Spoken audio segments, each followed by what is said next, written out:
Welcome to another exciting edition of the Voice of the College Nation Radio Show. Welcome, welcome, welcome. I'm the chief host, the College Genesis, guiding you through the next few hours. An interesting conversation, being a referee to the Slugfest and the Collar Rumble. Let's get ready to rumble. Now, folks, as we're on a 15-day streak, right? Nobody's ever did 15 straight days of YouTube, right? 6 hours a night when I had as many discussions and many things as I have. Bring up your favorite YouTuber. Show me the hard work he put in, or he or she put in, and the hard work I did. It's not even a comparison. So what does that tell you? It tells you the College Genesis is somebody that really believes in what he's saying. Because you cannot fake this for 6 hours a night, 15 days straight. This has to come from the heart. This has to come from down in your soul. So when you listen to me talk, you listen to somebody who's bearing their soul to you. Everything he believes in, everything he's about, Now, if you can't take that and basically something, I know this is just entertainment, but geez. Let me consider what this man is saying, or at least stay out of the way. Now, tonight's topic, in the face of white supremacy, why are so many throwing their hands up in surrender? I thought about this, right? And I really came to the realization after the last couple of shows and everything. I think, the black band in America and some parts of the world just have their hand up. I surrender.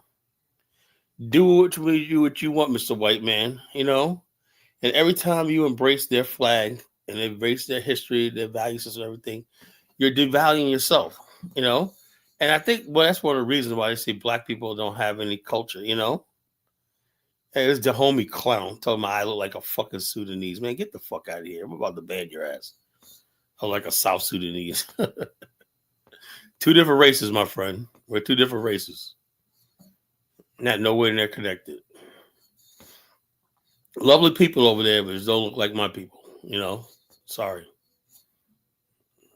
Anyway, the main thing is tonight is to understand why white supremacy has become so invincible.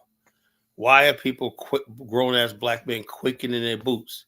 Saying, as American, as a black American, man, I just hate those Somalis. Damn, I hate those Mexicans coming across the border, man. They got fixed our border or whatnot. America is all about white supremacy. One race of people has claim over this whole body of land called North America. And the bottom line is I really don't give a shit who comes in here because it doesn't affect me one bit. Now, if I was a black white supremacist, I would always want the white people to be supreme in everything. That's, what I'd be called? I'd be called 1776. If I want to see white women being held as the symbol of beauty every place, I want to see every movie where the friggin' white man is a hero. What's up, Day 15. Yeah, day 15. Another thing I want to talk about is I saw the movie Sinners. That was the best, not just this year. That was the best movie I've seen in a long time, years. It was cinematic genius, the storyline, everything like that came together, right? Rolling Stone decided it doesn't make the top 20. And they have a whole bunch of stupid movies that made it, right? All white, all male leads and everything like that. But it's okay, You guys don't care because you are throwing up your hands in the face of white supremacy, Then Variety magazine comes out too, right? And they follow suit. Sinners didn't make the top 20. They said, what does that do with anything? It has to do with everything, How can you live in a country that is constantly... See, the way white supremacy works is black people cannot win unless there's white help or white assistance. So therefore, when you see sinners not on the top 20 list, right? That's nothing other than racism. And it's not even racism, it's the fact that they know that you're going to accept that. You know, you're going to accept that. You're going to still see the same Negroes going to award shows and everything like that because they know you're scared. What do you think? Let me ask you a question. Does anybody ever think Jay-Z and Beyonce will turn down an invitation for the Global Awards, the Grammys, to walk down that red carpet and be seen? No. Because white supremacy rewards. Jay-Z is like, remember a couple of years ago, we were talking about the NFL and racism and everything like that. Jay-Z pretended that he was against racism, white supremacy. Only to a year later, said, "Yeah, no, we're working with Kraft with Rock Nation. It's okay. The NFL's okay." And then went the boycott and the neat thing that everybody does because he sold out. Now Jay-Z is on his way to get own partial ownership of a team. You know, it has his reward, right? Jay-Z at the same time, he claims he's worth $1 billion or more, right? A cousin of his asked him to loan $4,800 and he turned him down. This is what we have right now in this country, you know. Nobody gives a damn about us, you know.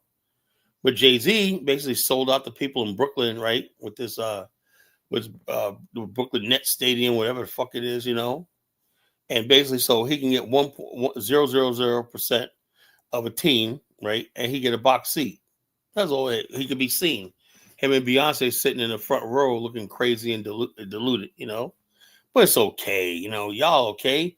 Because white supremacy says you just give Negroes little tokens and crumbs and they'll come back for more. Oh, yeah, you know. Oh, yeah, you know. And then white man knows is when it comes down to it, you'll say, "I surrender, Mr. White Man." You know, I'm a disciple of the great Nakmizi or the great 1776. I surrender. I'm an American. I wear your flag. And then all the bullshit that comes with it, all the racism, the second classness, you know, the discrimination, everything that comes with it, you know. But there's somebody out here who will not do that, you know. I don't respect nothing because we don't have a social contract with this country. You know, we don't have a social contract. Our artisans and everything like that are not respected. You know, our talents are not respected.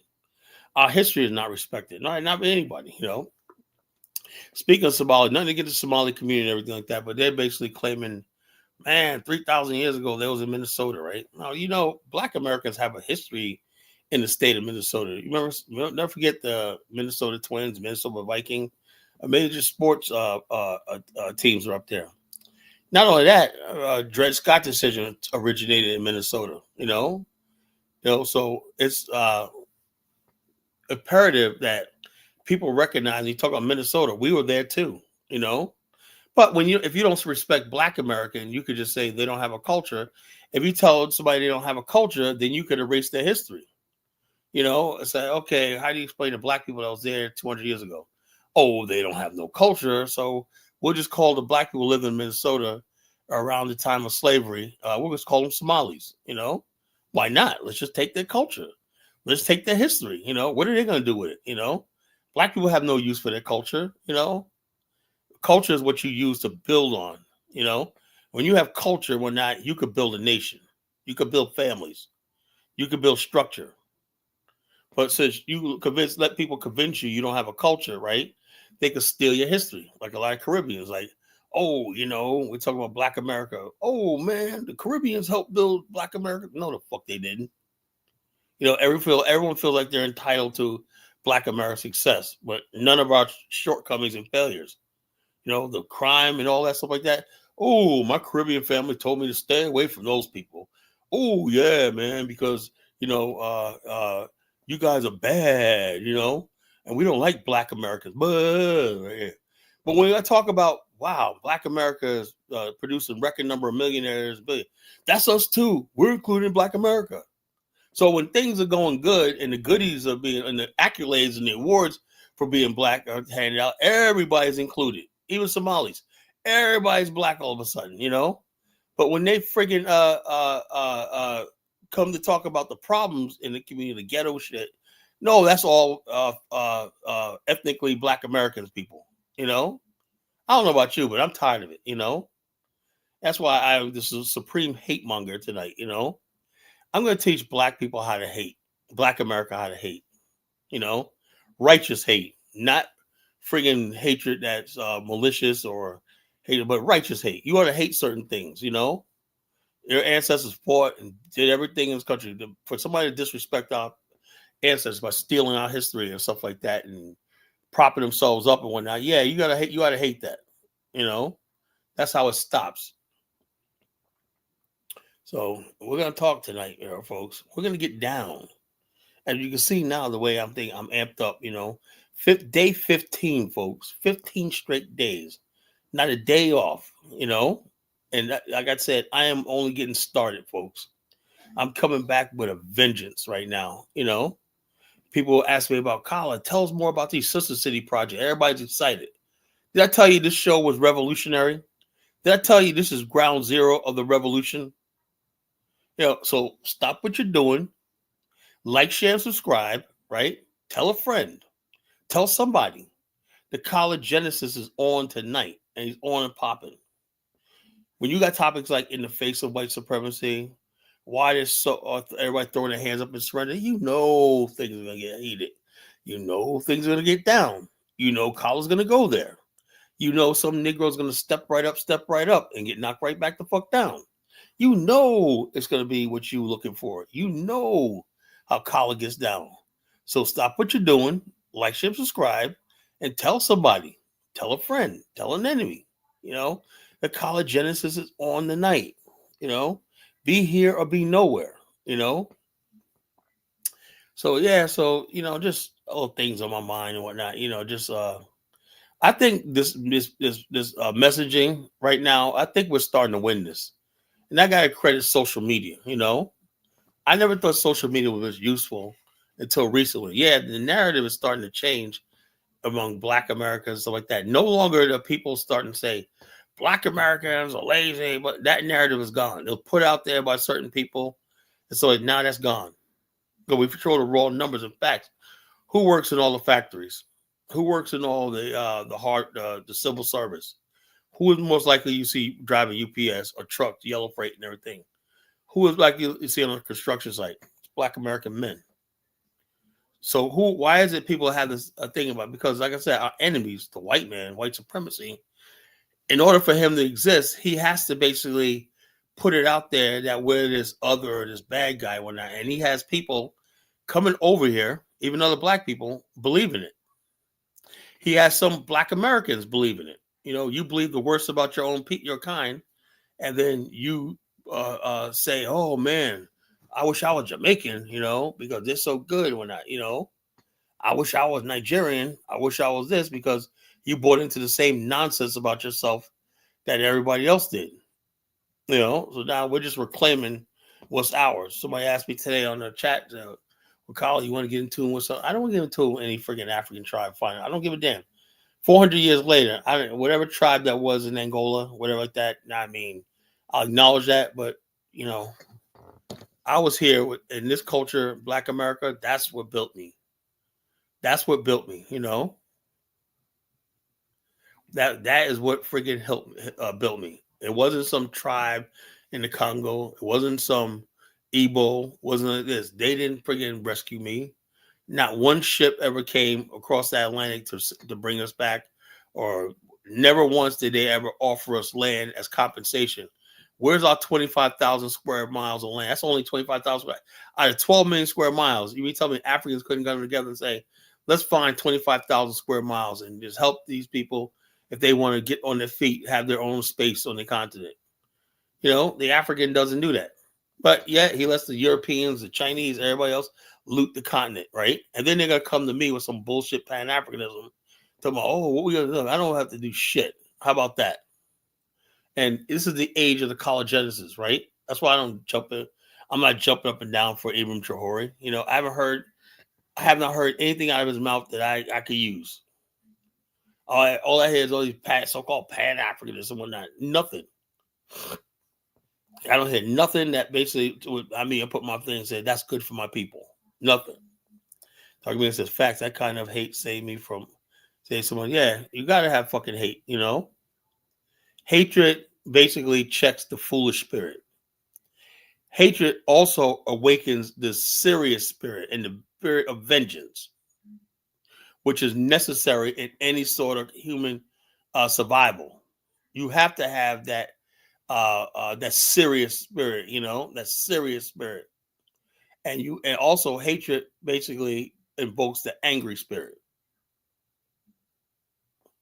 So when you love everybody, you don't hate one that, people will get on you. You'll get over on you, and then you end up hating yourself for being played a fool, whatever, So don't let anybody tell you hatred is wrong. Hatred is good. Hatred, God put hatred in your heart for a reason. It's a human instinct.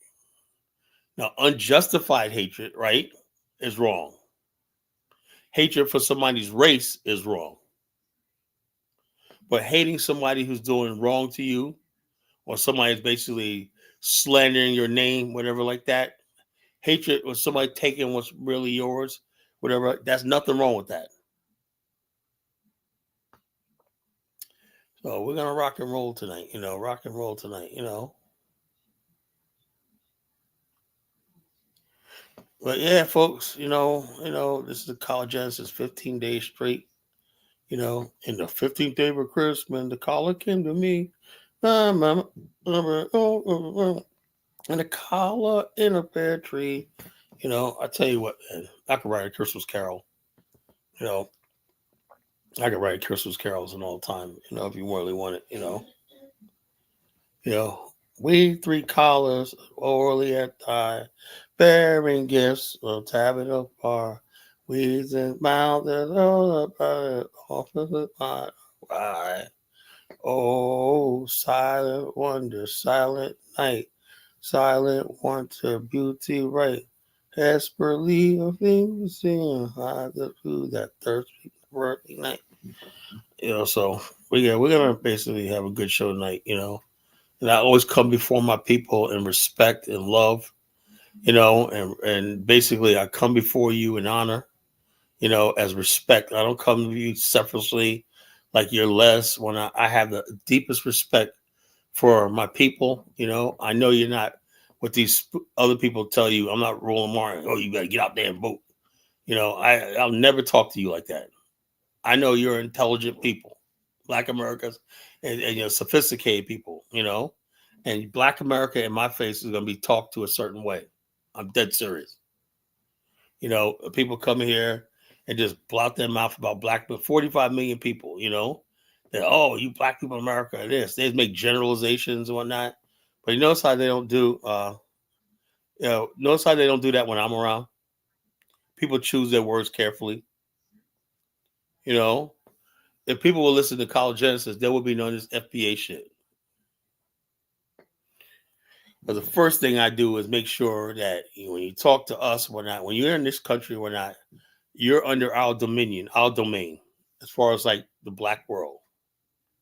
Everybody, let's make no mistake, everybody participates in the Black culture of America. Listen, music, dance, everything. Like people, they go to their family.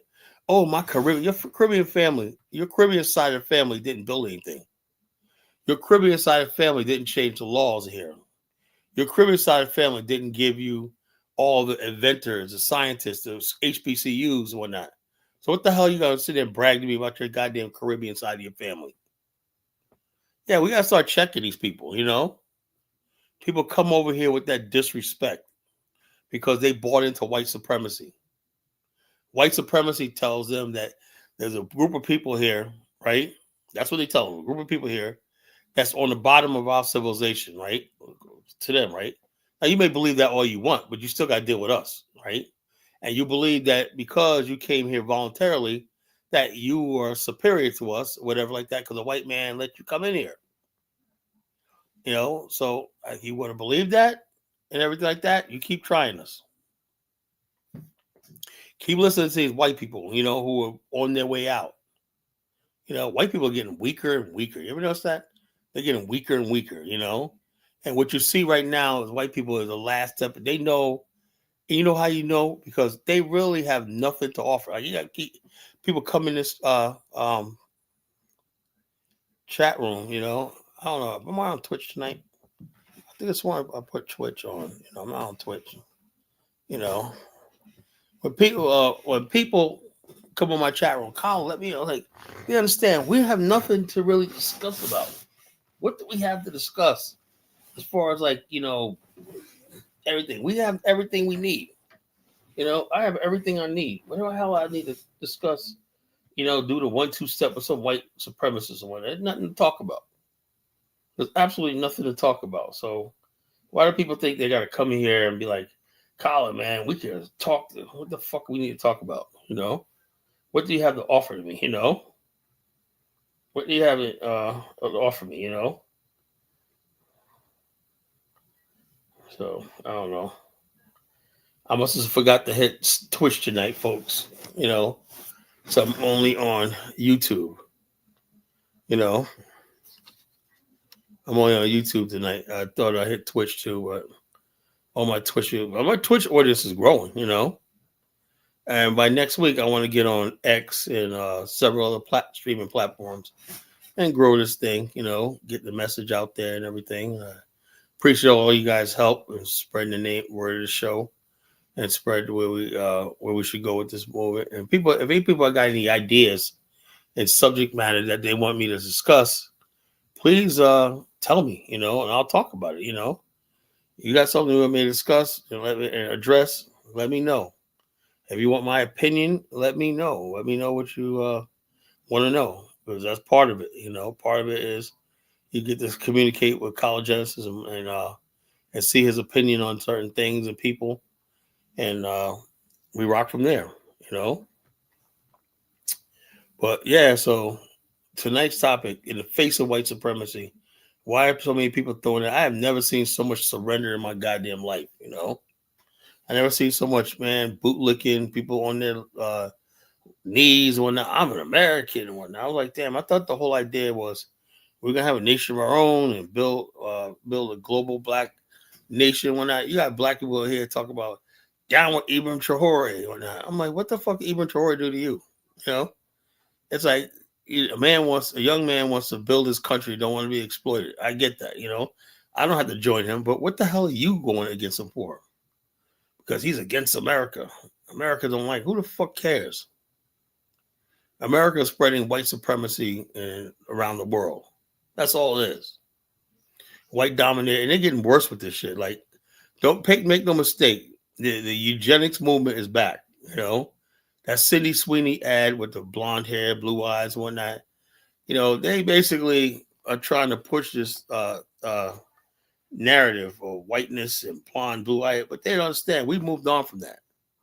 And somebody asked me, I said, I guess she's good looking, but I'm not turned on by her. White guys drool over Sydney Sweeney. Oh, look at that skin, that white.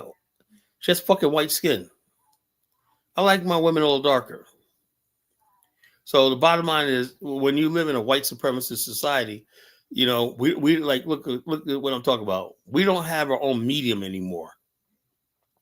It used to be a time where every black person woke up on one day of the month and they got Ebony magazine. You would see black celebrities look like them on the cover. We had Ebony Jet magazine. We had Ebony's Jet magazine's Beauty of the Month. We had Essence magazine, right? We had our own world, our own space. That's how we fought against white supremacy. Our values and everything like that were different. We didn't have some white man thing. And also, we look at our TV shows back then, our movies we looked to back then. The top movies in the 70s was Bill Cosby and Sidney Poitier. That's what we wanted. We wanted Shaft. We wanted Hell Up at Fair Williamson, Hell Up in Harlem. We wanted to see people like us in power. Now it's different. Now they made a situation where they make us acquiesce to white supremacy, and we don't have any more leading black men and women and stuff like that. Look, where's our beautiful women at? They uglied all our women right now. They get the most worst looking black women to represent our sisters. Back in the days, we chose Lola Falana. We chose Pam Grier. We chose Vanessa Williams. We chose Olympia, that girl Olympia, singing Olympia. We could chose Marilyn McCoo. We had a variety of people who we said this is who we are. This is what we want. And it wasn't about white supremacy. You didn't see black people talk about, got to worry about fucking, something. We had our own thing. We didn't even black and white people didn't even watch the same shows. When they're watching Little House on Prairie, we was watching Good Times. What the hell happened, I remember in the 90s, we had UPN. Remember that? Showcase Black Life in America. All those shows on UPN. They got rid of all that for us, Now you got black people watching fucking The Friends and what other TV show nowadays? Whatever the hell, Friends, Steinfeld, and all this kind of stupid shit, or That 70s Show. What the hell is going on, We don't have any more famous black sitcoms and whatnot for our audience, White supremacy is one. They convinced us that we didn't need it anymore, We didn't need shows like Martin, Cosby Show and stuff like that. The Fresh Prince of Bel-Air, Yeah, Black America was once formidable. We fell off. But yeah, with my voice and several ways, we're going to bring it back. And we're going to be unapologetically pro-black, And so this divested movement, that was unheard of in Black America. Blackness was defined by black man, black woman, So black man and then black woman. So you didn't have to have a show, and also heterosexual black man and woman. Nowadays, man, you watch a TV show when the father. I seen a clip of some show. I don't know if it's a show or something, a reel or something like that. But the guy was like, "Thanks for bringing my daughter home." Black guy, right? And he thought the guy was a Uber driver, something like that. And she goes, "No, Dad, this is my boyfriend, whatever." And the dad was like, and then the cameras went to the female. I think the woman that played the mother was that chick from that crazy looking chick from what's that? What's the movies? Malibu Most Wanted. That one crazy chick, black chick went out, from Malibu Most Wanted. I think that was a mother, right? And the whole thing was they put the man on the spot. Like, oh yeah. So in other words, they're telling black families, if your daughter comes home with a white boy as a black man, you have nothing to say. Forget the fact that your bloodline is going to be destroyed. And that kid, if they have a kid, is not going to look like you and everything like that. But it's okay. And the main thing is that we're giving in to white supremacy. It used to be a time we did not see no black. That's why they hated Bill Cosby. He did not see no white boy with any of his daughters and like that because white supremacy.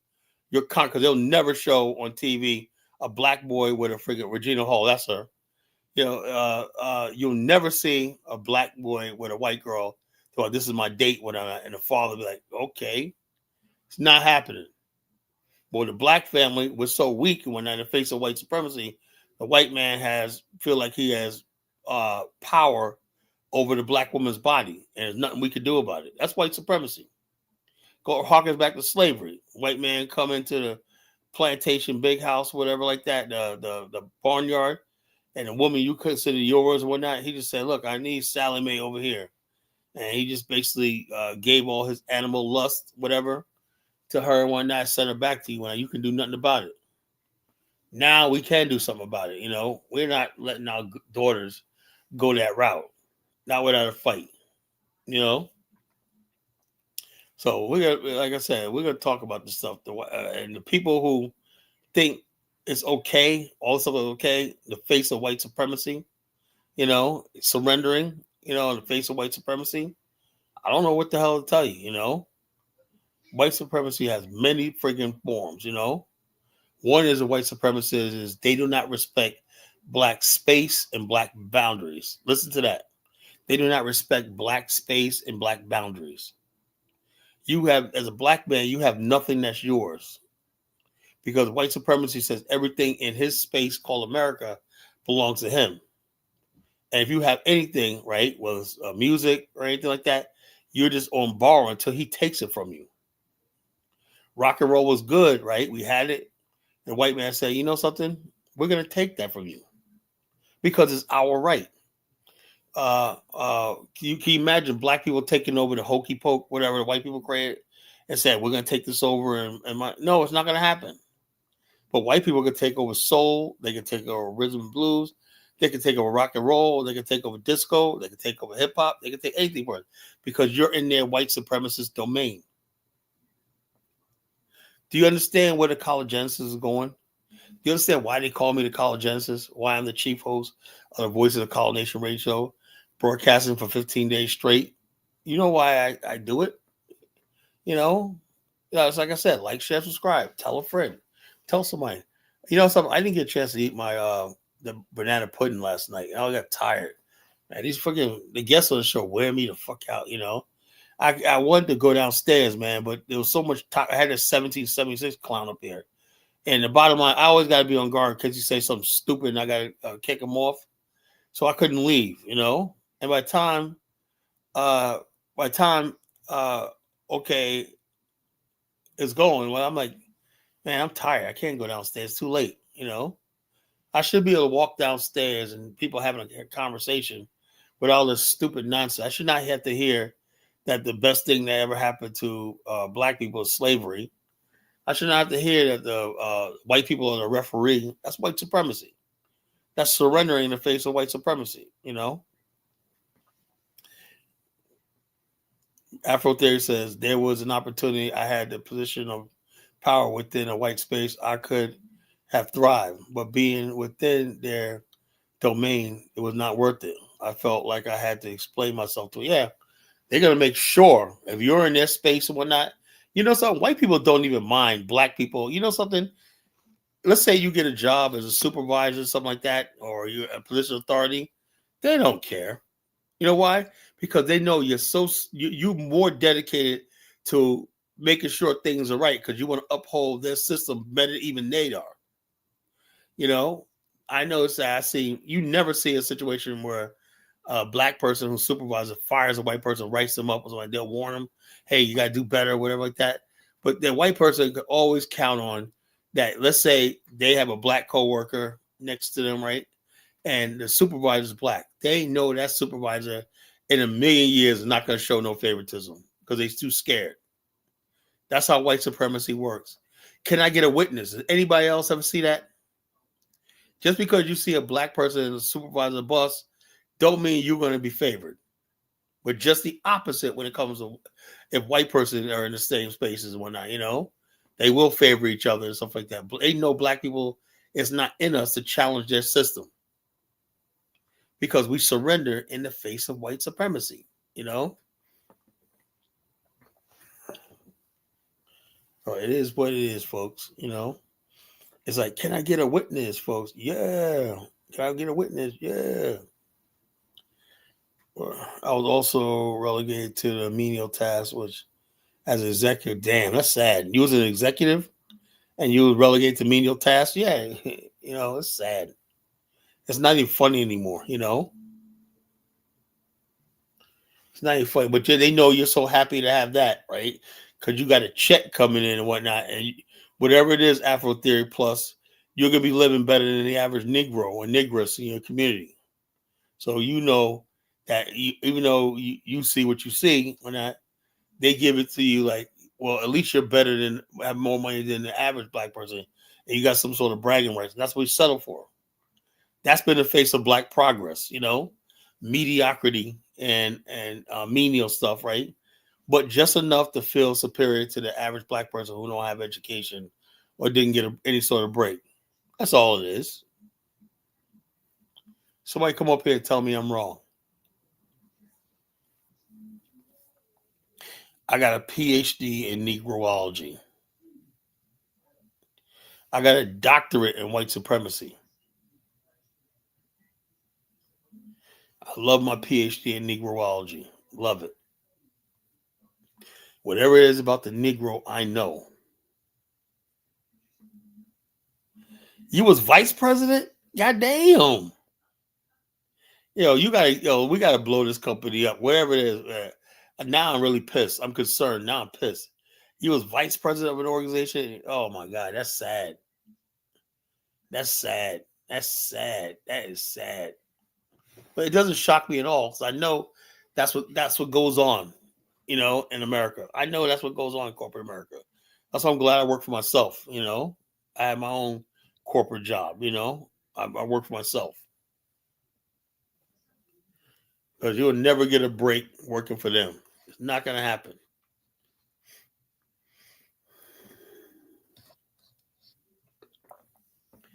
So, folks, we are going to rock tonight. In the face of white supremacy, why are so many throwing their hands up to surrender? Somebody probably tell Afro Theory Plus, you better keep on that good job. You better keep that good job.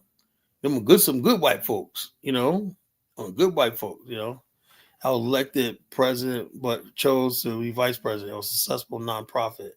I left and it was no longer a member. Wow. And you know something? I bet you it was a liberal nonprofit group. The same ones that basically be out there with Black Lives Matter and all stuff like that, all that foolishness, They probably had Black Lives Matter, Trans Lives Matter, and all stuff like that, Probably leftists, probably I bet you anybody money, they all voted for Obama. They're all Biden supporters and Trump haters, And we come to find out those are the most, when it comes down to power and opportunity, they're the worst ones, It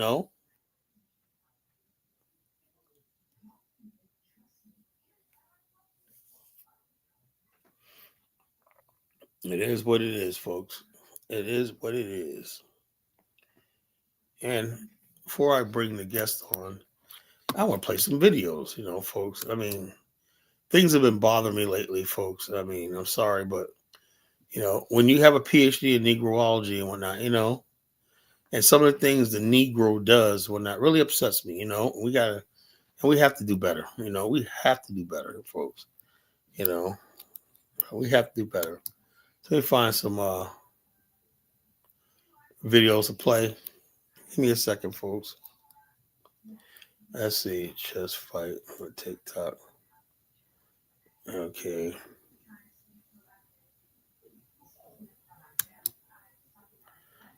Let's see.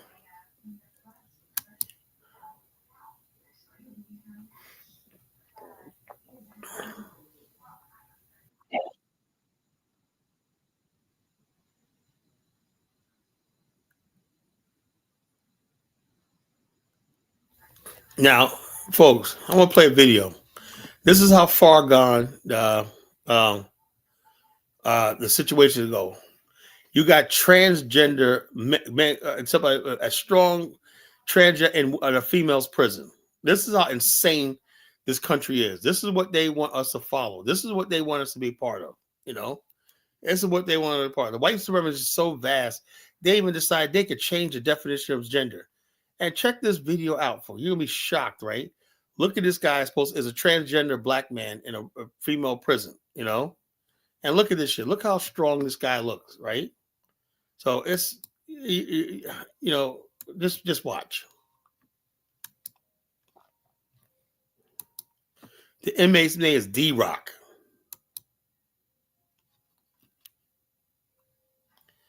All right, can you see the screen? They're gonna try to what we call, he won't come out of his cell, so they send the team in to eject him, right? Always strong black men. That's a good thing. Strong black men, So anyway, this is a female fucking prison, Look at this. Look at this, folks. Just refuse. Did you let her know what's going to happen if we have to come in here and get Why is he calling up her? We went through everything. She's not listening. So she already know. Yes, sir. Come on, gentlemen. Give me a second before you open it. Let me see if I can talk to her. Dominique is the warden. I need you to turn around and get down on your knees. I need you to turn around and get down on your knees. Dominique. D-part is your part. Is there anything that we can do just so we can, do this the easy way, not the hard way? Anything? Open this door. I ain't going nowhere. I'm telling you, I don't come to this bar. Hold on. Now, Dominique, I'm gonna give you one more chance. You don't gotta give me one nothing. I'm telling you, I said I'll run this. I'll run this. Oh, really? Okay. Gentlemen, go ahead. I'm telling you, don't come in this bar, bro. I'm telling you. Get down. Get up, bro. Get up, bro. Get up, bro. Get up, bro. Get up, bro. Get it down. Dominique, stop resisting. Dominique, stop resisting. Dominique, stop resisting. Dominique, stop resisting. Stop resisting. Stop resisting. Stop resisting. Give me your hand. Give me your hand. Now. Give me your left arm. Now. Dominique, give me your left arm. Give me your left arm. Give me your left arm. Get off me. I'll run this. Let's go. Remember, it's a 4-yard to get off. It's a 4-yard. It's a 4-yard. It's a 4-yard. It's a. Where's the cup? No, it's not. Well, it's a man. It's a transgender. They're putting transgender men and black females with black. You know, they don't care. That would not be a white man. With black females with a lot of black inmates, they put the transgender in there. I had to go get the warden. You had to go get the warden. That is a male and a black male and a female who was self-identified as a woman, and he put him in a female jail. You know, it's not a fucking skit, Elvis. You fucking clown. You know, it's not a skit. You know, I know when something's a skit and not. This is real. You know, so the bottom line is this: it's not a skit. It's real. That's another thing. People got to stop coming up here talking about it's a skit. No, not everybody's a fucking. You know what it takes to organize and do a skit like this? So these people like they got fucking $5,000 to hire a cameraman and all that to do a skit. No, this is real. I know, but it looks like a skit. A skit sad and funny sometimes. He's just Clinton. I don't know what the hell you're talking about. You know. No, Rico. He's obviously an FBA. You know, he's obviously an FBA. You know, you got to take the L, Rico. You got to take the L. You know. And tonight I'm going to tell you why. I must play more videos of FBAs taking L's. You know, the behavior of the FBA in our community. Something got to be done, man, about the behavior of the FBAs. I got it on. Come on. Come on. Got it. You can walk. You can walk. Come on. Come on. Come on. Somebody get the door. Somebody get the door. Come on, let's go.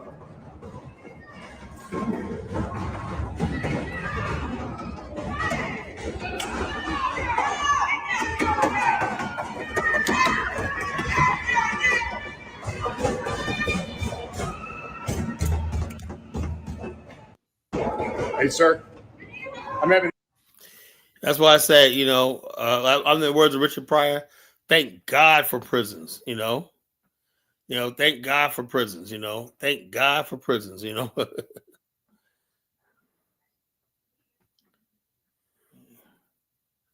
Yeah, these guys go to jail and they be. There was an incident a couple years ago where they put a trans man in a female prison and he got like 4 of the women, including the freaking one of the corrections officers, pregnant. This country is just so fucking out of control, you know, out of fucking control, you know. But this is what y'all, this is the America y'all love so much, you know. This is what y'all love so much, you know. Hey, what can I say, you know? I don't know what I'm talking about. Kyle doesn't know what he's talking about. You know, everything's okay, you know. Kyle doesn't know what he's talking about. What the hell? Why should we listen to Kyle, you know? Let me see. Play some more videos, you know. Play some more videos before that.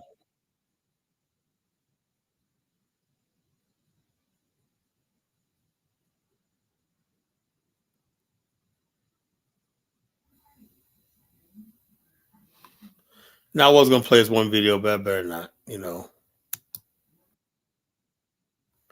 It was my video making fun of Somalis. I can't do that to those. I can't do that to my Somali peeps, you know.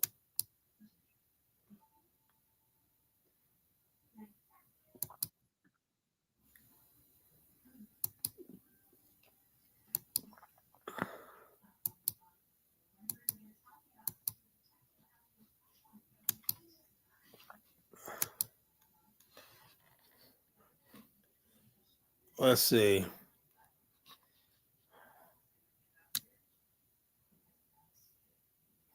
Let's see. Let's see. Every time I say one of these TikTok videos, I want to play them because there's a point I'm trying to make. So it's hard to freaking find these things. Sometimes I forget, and then it comes back to me after I do the show.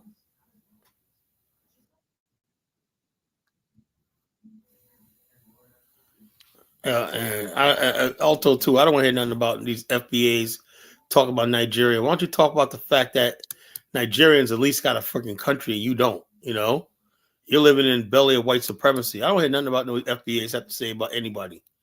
I don't care how much. What they do is FBAs do is they go by the people who are successful in Black America. They want to ride off our success and say like this. Bottom line is this: the Nigerian, the average so-called FBA, the average Nigerian is probably better off in the world than they are. Oh yeah.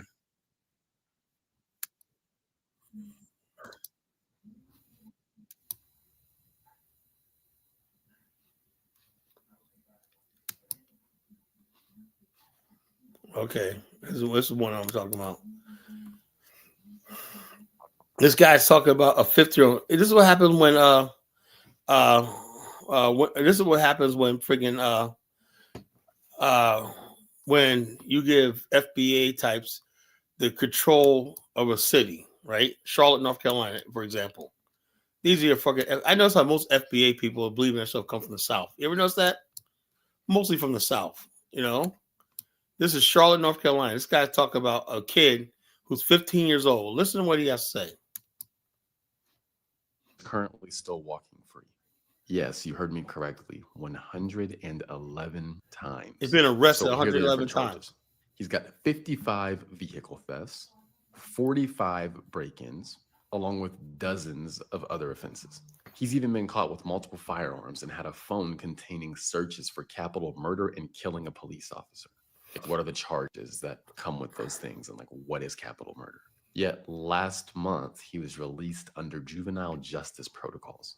It's now being reported that CMPD held a press conference on October 15th, clearly frustrated, but said their hands are tied due to state juvenile laws. So the teen remains shielded by a system that prioritizes rehabilitation over accountability, even in extreme repeat offender cases like we're seeing right here. It's kind of wild. A teenager with over 100 arrests is currently back on the streets. Just a reminder, I have a free email newsletter where I give you morning updates about what's going on. It's a great place to get direct information from me. The link to that is in my profile. Just go there, click the link.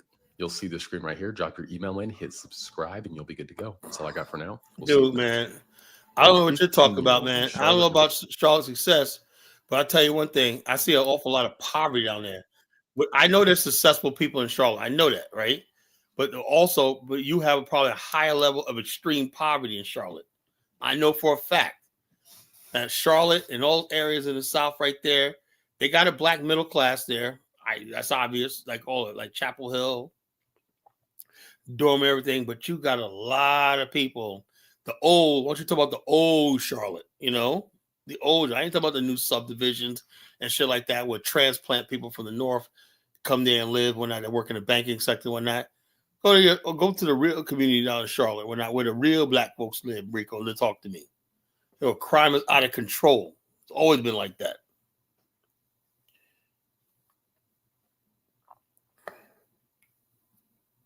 Most poor people from New York. Okay.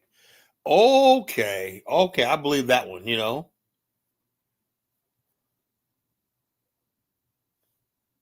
Oh yeah, I believe that one.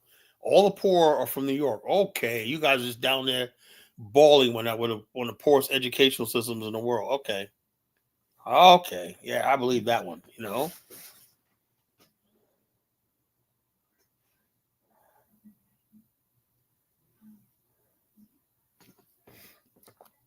It is what it is, folks.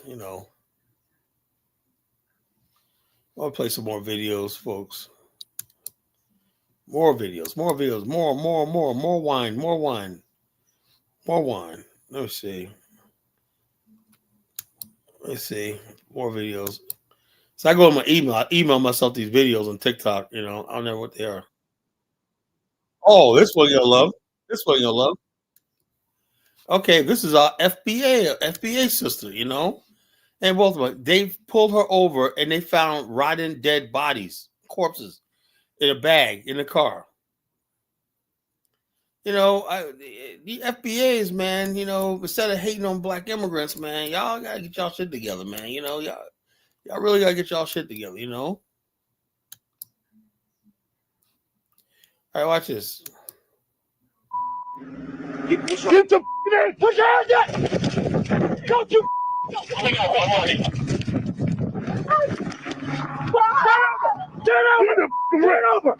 over right now. You're under arrest. Don't you move. Don't you move. Put your hands behind your back. Put your hands behind your back. What I do? What the? It's not mine. What the? What the? What I do?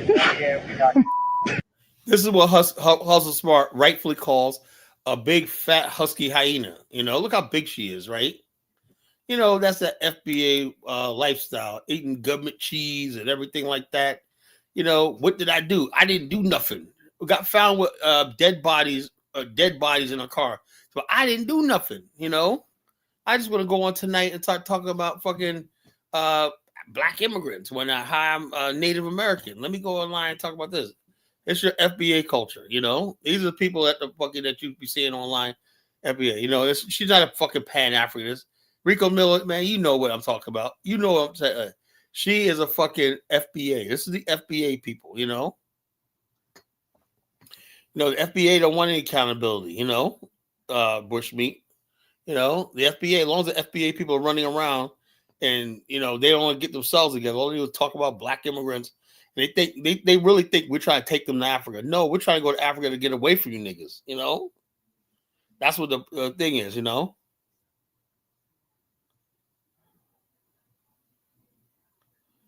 No, I'm not trying to drag black Americans. I'm saying the difference between black Americans, Mr. Cat, and FBAs.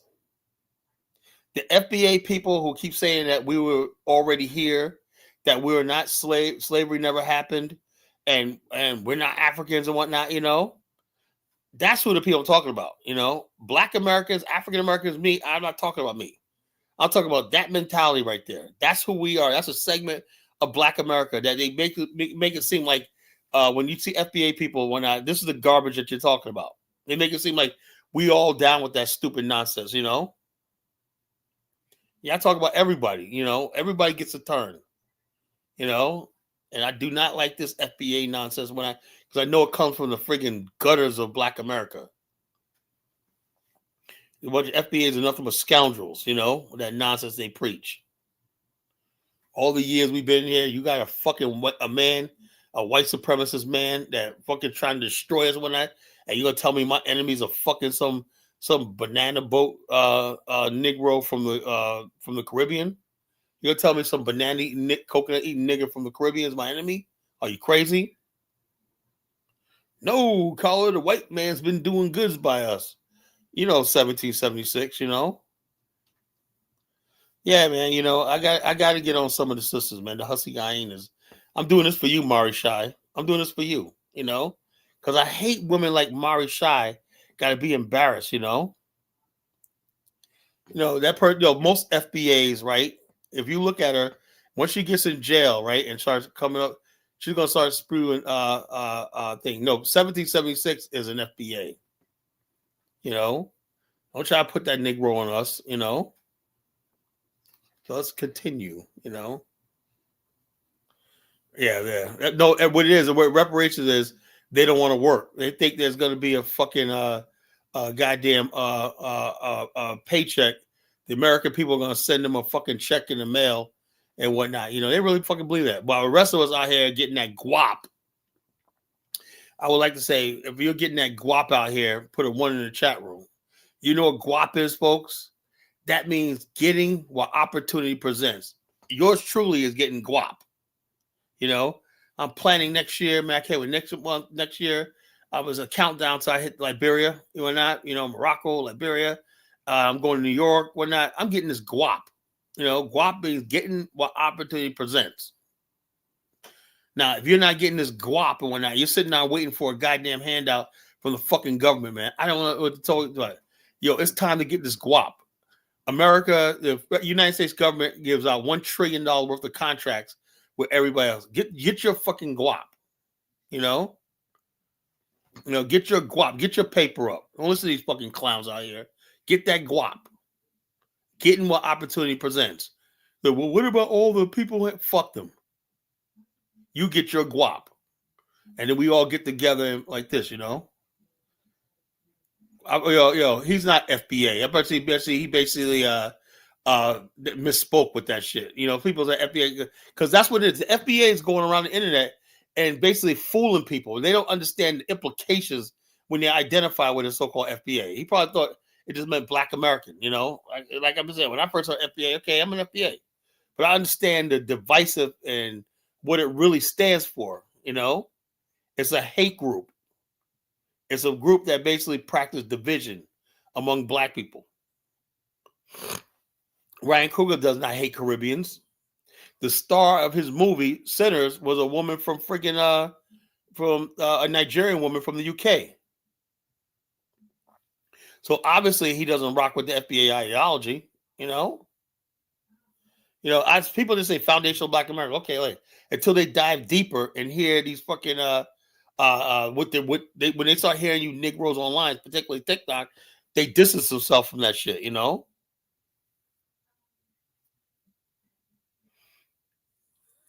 So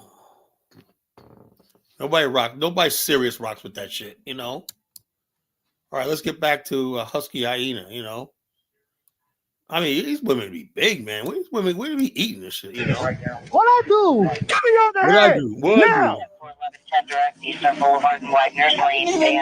I don't want to hear it. I don't want to hear it. Get up. On your feet. Roll over. Sit on your butt. Stand up. On the channel. We don't need that. Don't need that. We got 2 in custody right now, but we need a super. Please don't. No, please. I swear to God, if you move, so help me. Please not arrest us. What? Open that up. Open that up. Cops discovered bodies in women's truck. So they were transporting bodies for their drug dealer homies. You know, what else could I say? What else could I say? If you rock with the college genesis and what's righteous and everything, or that's what it is. That's your FBA. That's your garbage culture in America. That's your today's hip hop and all the garbage that comes with it. You know, those who want to preserve our history and preserve our culture and everything, you come rock with me. You know. So with that, you know, I'm gonna give people a chance to call in. You know, call in tonight. If you disagree with the college genesis, call in. If you like what the college genesis says, call in. Right. So as I would say, Mari Shai will finish it for me. Step right up, step right up, step right up, step right up. Go ahead, Mari.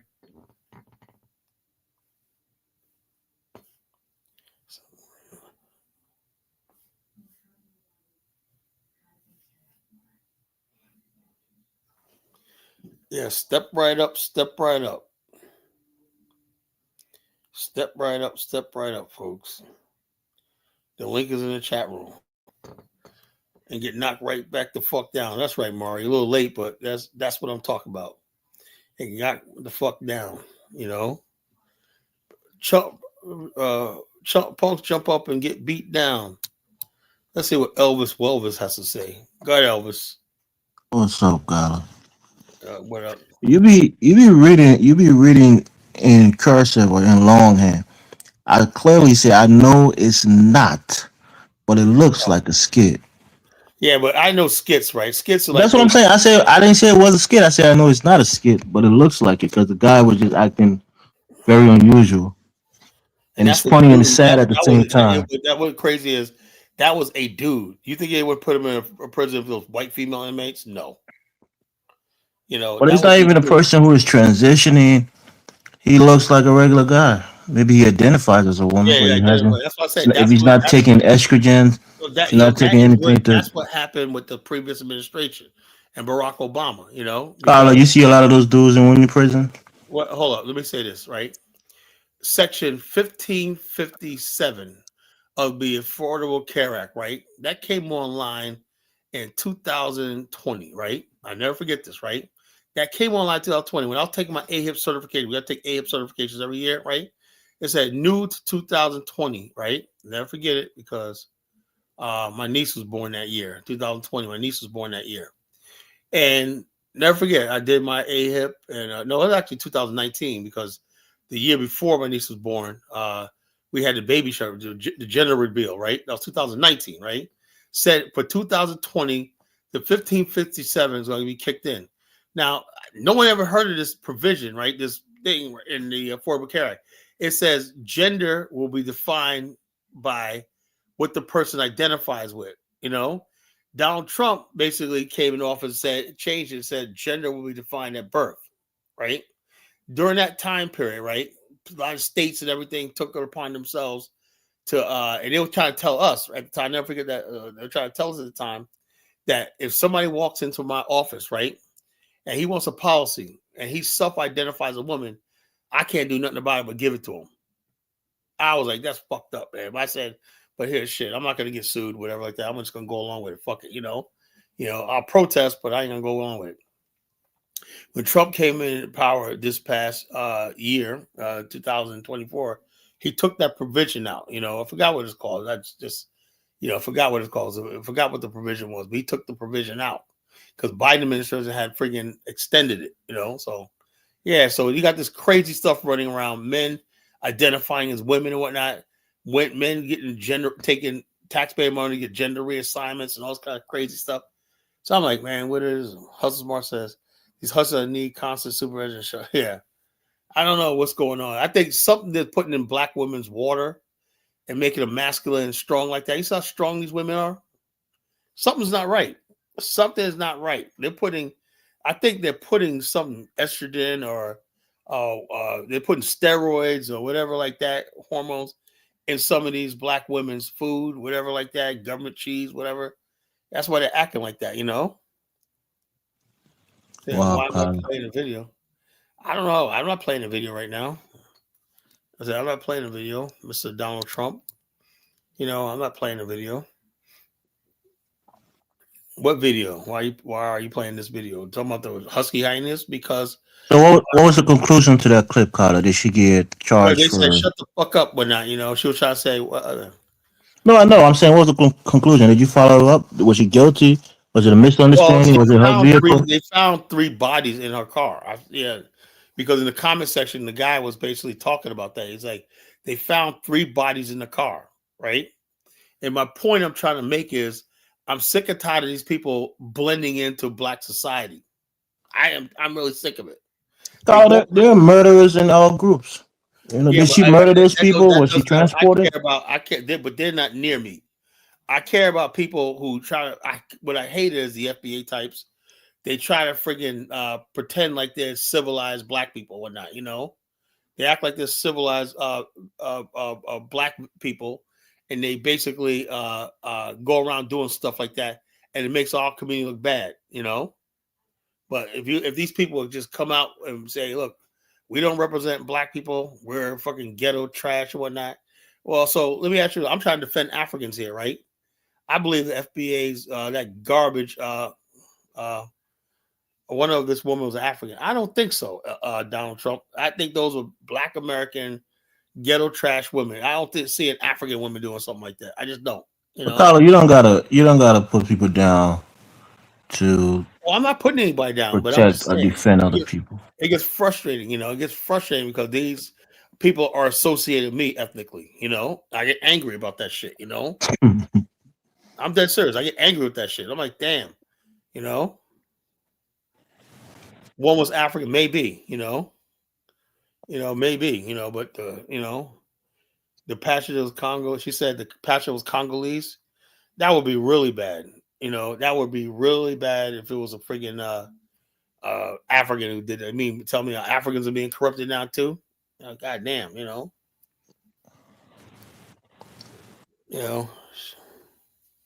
Yeah, I think the other lady, the Congolese lady, had nothing to do with it. Yeah, That's what I'm saying. But you haven't watched the full video. I don't go watching those gory kind of video, man. I don't got the stomach for it. Yeah, So just people who watch those kind of I gotta go back. I gotta go back. police chase, you Tomorrow I'll go know. watch, find another version of it, and see what it then cut. But maybe somebody can come up and tell us what it's about. What was the conclusion of the case? Did she kill those people? Was she Oh, they transporting it found for dead somebody that bodies, killed man. them? You know. No, I'm saying I'm just asking the chat. What is the conclusion of it? Yeah, real Donald Trump says, yeah, the African lady seemed to be very confused about the whole thing. Maybe she didn't know. Of course But not. she said, "Can you please not arrest her?" So I guess she was trying to say she wasn't involved in it. She's innocent. So that's why she was telling the officer not to Right. arrest the other lady. That's just sad. It's really sad. And the big woman, I think that was the African lady. You know, that was the African lady. Was it Yeah. babies or was it fully grown human beings? Or was it Well, young kids, younger these were kids? adults. These were adults. No, I mean the dead bodies. I think it was dead kids. Yeah, that's what it's saying. It was dead kids. It was dead kids. When I was like, Dead damn, kids. that's just sad. You know, the young kids carrying the bodies. When there's nothing good could come out of that shit. You know, what are you gonna do? Throw them away? Yeah, You was it know. her kids? Oh, How, they never. I've been going around saying I think they knew the kids, something like that. I don't know. You know, it's just sad situation, man. You know. You know what, Kala? I actually agree with you a lot. I think we have to defend the honor of African Americans. FBAs are running around saying all types of crazy stuff. Hold on. Let me address the person. Chips in the chat room and a thing. You want to come on? You got to put your camera on. Let me see who you are. Somebody named Chips. Put your camera on. Let me see. Let me get a glance. Just give me like 2 seconds. See who you are. And I'll put you up. You know, you want to join the conversation. If you can't do that, I don't put random people up here. You know, I don't. I gotta know who you are. I know you're not a bot or whatever like that. You know. So okay, well, you gotta show me who you are. I don't remember you. You gotta show me who you are. I'm just basically telling you. Look, I gotta protect my thing. I did this before, and next thing you know, I had a guy jerking off of my freaking thing, and I had to delete my fucking yeah, I had to. Bushmeat remembers that. Somebody had to jerk. I said, okay, I'll go ahead and trust it. Next thing you know, got somebody jerking off on my fucking thing, and I gotta go deleting the fucking or editing the broadcast, before I continue. I'm not doing that again, So if you want to come on, you show your face, show me where you are, or else I can't let you on. Go ahead, Chuquo. Yes. So yeah, I was just saying I agree with you. I think FBAs really do give African Americans a bad name. They run around talking about their Indians, talking about their Moors, talking about they're not African, and then they come repeating this white nationalist rhetoric, talking about You know what I hate about the FBA? You could have a nice TikTok about Africa, Black America, whatnot. They always make sure they go up there. We're not Africans. Stop calling me African American. Who spends all that time instead of being at a job? You're searching TikTok to basically say we're not African. Do they think we're gonna stop calling ourselves African Americans if enough of them keep on TikTok? No, it's not gonna happen. they make a lot of noise and they claim to speak on behalf of African That's Americans. why I said that's why I'm doing what I'm doing tonight. After my show, people know. Okay, Carl, what's called? I don't know. I forgot to load my Twitch up tonight. I forgot to put it on. I don't know. I do it now, but I couldn't load my Twitch. What the hell I was doing? But No one you're answered. doing you're doing a good thing. Just distinguishing FBAs and African Americans are not the same thing. We No, it's have not to the same delineate. You got to delineate FBAs by force. They keep talking about delineation, but I think there and has to also, be what they want to do is take all the accomplishments of Black America exactly. as their They, own. They want to say, "Oh yeah," you know. they want to say, okay, George Washington Carver was actually FBA. All the people who actually did something was FBA. They want to use this false narrative and kind of push it on people who never claimed to be FBA. So you got to defend Yeah, African I know. Americans. Yeah, like Rico tried to claim Ryan Coogler's FBA. No, Ryan Coogler's not no damn FBA. If he did, then why did he put a Nigerian in the lead role of his movie? Right, and he only did that to sell movie tickets. He said, "Okay, yeah, I'm FBA," but he was trying to get people to buy tickets to his movie. What they do is they ask leading questions. Right. What do you think about this foundational Black? Oh yeah, I am. If you ask me a certain way, I'll say, I'm an FBA but I know when I say FBA, I'm just saying like, okay, I'm Black American or African American, right? I don't mean I believe in fucking delineating from a fucking Caribbean because I believe we're trying to get a reparation check. Yeah, can you think of any wealthy person who claims FBA? No, I It can't. doesn't exist. I can't. The FBA people on TikTok, all they are is baby mamas, pookies, boomquishas, everything trying to sound intelligent. I know they're crazy. You'll say one chick be like, "You Africans, this is going off on African women." She sound like she's like 5 baby daddies deep. Talking about. Exactly. These people are black rednecks. You're looking at people who have lost. They are the short bus of African Americans, Yeah, and they so claim what they they hate the claim to fact speak that for African Americans. what they hate is the fact that an African come over here, right? They say, okay, you know, right, yeah, I didn't go through the struggle, and but we appreciate what you guys did, but now we're trying to get this guap paid. And Blaze FBA like, oh hell no, you're getting armor. No, it ain't your money because you got opportunity here. You didn't take advantage of it. Yeah, they got the black crab mentality in Yeah, so place, and they hate to see people. They hate to see anybody come here and succeed, even though they're uncompetitive. You see, they don't represent African Americans. They are the yeah, black but underclass. they make a friggin' name one wealthy Pan African, me, Rico, me. Hopefully in 2027, man, if everything goes right, I'd probably be a millionaire. If everything goes right with me, my business one, I got, I'm just learning this AI shit, I was like, that's pretty good, man. I'm just learning this fucking shit. I just downloaded ChatGPT the other day, gave it a test run. I like it. Yeah, I like it. I think I can build a business, and I can build my business to the next level here with ChatGPT, all this AI shit, So the bottom line is this: I'm getting the guap. Guap means getting what opportunities, and everybody else who I know is Pan African, like Bomani, has a business, Dynas, I never see Pan Africans idling, really, for the most part. I'm not Pan talking about. African Pan Africanists have things going on outside of the internet. FBAs, they don't have their entire existence, their I know entire it's self all the internet. esteem is all internet. Like in their real life, nobody gives a damn about them. They only You experience tell these people. anything happiness on the internet. They're There's losing. you could tell who works at Walmart, McDonald's, late shift. Just these type of people that's miserable. And so therefore, they're angry when not, because they feel life is passing them by. You know, Imagine how angry you must be to see a guy who doesn't even speak English outcompete you because you have a prison And record what gets me is and you it's got just children you care for. the stuff that the Africans and immigrants are doing is doable. It's doable. A cleaning business or something like that. Just putting yourself together and whatnot. It's something you could do. Or basically, if you got a trade, something like that. There's a lot of black people who do that. That's why I said all the black people I know that's successful in small business, they're not with this stupid FBA shit. They're too busy trying to get money. They're too busy trying to get like. The FBA is a people, basically what they want to do is latch on to Black America like we, but no, there's no we, there's we. And So, their whole strategy is reparations. That they that's something depend on it. I don't Yeah, think I don't think they're serious about that. I don't think so.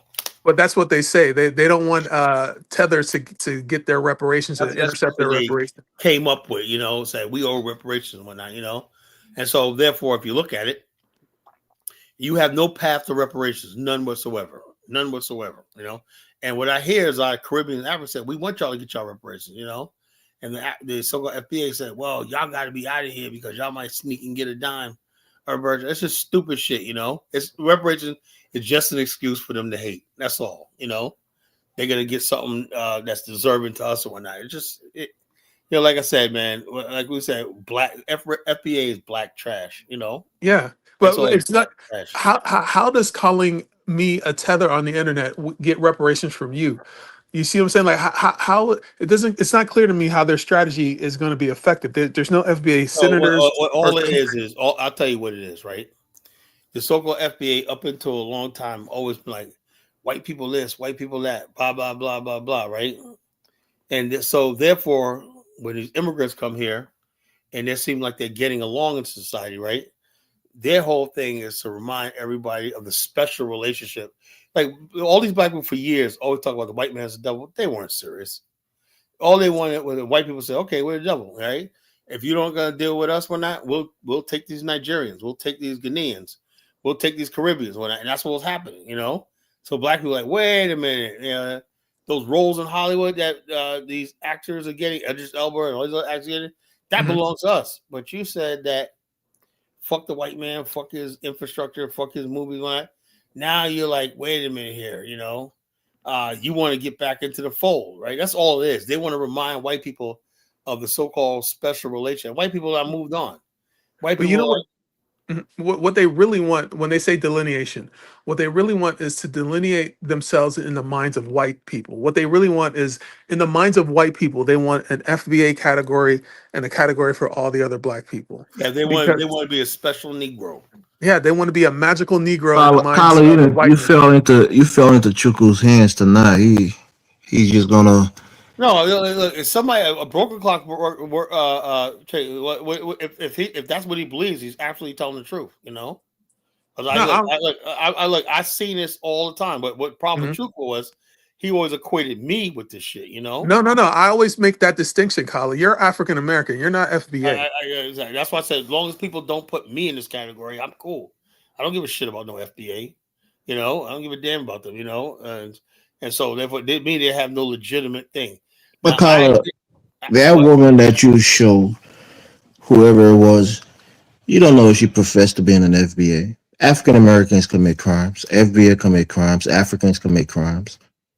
So it's not oh yeah, I a know, but telltale. but for the most part, man, I get that, man. But I'm saying every time I see criminal behavior or I see the follies at Chuck E. Cheese, you know, have you seen those Elvis lately? You know, just I pull saw it up. a while ago, like people fighting over, No, baby mamas fighting over a dude or Ray and stupid Craig shit and like them that. show up and That's not unique to African Americans, Carla. It happened in African yeah, no, communities. but I'm saying it's Chuck E. Cheese. No. Used to be a I'm nice saying is place that down, bring it was kids and whatnot. FBA's.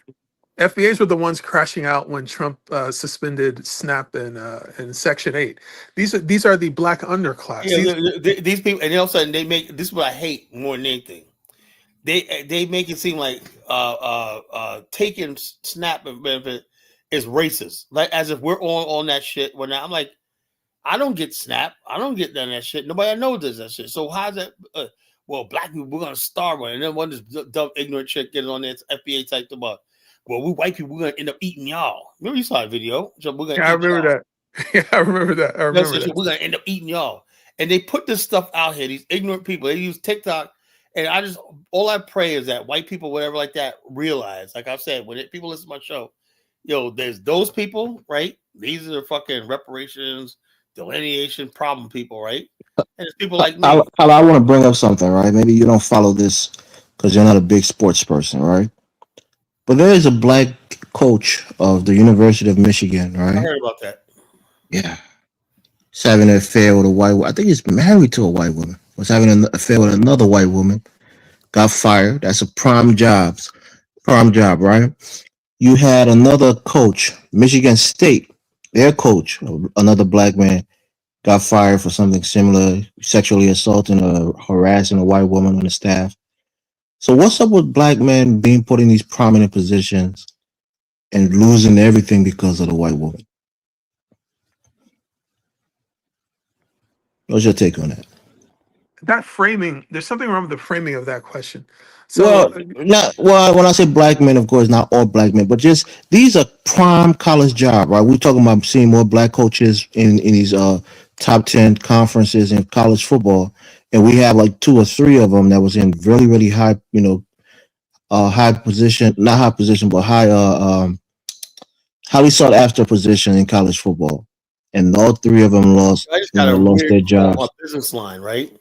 I said, who the fuck is calling me on Saturday night for business, right? And it was fucking I don't know who it was. It was like an inmate from Virginia Beach Correctional Center. I think that's that lady, Carla. I think it's the lady that she was calling you to tell you to stop playing that video. R2, whatever like that. What the hell he calling me? Well, did you hear the question I asked you, Carla? Oh, you was on the phone. That's funny, you know. Did you hear what the question I asked, Carla? Yeah, man. Frenchie, there's somebody calling me, try to call my business line. I was like, what is my business line reading this time of night on a weekend, right? And I said, next thing I was like, there's a freaking inmate at such wants to talk to you. I don't know anybody incarcerated in Virginia Beach. You know, I don't know anybody. You know, not that I know of. Anyway, Are you guys hearing me or you're not getting me? Are you hearing me? Elvis. Yeah, I heard you. I heard you. What about the black men who No, are? I say, Carla, did you hear me? My Carla sister. seemed not to be hearing me good. Again, updating, older. Mary Boulay. It's like that. Carla, So you getting me?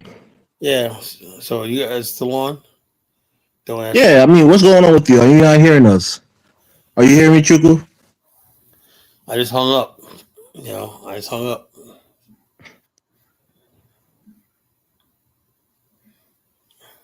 What happened to Elvis? But yeah, so folks, we're talking tonight. Are you hearing me now, Carla? So that's like I said, FBA is an ultimate surrender of white supremacy. Carla, are you hearing me? They want to basically to benefit from the white man. When they start calling people tethers, who's the biggest tether is somebody who basically is riding with the fucking white American man. That's a fucking tether. Oh, watch Wicked. It's great. Nah, I don't think so. I can't do Cynthia Erivo. No, I can't hear you, Elvis. Elvis, you trying to talk? I can't hear you. Oh, I can't hear Elvis. Everybody can hear Elvis. Why can't I hear Elvis? Is everybody hearing me? Oh, hold up.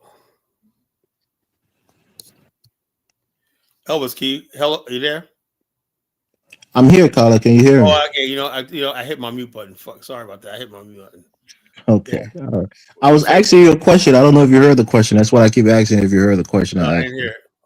So we got, I don't. You say you're not a big football sports fan, but Yeah, there are about three. the guy. I heard something about the. Not I know. just that guy, but I'm saying there's like two others who were put in positions of power. In these top college football jobs as head coaches, and three of them lost their job because they were messing with white women. The last guy that lost the job at Michigan, University of Michigan, was married to a white woman, cheated on her with another white woman on his. I saw that part. That's all I saw. Uh-huh. Yeah. And then what about the basketball coach? Yume Uduka, who was the Celtics coach, was with Nia Long, had a baby with her, cheated on her with a white woman, got fired because I think the white woman was like a wife of one of those, the vice president in the Celtics or something like that. So black men crashing out, losing jobs because of white women. What do you think about that? Well, the whole thing is, like I said, my whole thing is, if you like white women, just go ahead and do it, whatever like that. But don't come and do a pretense like you're trying to marry black, and then you get tempted. You get tempted by these women, right? If you're attracted to these women and you want to go that right, just go that route. You do it all the way. But what happens is these guys don't think they're going to get caught. They don't understand. 2025 is still very dangerous for black men to mess with white women. I'm dead serious. It's dangerous, And those of us who grew up in now, this guy, the coach of Michigan, is he Black American or is he from the Caribbean? I don't know. His last name is Moore, so he could be black American or maybe a Because Caribbean. I do know that a lot of our Caribbean brothers, they basically don't see race like we do. We always saw, white white's over there, we're over here. But a lot of our Caribbean brothers don't think like that, And the same thing goes it goes when you start messing with white women and stuff like that. Society, what you're doing with that woman is society. Their white society will never accept her back in like that until she gets rid of you. So you're gonna get your heart broken, right? Because a lot of times they'll choose their whiteness in their white world over you, and that's what happens with a lot of black men who goes to white women. Now if you got somebody that's gonna, you're gonna be together, and you're gonna be distancing yourself from both sides of the community, white or black, that's fine. But when you're trying to be somebody in the black community, in the black space, in the black world, right? And you understand that the majority of black people are really not going to accept that, there's consequences to that. Consequences to dating outside your race, But if you really accept those consequences, hey, it is what it is, Let me ask you a question, Kala. Can you be pro-black and marry white, or can you be No, pro-black and I have, don't think so. I think so. I have just think, mulatto children and a look, white wife? you could basically be a good person and everything like that. You could basically be somebody that I admire, I'm friends with. Look, my brother is married to a Filipino. You know, I love my nieces, nephews, my grandniece. I love them to death. You know, my two nieces are married to white boys. You know, I love them to death. You know, it is what it is. You know, it is what it is. You know, and so I'm like this. So I leave the pro black stuff to me. You know, I'll never basically tell somebody who to marry or not. The question that you have to ask yourself is, why do people marry outside their race? Right? It's going to happen no matter where you at, and people in proximity to each other, they're going to be attracted, and basically, if they're attracted, they're going to get together. They're not going to think about the social consequences or anything. But I would say this, right? If you are going to do that, do not expect society to change its views to accommodate you. You know, I still think a black girl, you know, I watched when I was growing up, all the pretty black girls in my community, whatnot, you know, one thing they had to choose was a black boy. There was no like here today where you got they always making these movies like Zendaya, where the black girls choosing a white boy and stuff like that. That didn't happen when I was growing up, you know. So all the black girls had to choose a black boy. That was a black world. That's how we built the community, right?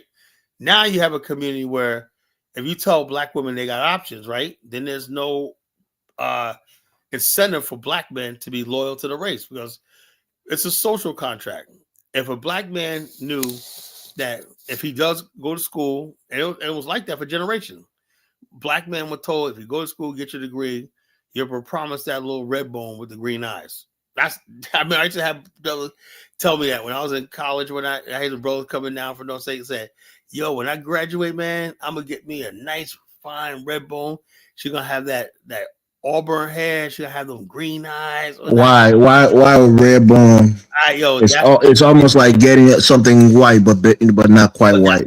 That's what they said, you know, because there was a lot of red bones in the black America at that time, a lot of them, you know, and they were the prize in the black community, right? Why? Why were they the prize and not the beautiful black dark sisters? Reason why I have no idea, but also dark sisters were too, but light skinned sisters were always chosen first. You know, they got the best husbands. You know, that's what it was. For black men wanted to be with white women. Yeah, so they did. So an alternative was the red bones. You know, that's what you wanted, Carla? Huh? That's what you wanted? No. That's what you just said. You said you was told that. I rejected that because the bottom line is I liked it all women. And to me, what color wasn't matter, man. It was just as long as she was skinny and as long as she had a nice body and nice hair. I cared about her size and her hair. That's the two things and a facial piece. If she's cute in the face, got nice hair and nice waistline and whatnot, you know, that's what turned me on, not the color, you know. Because some of my friends, well, Carla, this guy, right? He already had the price that he wanted. He's married to a white woman. A relatively attractive white woman, but he's not satisfied. Goes and cheat on her with another white and lose a job that's paying him millions of dollars a year. Like I was saying the other night on the show, here's what goes, and we're talking about cheating, right? And this is why I disagree with Hustle Smart. Hustle Smart, all men go cheat. No, all men don't cheat. My father never cheated, you know. All men don't cheat, right? What happens is this. When you're a man, you're married, you could have the perfect wife and everything like that, right?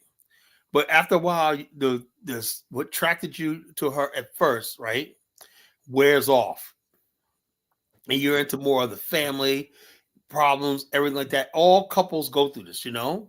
The women try to stay good, try to keep it up, but the bottom line, her basically instinct is survival and not trying to please you.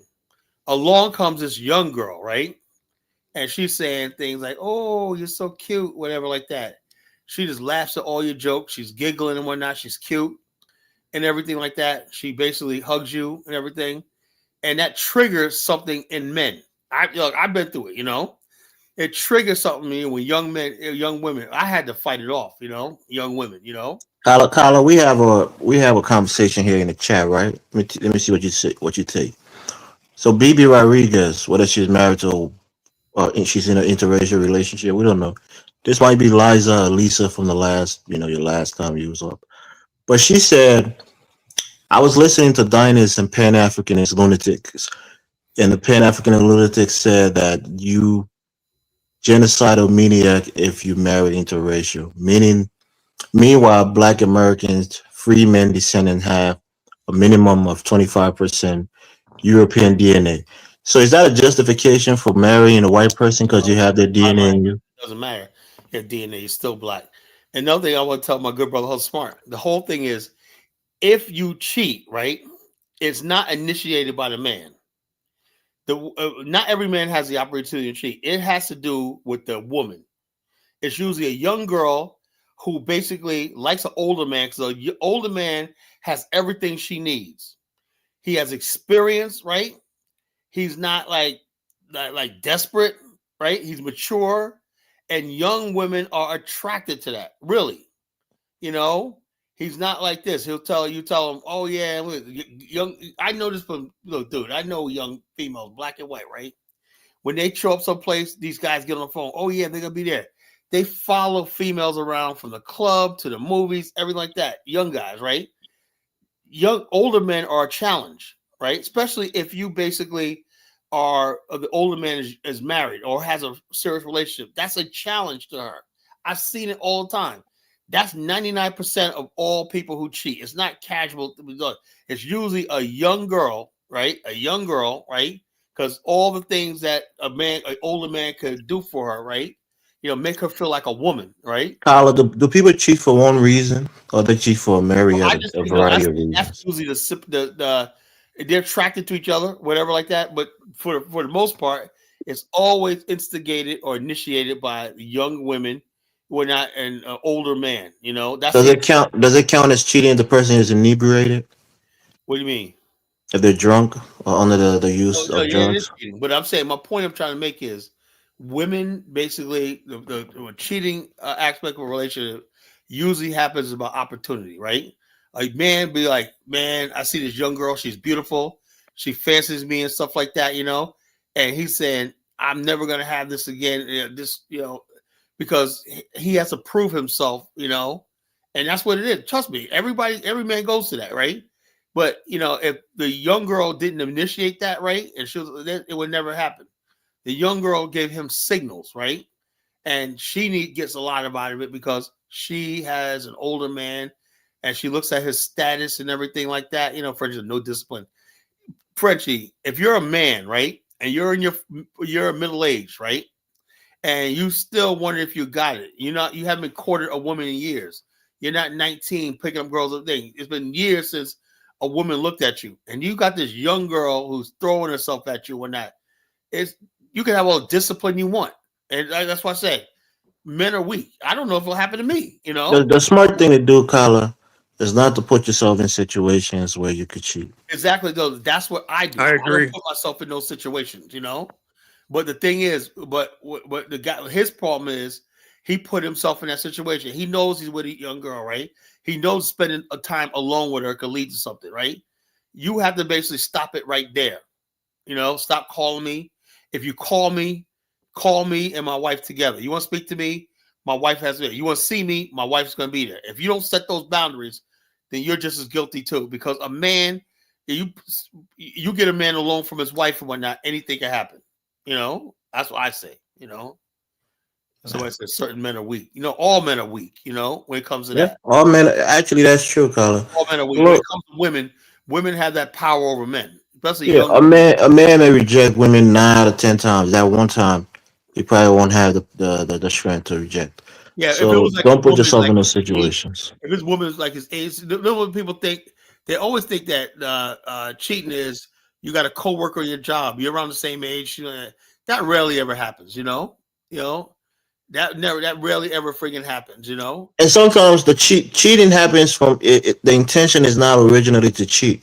Sometimes you think you're this tough guy and you have no intention to get into that romantic relationship with that person. But you start talking to them, you guys become friendly, and you guys start talking more and more. You start to Also, when confide you in each cheat, other. when you cheat, You know. hey, if you like cheating, brother, you got to deal with the consequences. There's always consequences.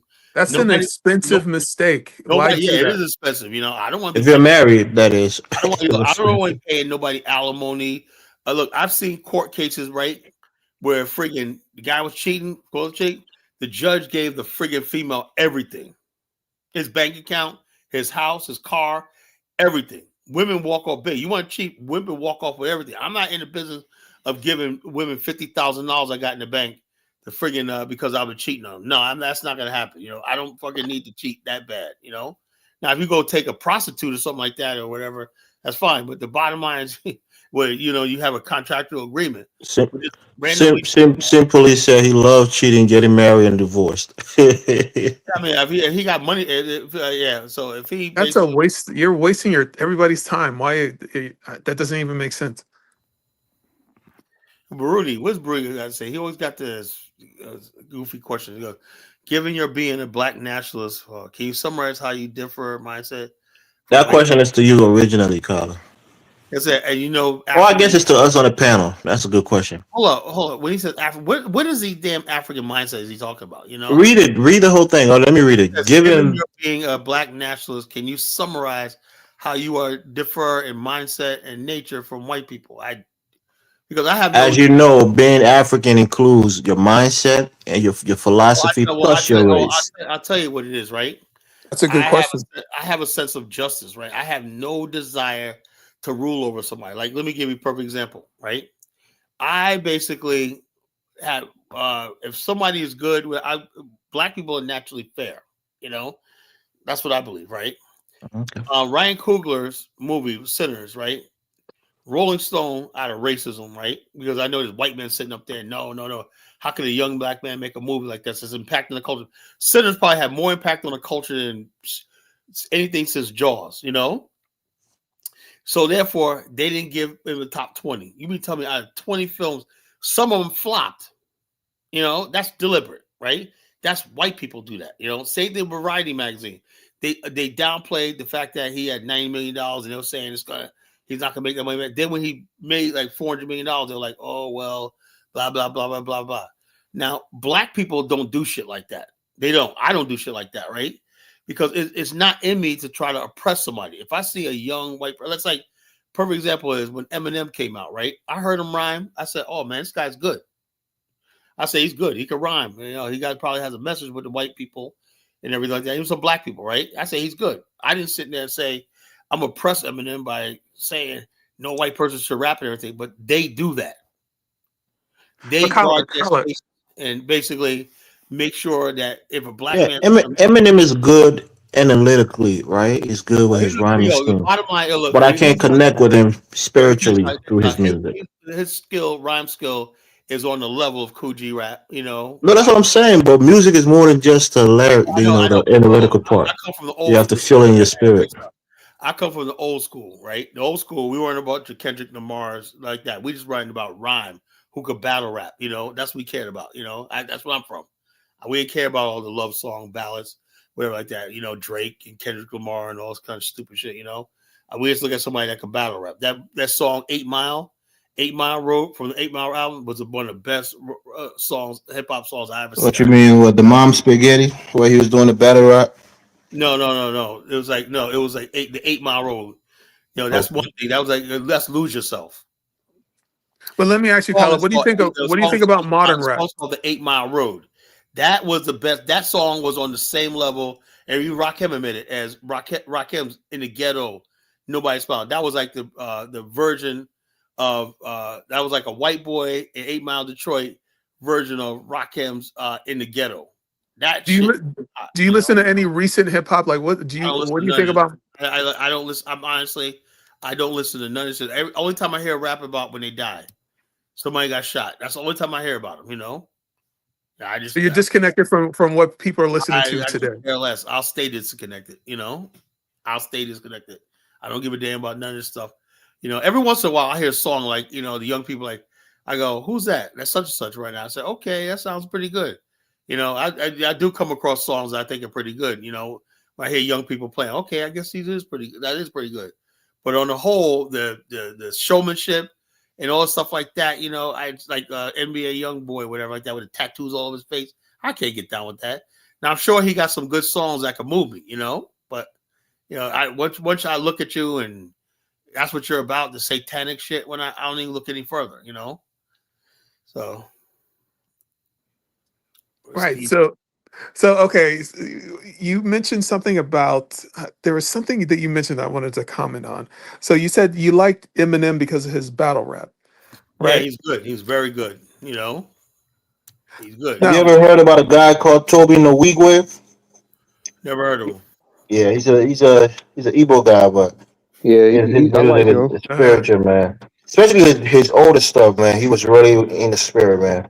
You Truthful. can feel it through his music. But now he's more mainstream and he's kind of Hold on, lost. hold on, hold on. Why is Broody says Kala rejects you as Africa's resource? Dude, I am not Africa worship. I look, all I can say, Broody, is my ancestors came from Africa, right? I'm here in America, right? I have nothing tangible in Africa. I have no land. I have nothing to build. Let me tell you, if we had an Afghanistan, that's a good way how to integrate into African society because you'll bring other Africans there and you learn from each other. Since that doesn't happen, and 99% of all my interactions are here in America, why am I worried about Africa? I gotta start. Look, if I keep worrying about Africa, right, I'm gonna lose Black America, and the FBAs will take over. You understand, Broody? I gotta fight a battle with these FBAs. Like I said, that's my battle right now with these FBAs trying to destroy my culture over here. I can't worry about Africa right now. You know, so you're so putting Africa stands on pause right no, now. I mean, look, it's still there, but I'm saying my whole thing is if you don't have nothing to build with, the mindset where an Afghanistan is not a place, it's a mindset. It's a mindset. That's all. Afghanistan could be any place. Afghanistan could be in freaking Canada. It's a place where Black people right now we are so broken as a community, we barely function. I talked about Charlotte, North Carolina. Charlotte, North Carolina has a high crime rate, right? The Black communities and all these communities are freaking broken. In other words, we don't have communities anymore. We have friggin' and that's why I attack these friggin' ghetto ass people who destroy our culture and destroy our community. We're not community together, right? And Afghanistan just means a community. That's all. Whether it comes into a nation, one day, fine, right? But the main thing is the Black community has to be together, on one page. And we're not on one page. Everybody's doing their own thing. Everybody's doing this, and everybody's against each other. Everybody's fighting each other.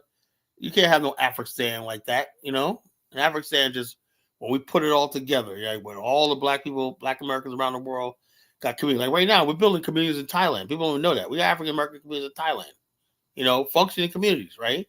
That's what I consider an Afghanistan.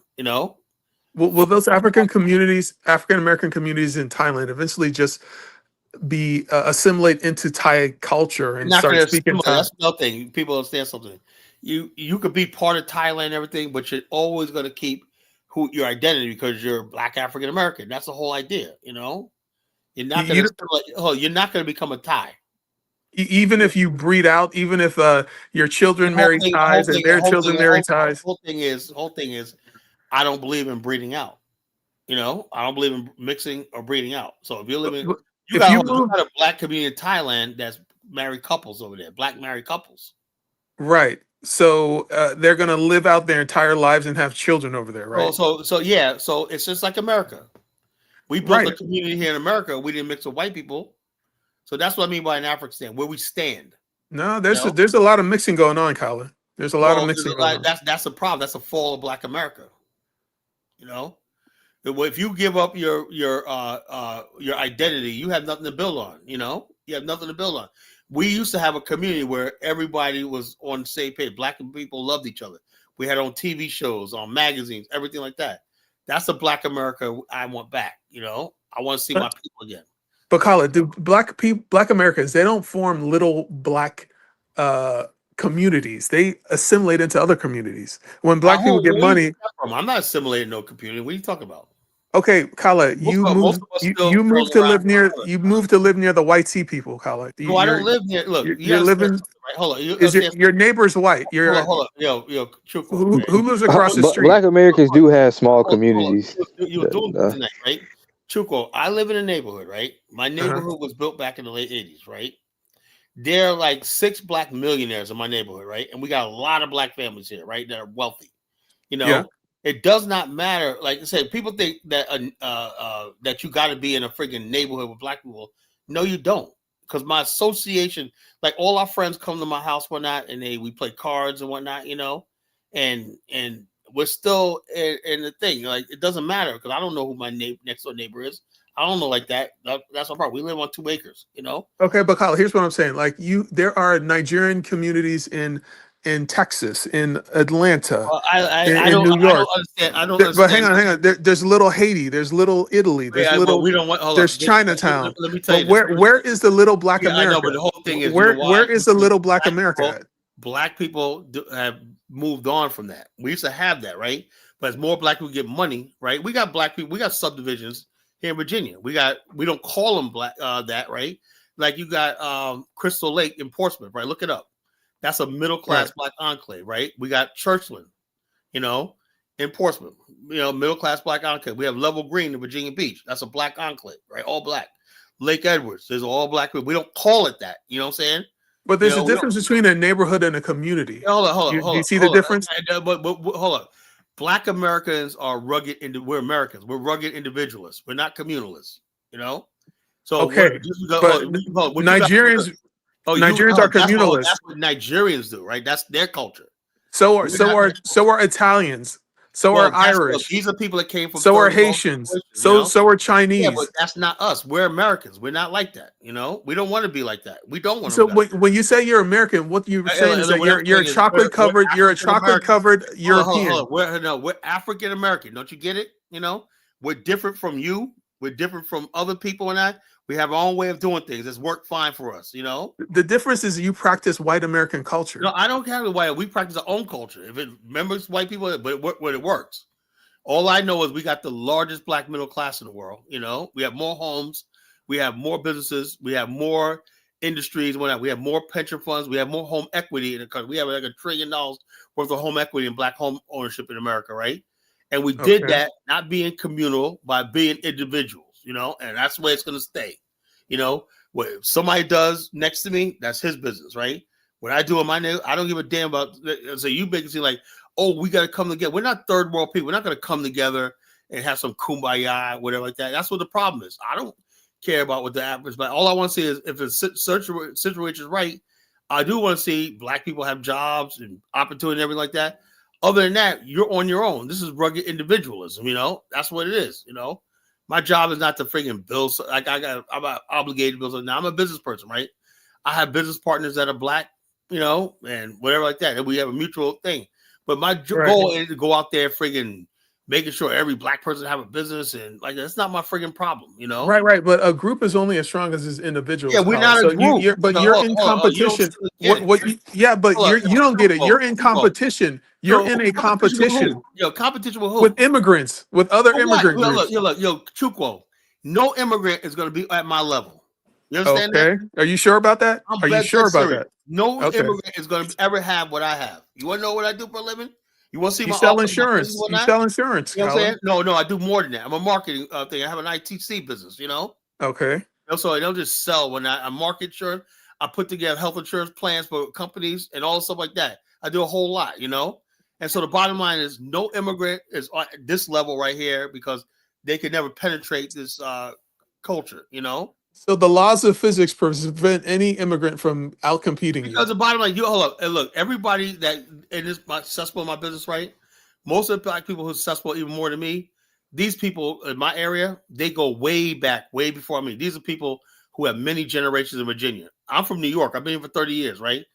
I got my own share of the power thing right here. And black people, you know, so the bottom line, so I got a little bit of it, right? But you got black people that have been here for generations. They own half the city of Norfolk, right? Buildings, apartment buildings, shit like that. No doubt. And so the bottom line is this, you know, they're not going to be like, they're not thinking about us as people. Their families got money, right? But how do people like Vivek Ramaswamy and Elon Musk, who are immigrants, come here and do so well? Look, that's all good for them. But has Elon Musk and Vivek Ramaswamy, you know, Elon Musk maybe, right? He made his money in South Africa. But any of them are richer than David Stewart? Yes. Well, Elon Musk. No, Vivek Ramaswamy is not richer than David Stewart. Well, not Vivek, but Elon Musk. He made his money with PayPal. He made his money with PayPal, right? Yeah, but he made his money globally, outside. Show me anybody in America, right, that made all their money before they came to America, and all their money in America after they came to America. Show me anybody. I think you're putting artificial constraints on No, that. I'm just that serious. Show me any immigrant that came here and became a billionaire. Well, there's many immigrant billionaires. I just don't have a list of them in front of me. The immigrant billionaires I got ties to their own countries, right? There's never been an Asian person who was born and raised there that became a billionaire. Never. Are you sure about that? I don't That's have good. those numbers, but I'm sure a Google search can reveal that. Asia's power base is in Asia. There's no Asian that live in America that became a billionaire. But isn't the CEO of one of those tech companies in Silicon Valley Indian? Is it Apple or what is it? He's a CEO. That means he's a chief executive officer. That don't mean he owns the business. Right. Okay. I mean, I'm not doubting that, but the only thing I'm doubting is that you don't know what the future. What is the future? What is the future of Black America? The future of Black America is just get your guap, get your damn money. That's all. Get your money, right. Get your paper up, stay out of trouble, stay away from white people, stay away from all this nonsense and everything, and get your shit up. But you said Black Americans are one of those people. One of those people is Jason Hong. He's the president and CEO of NVIDIA. He was born in Taiwan, but came to the United States, went to Oregon. Yeah, he was born in Taiwan. I thought. Yeah, but that's what he was. He didn't become a billionaire in Taiwan. Is this company in Taiwan? What are you talking about? You said give me somebody who came in America and made billions in America. He has Asian money. No, he made all of his money here. That's what I'm trying to tell you. Yeah, it's American money. He made his money in dollars, Kyle. He made his money in dollars. Who financed him? I mean, you just made a point, Kyle, and now you're moving the goalposts. I bet you any amount of money he got outside help. I know it. You think the guy went to Stanford, Kyle, in Oregon? He's very smart. I know. You know how many Chinese people in America, the Chinese do this, right?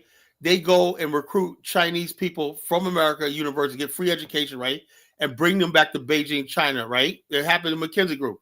And then they bring them. Yeah, but he's from Taipei, Kyle. He's from Taipei in Taiwan. He's not Chinese. Taiwan and China, they do the same thing. They basically come over here and they visas, get knowledge, everything. And the bottom line is their countries, right? These countries in Taiwan, Asia, they pick these people. They go pick them out of chorus. They know who's over here. They said, okay. Is it me or did Kyle drop? I don't hear anything.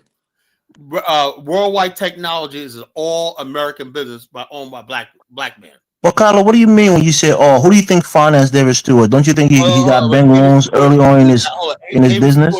Right, that's a good point. David Stewart supplies AT&T, Boeing, and all these. Yeah, I know that, and it's impressive, Kyle. But he got loans. So when Chuko says, "What are we gonna do?" I said, "Look, I'm looking at all the black billionaires in America. I'm impressed by what they're doing, and I'm part of that black success. So right." But what Colin, we got to do. No, my point is this: you say you're rugged individualists, right? But you're competing against people who are communalists. Communalists will outcompete individualists in the long run, is what I'm saying. Do you agree with that, Carla? Because I tend to agree with that too, and that's why Baruti keeps talking about Ubuntu, because communalists they work with each other, they have a strong base. Yo, man, get the fuck out of here with that shit. I mean, I love my boy Dollar Bill. Even he told me the other day, man, Black America needs to build among ourselves first and whatnot before we start talking about. That's a form of communalism. It don't have to be with Africans, but among yourself. As individuals. I'm not going to freaking build with somebody who can't come anything to the table with me. What do you mean? You don't think Africans have anything to offer? I tried that already. Right? If I ever saw an opportunity with an African that I could make money, whatever like that, I would go for it, right? Well, Kyle, you have to have money to go to Africa. You know that. Hold on. You can't go to Africa and ask them to give you something. You have to have at least maybe 100,000. Right? But like I said, I don't see where that I could benefit from anything that right now. Kala, would you benefit from the black dollar circulating longer in the black community, or would you benefit from black people consuming $2 trillion and giving it to white people? Shut up, be quiet for a second. Right now, we're doing that. We have black-owned buying apps, right? I do it all the time. I go on Blaps and all these other apps. I see businesses in my neighborhood. I didn't even know Southern Flair, a business in my neighborhood, right? A restaurant in my neighborhood was black-owned. Till I got into black Blaps when I said, "Oh man, Southern Flair's black owned. Let me go patronize them more." Right? black people are good online. They're finding black business, even on TikTok. We're finding black business one and we're patronizing them. It's happening, you know. Black people who's like, you got a good product or not, and we're not obligated to support black business, but black businesses come up to the thing. They're really like, you got people now that black businesses that ain't the typical mom and pop. You got kids graduating from culinary school, opening up friggin' fancy restaurants, soul food restaurants, whatnot, all throughout the America. Because I got these black-owned restaurants in every area. You don't even, a lot of times you don't even know it's black-owned because it's so nice, you know. It's called BLAPS, BLAPPS, BLAPS. So we're doing all that. All the stuff you think. Don't show that to Afrodamus. He's gonna start calling you guys the Blaps. Check this out. It's 2 P's on the end. BLAPS. Right. BLAPS. But so, Kala, do you think in the future, the next 100 years, there's not going to be any relative change? I could care less. You don't care what happens next. You only care about right now. Long as I see what I'm seeing now, I see more and more young black people killing it. In fact, oh man, Afrodamus, man, why are you here? Okay, I told you, you mentioned the word Blaps, he's gonna pop up like a genie. I'm having a good conversation. I got this clown come up here. Check this out, Chukwo. That's a professor, right? Afrodamus. Go ahead, sir. Professor, my ass. Check this out. My office, right next door, a new business just moved in. A young black millennial guy has a temps and staffing business, right? And he has a wrapped car with his logo on and everything. I said, man, I'm gonna meet him. One of the days when I get the time, I'm gonna go over there and introduce myself, and we'll probably take him out to lunch, see what's on his eyes. The young guy's a millennial, you know. And I said, I'm surprised that young black people opening businesses like that. Labor staffing is a friggin' business of the future, right? And I'm gonna tell him, man, look, man, you're gonna do labor staffing, man. Just fuck with the Mexicans, you know. Let me actually call it. Black Americans have a lot of money when it comes to consumption. $2 trillion a year in consumption. Yeah, we're getting some of that. What about the business owners? Why is there no black? Where do you live at? In my area, we got. No, but hang on. You didn't hear my question. Why is there no black like? What are these big companies like Amazon or Okay, so what is worldwide Elon Musk? Where's the black Elon Musk? Where's the black Elon Musk? Where's the black SpaceX? David Stewart is the black Elon Musk. So that's what I'm saying. Also, what produces steel, worldwide steel production. You know, we got Baldwin Food Group, whatever like that supply. We got a lot of major black businesses. Stephen Hightower, I played the video the other day. Stephen Hightower from fucking Middletown, Ohio, right? What about a multinational corporation? No, Stephen Hightower is in like 10 countries. Okay. What's the name of it? You spoke about you said. What's the name? What's the name of his business? It's the Hightower Petroleum. Okay. I've known about him. No, the wider one is called the Hightower Group, Colin. That's the umbrella. Yeah, Hightower. Yeah, well, that's his group too, because he has a platinum card. All that. He built a oil transport business nationwide. Now he has a global network. Right, he's transport oil in several countries, so other countries. You know, black man from Ohio. You know, I love to see that, Kala. I'd love to see an FDA president. I'd love to see a multinational, an Elon Musk. I want to see a black Elon Musk. He'll sit you ass, right? And you're always like, what black Americans not doing it because you're too stupid to freaking reach it. Look, you know what you do? Don't play that video game, please. I'm playing it, you know. Look, you gotta read. I grew up reading Black Enterprise magazine. I knew about black millionaires and success in this country, you know. So you coming from another country, you don't know shit about black America, you know. Steve Hightower. You know, we'll play a video for you, you know, let you know, in the meantime, you got to bring Afrodamus up. Maybe you have something to say. He's here. Go ahead, bro. Salute, Afrodamus. Welcome to the thank you. Yeah, I was just cruising and I saw Carla, and I don't understand what the hostility is all about. But here's the fact, Carla. The things that you speak because you talk a lot of shit a lot of times, but it's it's not, Carla. It's not about. Let's have a peaceful dialogue tonight. But that was my first. I see you. That's my first express. Yeah, because you talk about like business and making money. Emotions are not involved in that. For example, like me that you speak to, right? I remember growing up. My father was a diamond dealer. Can you answer a question, Afrodamus? Can I Google your father's name? No, you can't. So if he's a diamond dealer, I got Angolans that deal diamonds and whatnot. They're really successful. I can Google them and show you and stuff like that because they could say that. Well, Not just my tongue. well, Kala, there are plenty of people who are in many So trades they you work. can So ask. they work. So your dad worked under the table. Okay, I get it. No, my dad doesn't. Here's the thing, that's the difference between you and I. Allow me to speak, because see, I was taught and groomed to understand humans, to Everyone understand is their human. emotions. You know what my favorite game was when I was growing up? I don't know. Monopoly. Monopoly. Little bank taking big bank. My father taught me never complain. What you do is dominate and take over So let silently. me ask you a question, Abadamas. Do you have any idea that maybe my father taught me the same thing? That's why I'm a successful Well, business. but you gotta allow me to speak though, I know, but you right? made This a is comment like I was taught this. How do you know I wasn't taught the same thing? Why you but make it sound but like I you? never but again, I never said whether you were taught or not. I'm speaking about what I know. I don't know what you were taught or not. It's not a competition between you and I. So that's why you should be open-minded and allow other people to speak so you Go ahead. understand I'm gonna let you the speak for like 2 minutes. experience, Go ahead. right? Go ahead. For example, little bank taking big bank. Um, when I came here to America, I studied business not only in classroom but watching. I watch how white people do business and other people do business, and I've gained lots of experience. And me coming from a family of businessmen and women that helped me put things together. For example, in Gambia, right, when I went there, I played Monopoly, big bank taking over little bank. I took lots of money and I bought huge lands.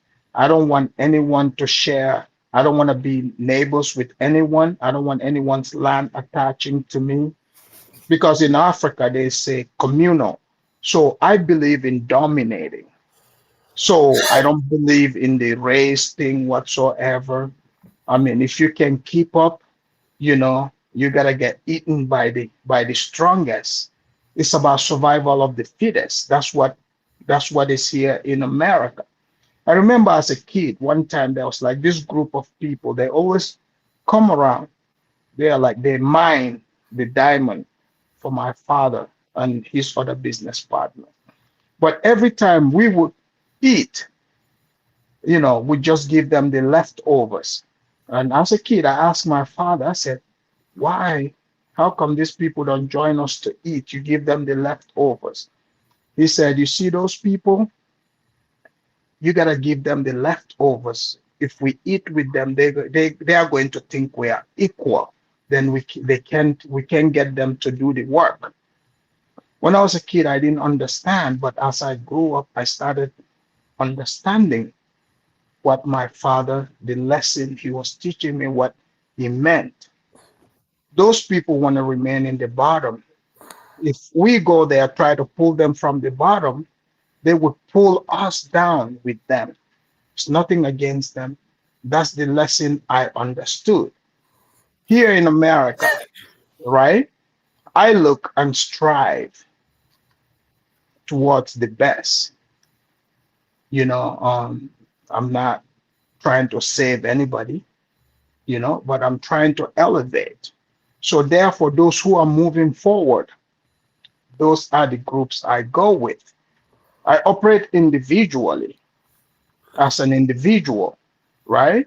Somebody else operates as an individual. You're strong, I'm strong, we all running together, we come together, we build.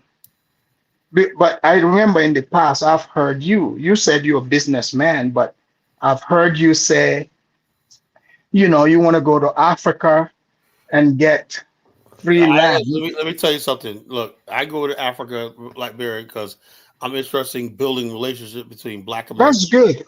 And That's I'm not good. look. I have no plans right now of doing business in Africa and making money in Africa, right? Because I don't see it. I really don't.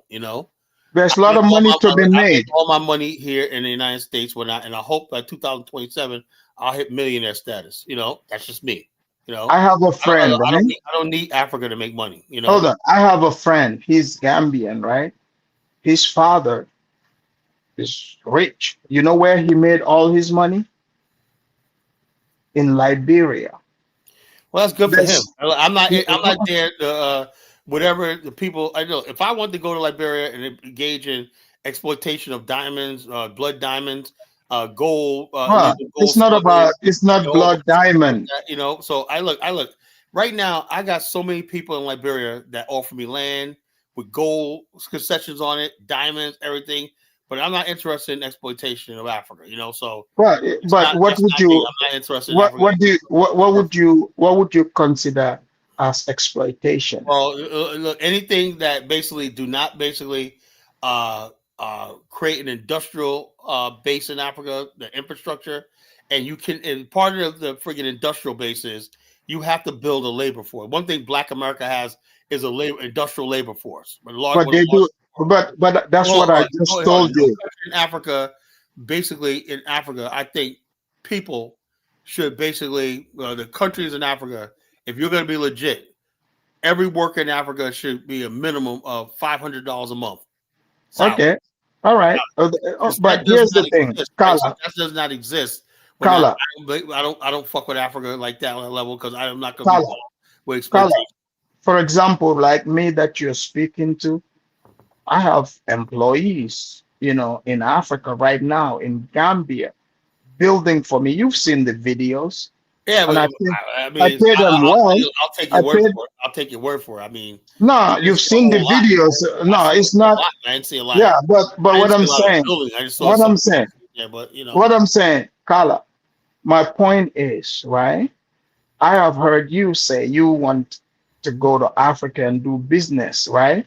Yeah, But in that's Africa, that was hold on, that was a hold on, couple of years ago, and I hold on. changed my But freaking mind. you Go gotta allow me to learn, right? ahead, go In ahead. Africa, for example, a serious business person, you have to do big bank versus little bank. You go, there's valuable lands. If you got the cash, they are ready to sell. You can sell. The labor is available. If you want to pay people $500, hey, bingo, nobody's gonna stop you. In fact, they would love it, That's all right. right? They would love it. So, but to expect free is not I'm not good. asking. That's not. I don't have anything free in Africa. I don't. Like I said, I No, haven't. no, no. But Kala, I've heard you demanding that they should give you free land. I said many things over the years, right? Which I matured. Oh, As a you've North changed. You've changed. No, I haven't changed. I just matured, right? I had under the impression, right? This is no offense to you Africans, right? When I first came to Liberia in 2021, I've been involved with Africa now for 30 years, right? I was under the impression that our mindsets were the same, that we would see the same thing, right? But whose fault is that? No, I'm just saying, look, I was thought that we were on the same thing, right? You see a country, right? Nigeria, they got oil, instead of friggin' letting friggin' foreign companies take your oil away, let's work together across international lines, across ethnicity, and let's make Nigeria. Nigeria was on the cover of Ebony magazine twice in 1990. 2 full feature articles. Black America was ready to engage Nigeria at the time. Nigeria said desperately, we appreciate because we educated a lot of their kids in our HBCUs, in American Historical Black University. So, but the whole thing is, it never came to fruition, right? And Yeah, but what I'm saying is, what knowledge do you have? Do you guys have any knowledge in oil exploration? Okay, well, let me play a video. Since you asked that, yes, the first oil well in Nigeria was struck by African Americans. You know that The first oil that the was first oil rig drill is was by drilled by African Americans. Kala is by American whites. It's No, not. it was by Black Kala. American guys. Okay, Kala. That's one thing. But you come here, see, Kala. hold on, Afrodite, you come here trying to do. Man, we've been in the oil industry for over 100 years. But Kala, are you loyal to actual business or ethnicity? What is it? I don't care about ethnicity when it comes to business. But you keep mentioning ethnicity, though. I do not believe in people investing in money or for freaking emotion. That's what I don't believe in. You know. But why do you keep mentioning ethnicity instead of the No, business? I'm saying like no. I'm not mentioning ethnicity. I'm just saying You just did. no. I'm saying that the fact of the matter is, you got black people in America, and I tell them out there, stop going to Africa, making these promises and stuff like that. And I know so many. Me and Bomani know so many people that have went to Ghana and these Africa, Gambia and whatnot, and they come back with America broke and broken. You know, because they spent thousands, hundreds of thousands of dollars believing in the African dream. And I tell people, stop that shit. You know, You know, Carla, let me tell you, when I went to Gambia, I saw some of the blacks that went there. I can assure you, man, they're not doing anything. These are not business people. They have no clue about what they are doing. Even the areas where I got land on the beach, yeah, what they you call can, yeah, like I said, most they black can they can't afford it. well, black Let's people, just be real. most black people, they got money and all like that. And we, But then you got a how large, come they're not showing it? How listen, come they're not showing? They're not hold proving on. it. You got a large number of black business people, black American business in South Africa right now because it's the Yeah, first country, right? but Carla, You we're got a lot talking of black West people. Hell, you Africa. got a lot of African Americans that live in Thailand right now, doing really well. China doing really well. Yeah, I'm not Spain, doubting that. Spain, Portugal. You got a lot of African Americans. Spain, Portugal, Italy, Germany. Yeah, but they're not You business know? people though. I've But seen videos. hold on. These are black professionals, middle class people. You know. Carla, those people are looking for jobs. They are employees. They They are look not for jobs and they're business all people. opportunities. So the bottom line is this: Africa basically can't even do that. You can't even guarantee us a job. That's how you enter a thing. Carla, Watch Africa, Africa, Africa, Why Carla, should everybody have to build a business? Why can't Africa build the economy where because you know? Carla, you coming from the first world, right? Africa right now, it's developing. It's a That's what developing I'm saying. world, right? It's not ready for us. Hold on, let me Hold on. play. It's a developing world. You Yeah, hold can't on, go there hold on. looking for jobs. Abdominus, all You due gotta respect. create it. You gotta create the job. Abdominus, all due respect. Let's watch this video. This is Steve. Okay.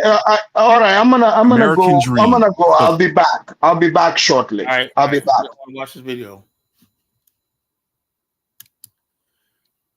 Say somebody's a narcissist. He don't want to sit back and watch this video. I'm about to blow it. What blacks are not doing and whatnot, you know? Oh, I'm like, shit. People are tired of hearing the fucking Africa developing bullshit, you know? Like, dude, man, we went over there with good heart, good faith for years. You know, we didn't ask for no. We just want to be part of Africa. That was the whole thing. We didn't want money. We just want to be part of the continent, you know, our motherland, whatnot. And these people treat us like, like you see, I talk to these people don't know. How do you know what they know? Maybe there's people retired and just want to live in Africa, you know, just want to live on the continent, just want to basically a new life and whatnot. You know, why you bother them to start a business, something like that? Let them live in peace and shit, you know. Yeah, when they come to this country and whatnot, we don't pressure them to build nothing or whatever like that. We just let them be, you know. When you go to Africa, you gotta be get involved in some land scheme or some diamond scheme. Get the fuck out of here with that shit. Go ahead, Steve. And I'm just gonna watch the video. All right, so play the video. Steve Hightower. This is Steve Hightower, you know. But this particular man has lived it. So Stephen Hightower joins us to talk growth in his petroleum company. The good thing about being in business and caring about what you do, you never know when you cross over to say, we quote unquote made it. I started as a janitor and I started cleaning floors and toilets and doing those things that most people would never even dream of doing, but I wanted more. When a man goes from scrubbing floors as a janitor to owning a business that racks in billions, you should know he'll have crazy stories to tell. So stay with us as we take you on an extraordinary ride through the awe-inspiring tale of how Steve Hightower transformed from humble beginnings into a colossal empire.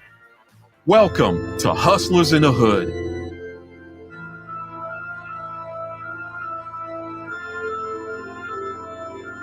People that fool ask about how many black people know about oil. Does you understand?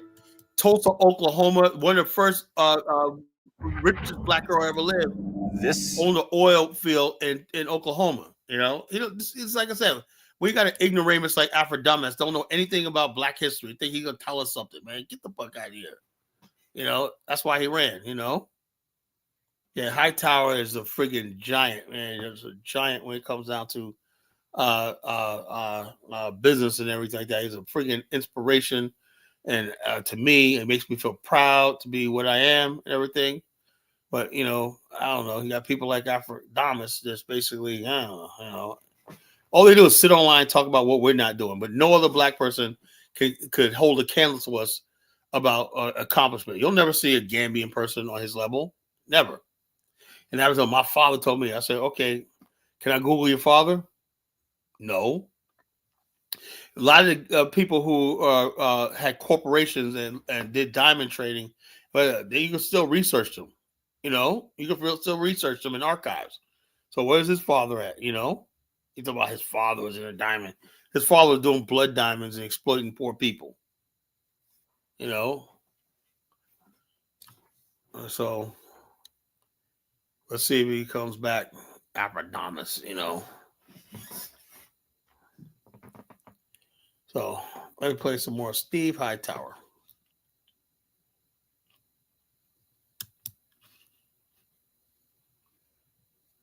Game. You're not ready for it. Throughout history, there have been many stories of incredible people emerging from humble origins. Even the most iconic of fictional characters have that dream to become something more than what they already are. For some, it takes a fairy godmother. For others, their plan is just as simple as stretching out a plate and asking for more.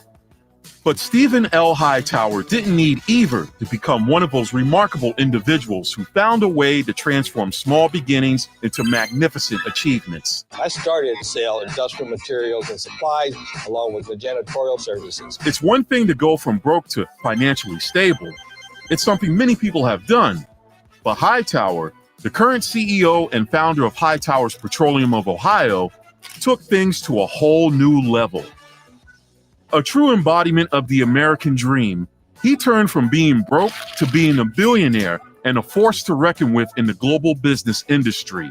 His extraordinary journey from humble beginnings as a janitor, scrubbing floors and toilets, to emerging as one of the nation's most influential oil tycoons is nothing short of awe-inspiring and crazy at the same time.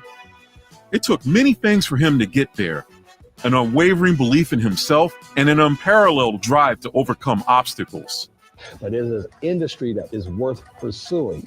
And once you learn how to pursue it, you are bound to be successful. An undying will to defy the odds, a relentless determination, and an entrepreneurial spirit to carve a path to success. All that and more. Today, his company stands as a testament to his vision, leadership, and unwavering commitment to excellence. To understand the secrets of this man, there's no better place to start than from the beginning. The secrets of every great man take root from his earliest days. And for Steve Hightower, it all started in the beautiful state of Ohio. Born and raised in Middletown, Ohio in the 1950s, Steve attended Wright State University from 1974 to 1978, where he majored in management and communications. His father had a janitorial company and also worked at Armco, with his mother sometimes participating in the business. That company would later grow into over 175 employees. From an early age, Steve actively participated in his father's work. Together, no time to go on camera? Use your avatar twin. Say goodbye to those robotic fake avatars. With Big Boo AI, they would visit apartment complexes where Steve would help out by cleaning tables, dusting chairs, and occasionally clearing leaves. Say what you want, and we're pretty sure the naysayers had their say, but to Steve, cleaning was never a degrading business. Working with the right mindset, by the time he was 16 years old, Steve was on the truck crew cleaning home carpets. He even started heading crews around this time, and a couple of years later, by the time he was 18, he was doing commercial sales for corporations. Doing this taught him an important lesson, not how to clean your house, although he did learn that pretty well. Young Steve learned the importance of hard work. These experiences helped him gain a profound understanding of the importance of hard work, and has stuck with him ever since. During his short-lived college years, he worked tirelessly to support himself. After graduating, he joined his family's cleaning business, initially working part-time while attending college, but later committing full-time. After completing college, Steve had aspirations of joining the Air Force.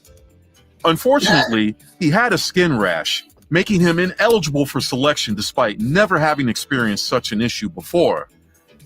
So, he had two choices: either explore employment options at Armco or consider a different path. Armco made the decision a little bit easier by offering him a job at their plant rather than being a salesperson, which he preferred. When he realized that spending 3 decades at another company would only result in him receiving a mere watch in retirement, the choice became clearer. Entrepreneurship was offering him the chance to potentially reap far greater rewards after 30 years of hard work. So he dared to do what most people wouldn't and started his own business. Steve always had the desire to do more things. I started as a janitor, and I started cleaning floors and toilets and doing those things that most people would never even dream of doing, but I wanted more. Just like Oliver Twist, only rather than stretch out a plate for more, Hightower went on to get it himself. Steve embarked on his entrepreneurial journey by establishing a small construction company in 1978. However, the company didn't do too well. In fact, it faced sluggish growth, and Steve encountered challenges in obtaining credit and accessing larger opportunities. Nobody said making a fortune that would last a lifetime was gonna be easy, though. In 1979, Steve and his father launched a union cleaning business that would eventually evolve into Highmark Construction Group. Highmark specialized in the construction of water and wastewater treatment plants and often collaborated with large companies as a subcontractor. Over the years, the company expanded and established offices in various locations, including Middletown and Washington, D.C. But it wasn't until 1981 that Steve's fortunes took a turn when he discovered a state program in Ohio that involved selling gasoline. Recognizing the potential, he seized the opportunity and founded a shipping fuel and oil company. Hustler that he was, though, this dude still continued selling custodial goods.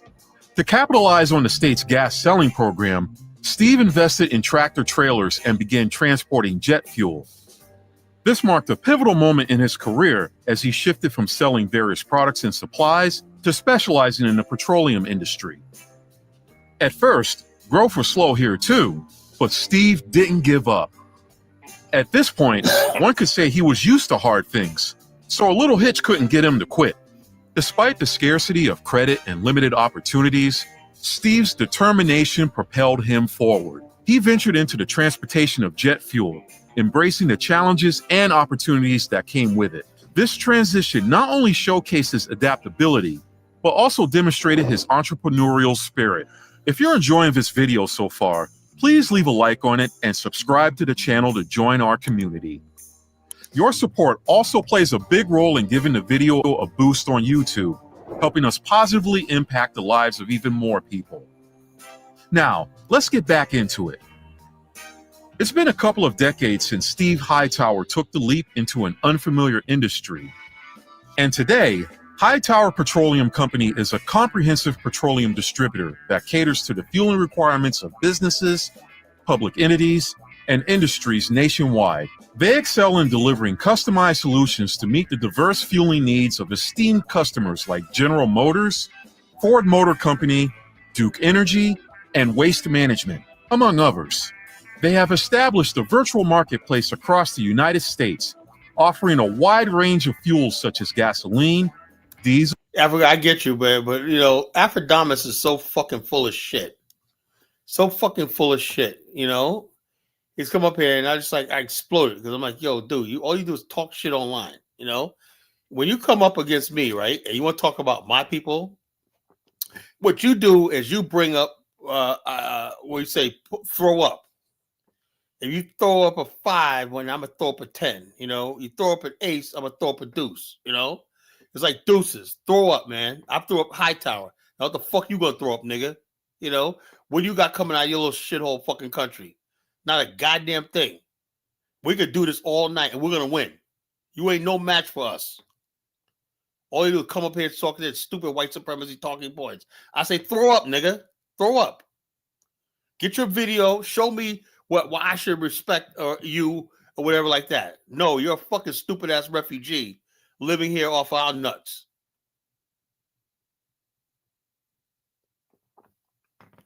That's all I'm just sick and tired of. I'm sick and tired of these people coming around here. Like, my people are too good people. They're not going to friggin' get down much. I'll do the dirty work for them. That's what I say, nigga. Anybody got anything, Chuk or anybody else? Throw up, nigga. Bring your shit up. Throw up. What you got to put up against this?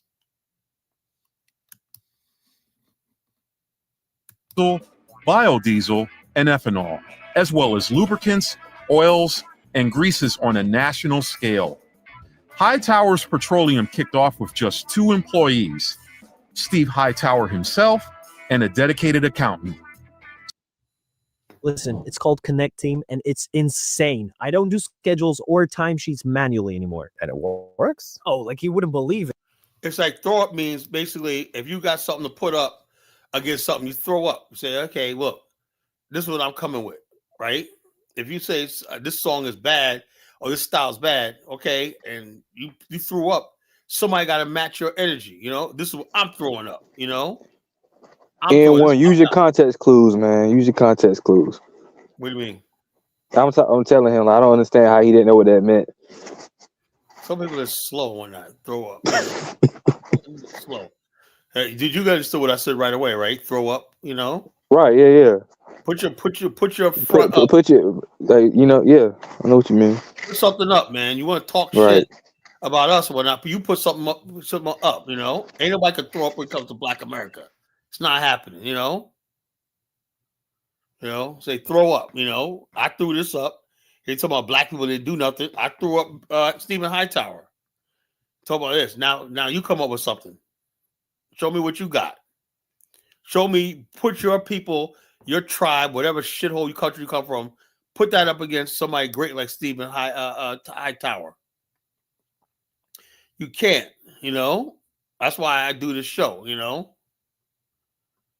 Yeah, I mean, square up, man. Put your fucking hands up. Let's fight. Show what you got. Throw up. I'm gonna run like a fucking coward. Epidemics ran like a coward. It's a fucking little coward, man. You know, when college is on his ass, man. He flees like the dirt. So you can tell it wasn't an easy road. During the early stages of his scoundrel he is, man. He just runs. You know, he said he ran. I gotta be back. Like a ran. Got scared. Ran. Well, sick and tired of playing with these dudes. Business. Banks denied him loans. It wasn't until his business had a net worth of $200 million that banks were willing to take a chance on him. But by then, he had already proven that he didn't need their money. To a point where he didn't need bank loans. But there was a time when a single note was the ultimate highlight of his business. According to Steve Hightower, he and his coworker were quite thrilled when they got their very first $100 bill. And we got our first $100 bill.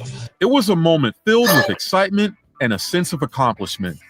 By 1984, Hightower's Petroleum had grown steadily, and their first significant contract marked an exciting milestone. What began as a 2-person operation eventually evolved into a company with a workforce of over 85 employees. In 2015, the company generated a substantial revenue of $350 million, and Hightower aimed to reach $500 million in the following year. The company's success was evident in its ability to sell over 140 million gallons of oil annually, serving prestigious clients such as FedEx and other major corporations. Apart from being the president, founder, and CEO of Hightower Petroleum, Mr. Hightower has been a director of the National Park Foundation since November 26, 2012. He also owns and manages a commercial construction and sustainability company, showing that while he might be a jack of all trades, he's definitely a master of all. When asked about the secret to his success, his answer is actually quite simple. Steve Hightower's success story is grounded in his unshakable belief in himself. He didn't let any barrier stop him from pursuing his mission. In a CNBC profile, Hightower emphasized that his unwavering belief in his own potential has been his driving force. Hightower has always had big dreams and had the confidence to support his dreams. He didn't doubt his capability. Would I ever imagine I would be where I am today? Absolutely. Because if you don't think that you can be great, you'll never be great. And I knew that I was going to be great a long, long time ago. And Hey man, can you share your number one tip for business success? Switch to Monday CRM. Oh, awesome. Thanks. Hold up. And the best part is that he remains committed to personal growth and diversifies his business portfolio by investing in various ventures.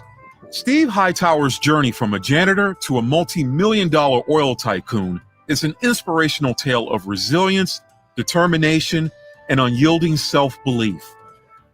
His ability to transform adversity into opportunity and build a thriving business empire is a testament to the power of perseverance and a clear vision for success. Over the years, he has achieved numerous successes throughout his career, including serving on the board of directors for Sigma, the Society for Independent Gasoline Marketers Association, and the Cincinnati, USA Regional Chamber of Commerce. He has also been involved with esteemed organizations like the Corporate Council on Africa and the National Petroleum Council, appointed by the Secretary of Energy. This man has also been recognized as a corporate roundtable member for the National Black Caucus of State Legislators and has advised various other groups. And that's not even all yet. Hightower's Petroleum has also received many accolades, such as National Minority Supplier Development Council Supplier of the Year Regional Award winner, and winning the Best Energy Company category at the Best of Black Businesses Awards. The company has also been honored as the Cincinnati Regional Chamber Minority Business of the Year and received the Small Business Excellence Award. The life of the former janitor has undergone a remarkable transformation. Like every true billionaire, he now enjoys the luxuries of driving a Jaguar and living in an extravagant 11,000 square foot mansion, adorned with contemporary art.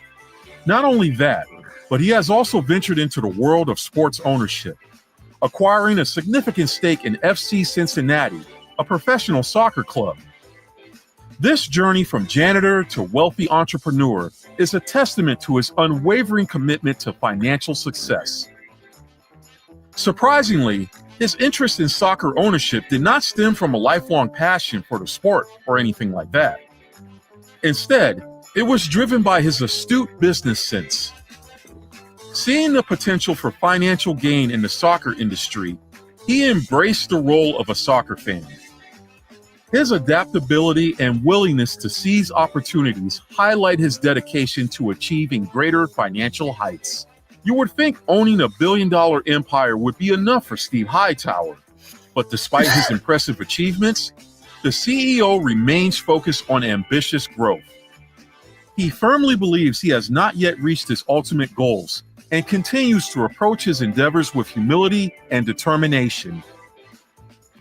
In his own words, he describes himself as a humble individual who is striving to do his best and eventually achieve true success. What a mentality! Hightower's perspective on wealth goes beyond material possessions. He possesses a deep understanding of its true value. He acknowledges that his acquired resources are not the ultimate measure of success. Instead, he remains committed to personal growth and making a lasting impact. To date, his success and ethics are deeply rooted in his father's sage advice. These words have not only shaped his path, but also served as a beacon for anyone seeking success with integrity. At the end of the day, Hightower's story of building a company worth well over $500 million highlights the significance of hard work, resilience, and determination. And no matter your line of work or sphere of influence, you can do it. What are your thoughts on Hightower's success story? Feel free to share your thoughts in the comments below. We'd love to hear from you. And if you enjoyed the video, please like and subscribe to the channel for more content like this. Well, there you go, folks. I threw up. That's what I had to throw up. People talking about Black American shit, whatever like that. You know, I just threw up. What is Afrodamus gonna come up here with? You know, what is he gonna come up here with? You know, what say you, Steve? As far as what he gonna come up with? Yeah. I mean, I don't know too much about Gambia. Maybe they do have some, They ain't got shit. We got somebody put some fucking guy in the chat. Somebody, and I looked it up on ChatGPT. No such person exists, or no verified information exists about them. They're all full of shit, man. You know, all fucking full of shit. You know, they don't think I'm gonna be thorough and do my research and expose their fucking bullshit. You know, that's what I say. You know, so that's what I say. What say you, Elvis? Elvis sleep. But yeah, so folks, it is what it is. You know, it is what it is. I'm basically talking about the face of white supremacy. Afrodamus has bought into white supremacy. You know, everything is I learned from the whites. You know, white people learn in my business. What I do, white people learning from me.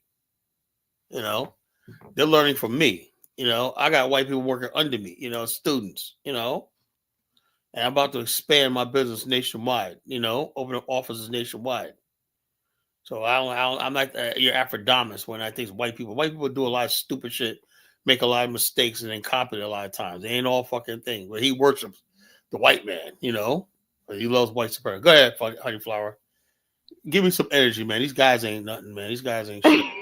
You know? Can you? They probably How's Afrodamus? He's tired. back They and whatnot. I want to see what he has to throw up. Afrodamus, you have something to throw up, man? Oh, can you hear me? Yeah, I can hear you loud and clear. Have you got So, something to so throw up? Carla, clearly, I listen, and you are misrepresenting everything. First of all, the guy that you presented, he's an inspiration. I love that. That's why I asked you, is it about, hold on. You are doing you're making it seem like it's you versus you throwing this ethnic stuff. I'm not. This I am guy, not. Look, hold on. This guy is a great inspiration, working his way to the top, right? And me being somebody who's working my way to being a billionaire, he's a great inspiration to me. I love how he's versatile, jack of all trades, just like I was saying. Little bank, take it, big bank, all from hard work. Okay. So this is not, for example, me, I don't throw other people to say these are the people. I'm telling you, me as an individual, me Afrodamus, what I'm doing.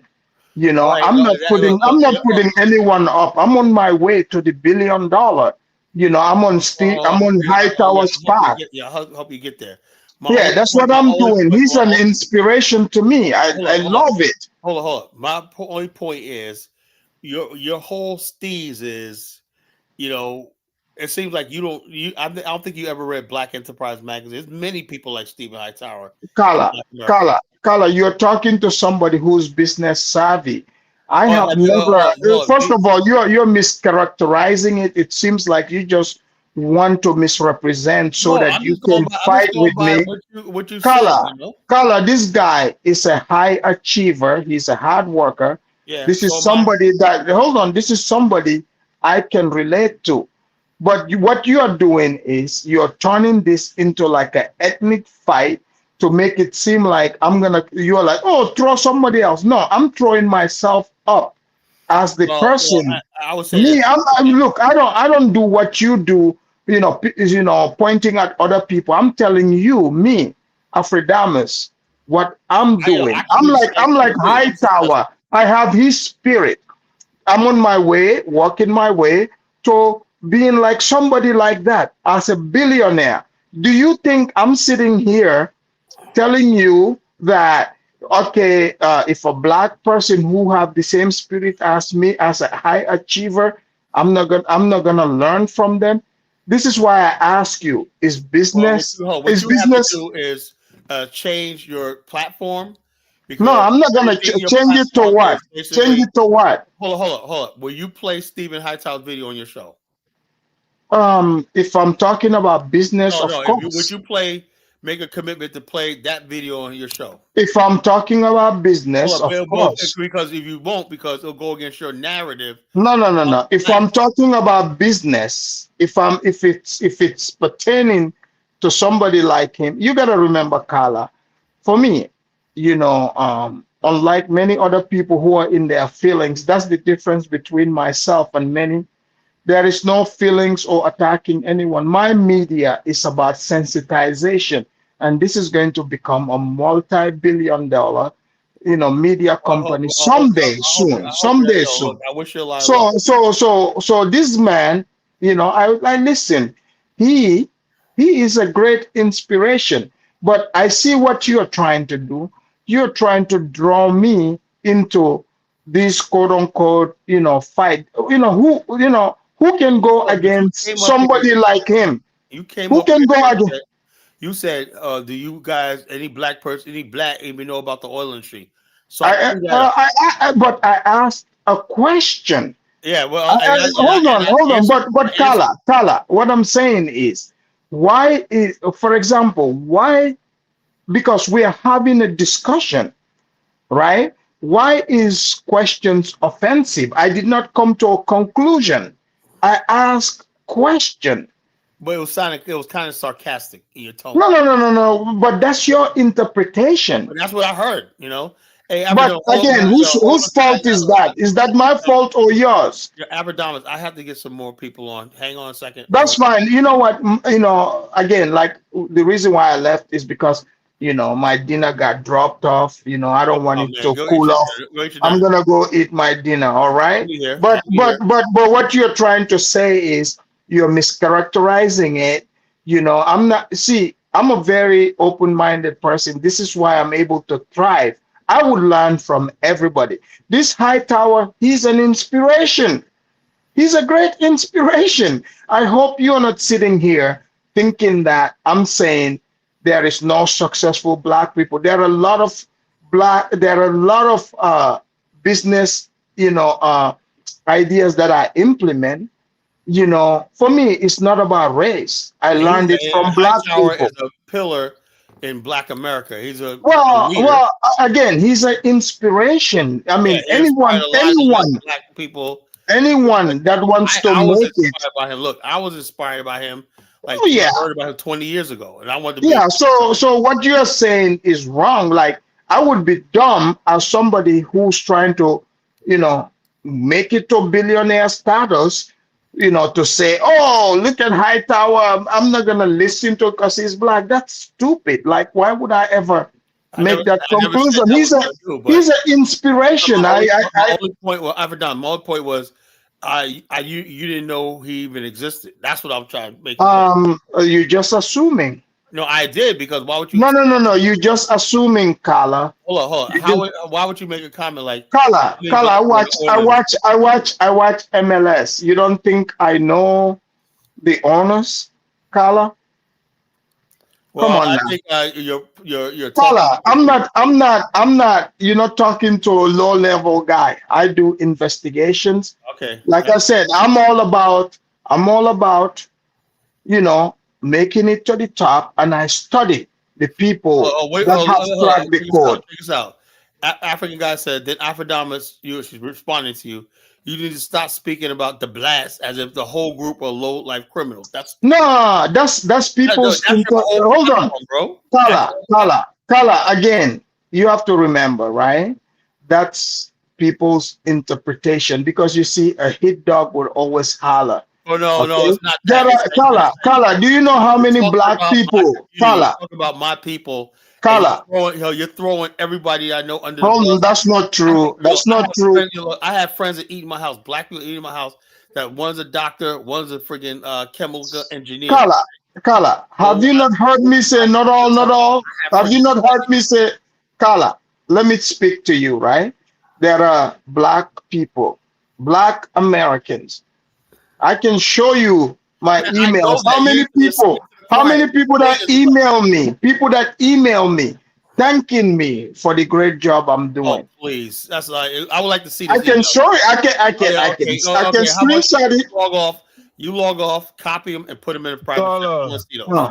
Oh Let me yeah, say I'm something, gonna go eat my dinner. It sounds like Let me you're in your get feelings. back to you. Yeah. Afrodamus, can I ask you a question? Honey flower. Oh, never mind. He wants to ask me a question real quick before I leave. No, Right. I was just asking you what you was eating for dinner. That's all. Oh man, I'm about to eat. It's like I don't know how to describe it, but it's sort of like a chicken teriyaki mac and cheese with some Let me see here. I mean, you got vegan rice. I have vegan rice. Yeah, yeah. You know, it smells good. I gotta go eat it, man. Hey, Afrodamus. Yeah. Yeah, I heard you said you're on your way to the billion too, right? Yeah. And I was like thinking to myself when you said that, I was like, I don't know how you gonna make it. It got to be like a media company at best. No, And so it's not gonna be a media company. You have to remember, sir. I'm not gonna come online and reveal it, but I have planted many seeds. Once those seeds germinate, you're going to hear about me. No, but Afrodamus, you just said it's gonna be a media company. It's one of it. I'm like Mr. Hightower. I'm multi, and I can assure you, I'm cracking eggs from different nests. No, Let's what put I'm it that gonna way. say though is that your content that you produce, right? It's not conducive for growth in most industries unless it's media and you can have a following of people through your media company, like a Tucker Carlson or I Steve promise you, right? Bannon or one of these kind of guys. What's the date today? What's the date? What's I the don't know. What date? date is it? I don't know. What Mark date is it? on your calendar. Afrodamus, I am telling you this. I'm not gonna change my media, and you are going to see this. Go to what I'm telling you. Mark it on your calendar. Remember this day. What happens if we don't see it? You are going to see it. There's no what if you don't. By the way, a billion US. What are we talking? A billion Of course, I deal in US, of course. All right. But the thing is, again, if you look at Hightower's story, you see a couple of things in there.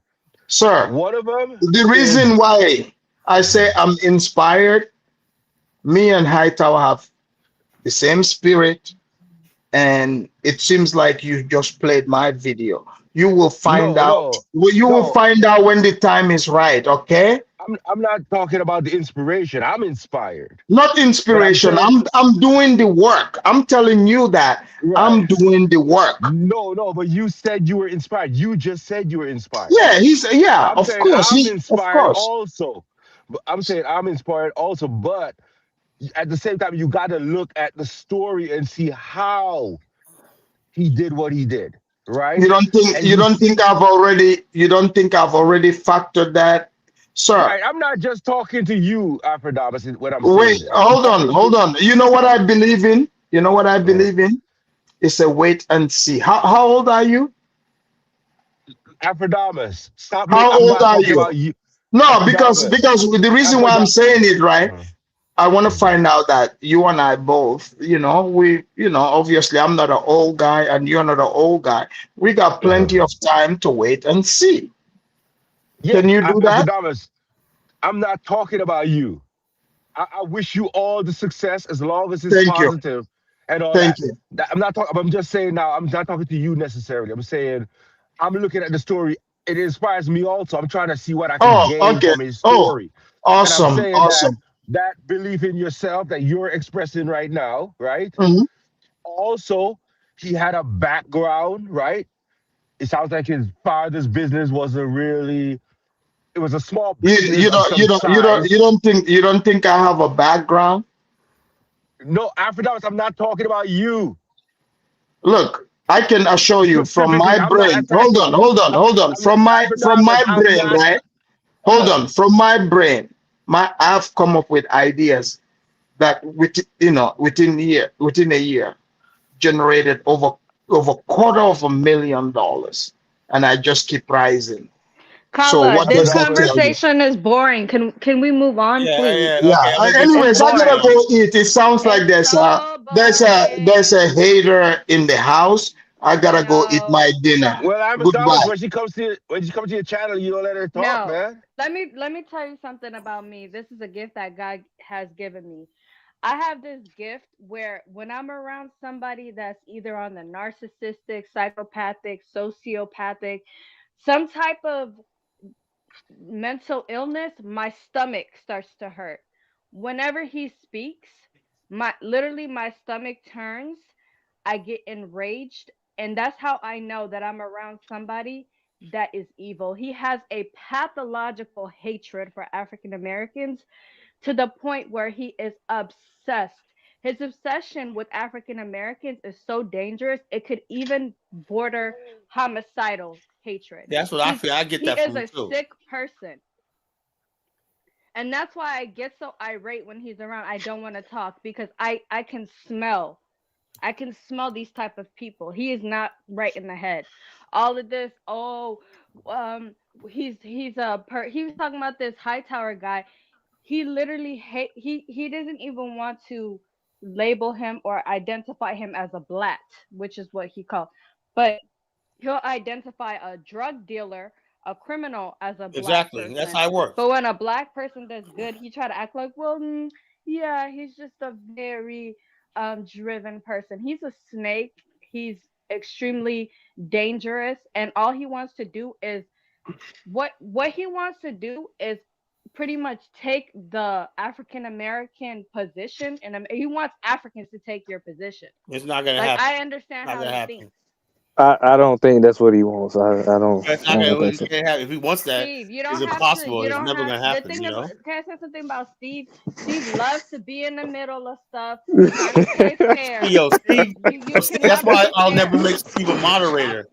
I'll never make Steve a moderator. Steve's a bootlicker, ass The way kisser. he talks Oh, about your You don't know. people, He's like an how you gonna contrarian play and whatnot. fair? You know. well, shouldn't Clearly, it's clearly that what should be you're saying that is should be the right. reason I should be a moderator because No, no, I keep the no, no, peace. no, no, no. I keep the peace. All you do is go against the grain. The bottom line is, the guy came up here and said, "How many blacks are in the oil industry?" And I fucking said, "I threw up." He's Hey, so Carla, I'm not jealous. hearing you. I should have been fucking in the conversation. I Oh know. man. All right, hold up, Mr. Mass. If you want to come on here, put your camera on. I need to see who you are. Okay, you gotta look closer in the camera, man. I can't see you. All right, good enough. You're black. You know, you're black. Yeah, I'm black, bro. Yeah, you're black. Good enough. You know, you pass. Let me get Kaizo on. Kaizo, go ahead. Well, Honeyflower, you done yet? No, I just wanted to say, like, in terms of, like, Bushmeat Bill said that he got an F in his class. When it comes to this whole Afrodamas being a professor and a teacher, that's some fucking bullshit. That's a Point joke. blank, period.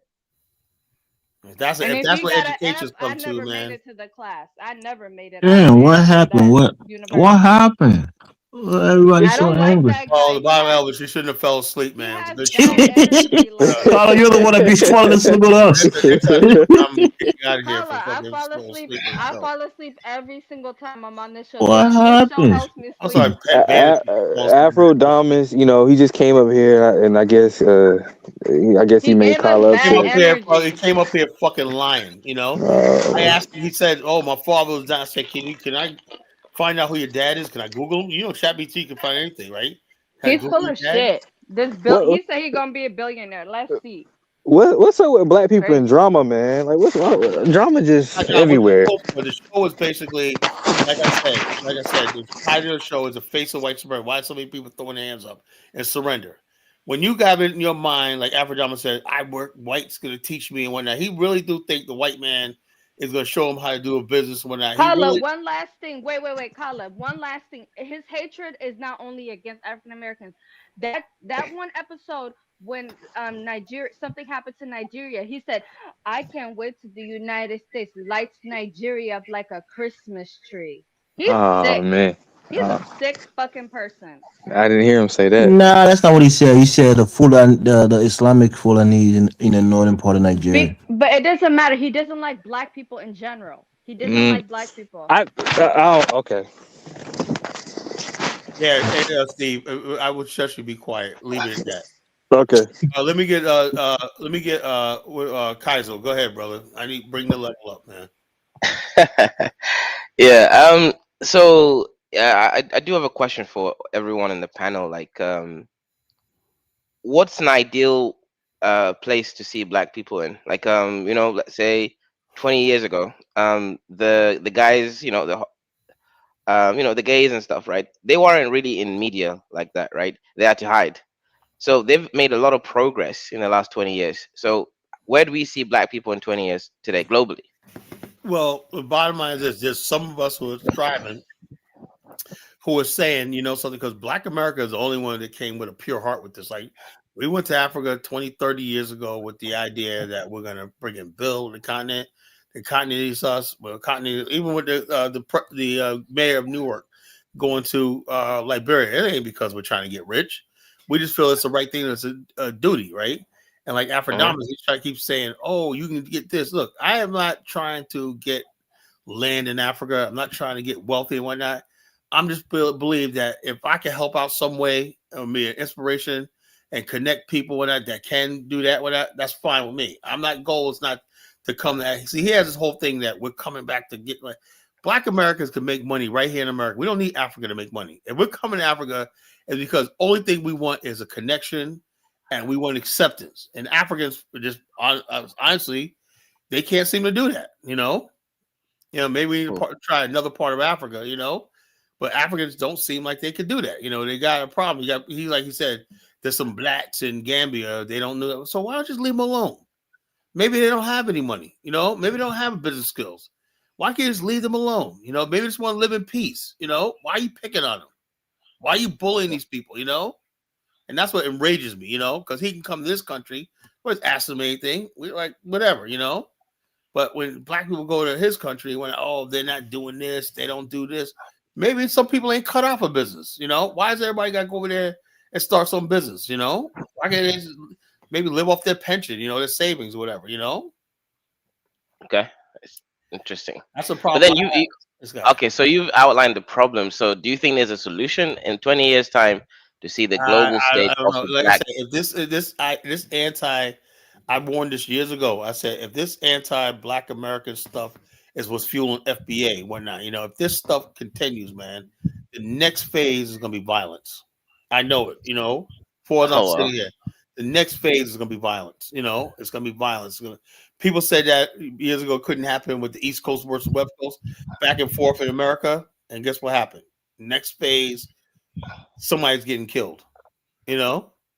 And so that's why I make it clear I don't support this FBA shit but I need Africans to shut the fuck up sometimes. Stop listening to this idiot like Afrodamas. You were outgunned and outmanned in this country. You are behind enemy lines. You are outnumbered. The only thing protecting you is Black America, right? If Black America turns on you and Somali figure out, you're finished. You have nothing. And Kala, can I ask you a question? What's up with the chimp sounds that they put? Him and Chaotic Truth, they put chimp sounds that they're chimping out. Like, you're black, you're African.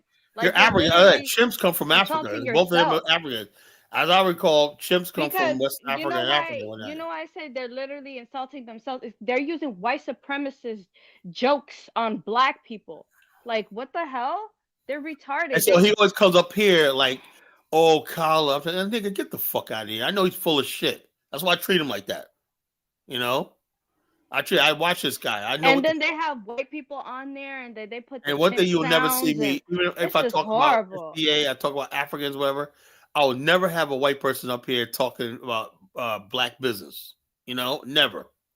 That's never gonna have this and disparaging racists up there talking about black business, black issues.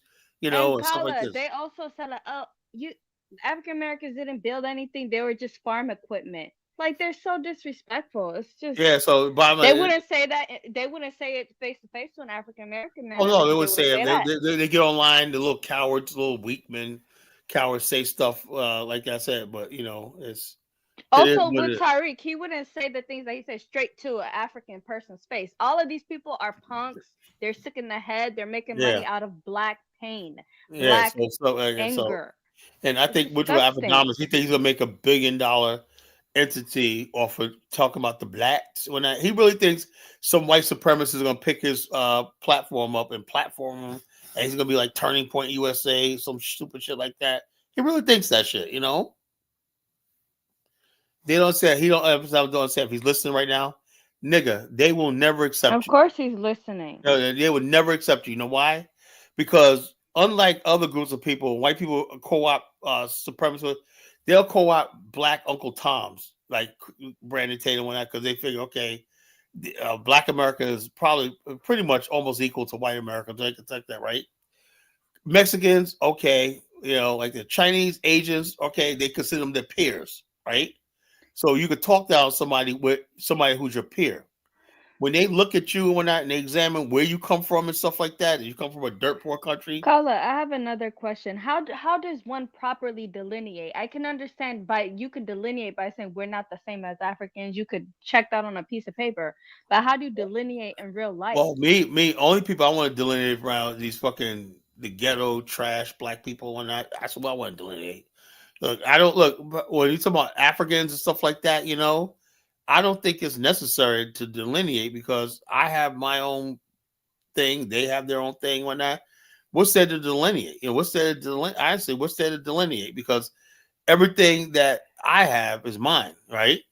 Now, the FBA, when they say delineate, what they're talking about is all the services and things that come from white America that they think they're deserving of. So if they delineate all the stuff like reparations and affirmative action. But like, it's not like they're gonna get their own FBA village, FBA city. Yeah, it's not about that.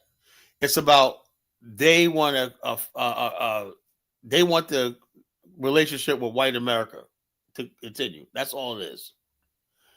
So they I delineate. don't get it. They still have a relationship with white America. Yeah, but they think Africans coming here are a threat to their relationship with white America. That's what it is. Black people are just pathetic it is. It's sometimes. fucking sick, It's serious. I don't understand them. Sometimes I feel like, do I belong to this race? Because I don't get these people. The black race is sick. I know it. Yeah. BB Rodriguez, call in and explain what FBA is about. Well, that could have fooled me when I think the FBA, just people just they think Africans are some threat to whatever they got, the crumbs they coming from the white man's table. Say, God forbid if an African get a crumb, those are my crumbs. But you're talking about crumbs. They went from it's crazy because sometimes you listen to them, they talk about, this is we're foundational Americans, to damn near saying we they were here before. It's like they turned it from being foundational to a country to literally being the denying that the slave trade, we were way here 10,000 years ago. The originals of the country. It's they're delusional crazy. People. I don't mess with none of the FBA because like people call the FBA. If they mess with FBA, that thing, they trust me. They secretly will find a way how to basically talk like they were here before. Thing like which we call Baby Rich says they're FBA freedmen's descendants, right? But the thing is, they don't tell you is how did you become a freedman? You had to be a slave first. A lot of FBA don't believe slavery happened. They don't believe so. How can you be a freedman if you don't believe slavery ever happened? I got to keep bringing this point up time and time again. FBA is not a lineage. Black American is not a lineage, but I keep whatever. No, it's not that. It's just an online hate cult. That's all it is. I'm just saying. Go ahead. What do you think about when Zanu said African American is not a culture because it doesn't have a language? Who said that? I didn't understand. People were like, "Oh, that's so deep," but I didn't understand what he said. Who said that? Have a culture, who said that? Zanu, the guy from Benin. The guy from Benin. Thing I ever heard in my life. He said they don't. He said African American. Look. Let me tell you something, right? The African American culture is right here in America, right? Like what I was told on the group chat today, right? But he was saying that because on that But that one, guy's a freaking idiot, you know.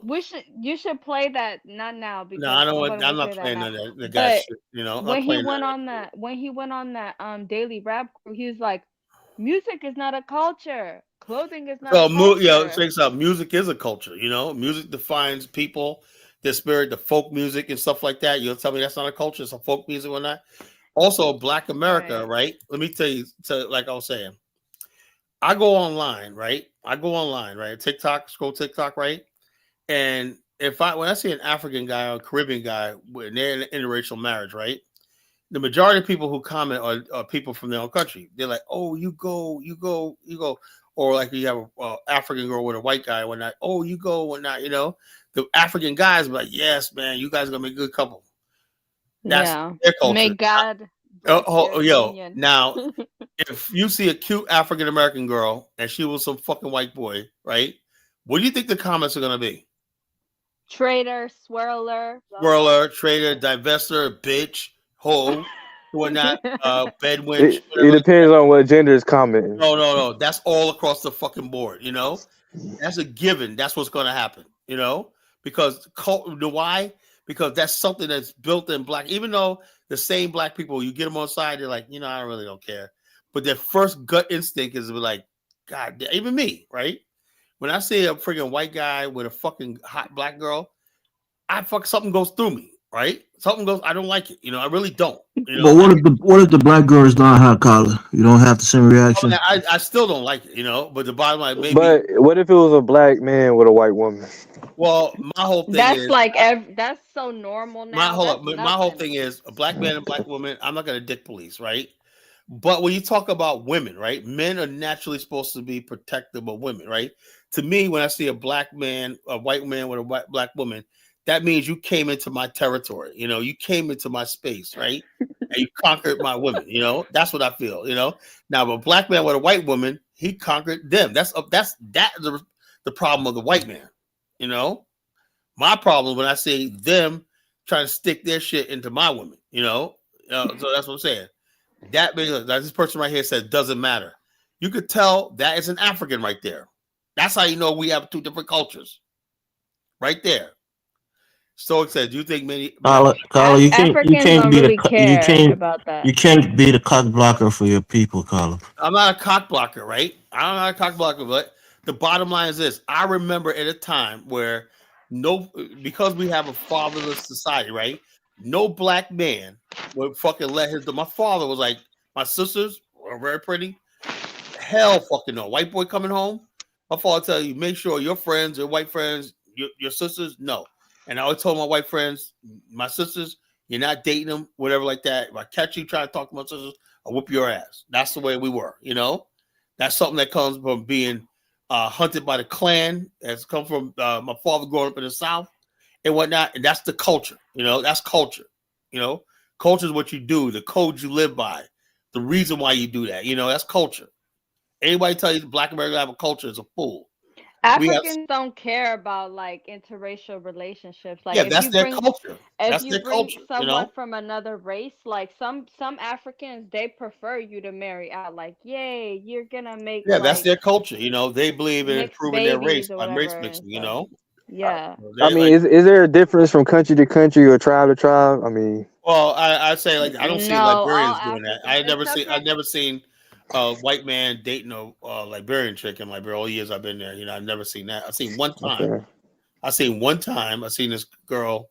I didn't say nothing. I was like, look like what the hell is this fat white guy, whatnot, And he was like, all puppy eyed in love with her and whatnot. I was like, let me leave it alone, Like with East Africans, most Ethiopians, Somalis, and stuff, Sudanese, they tend to marry within their own culture and race.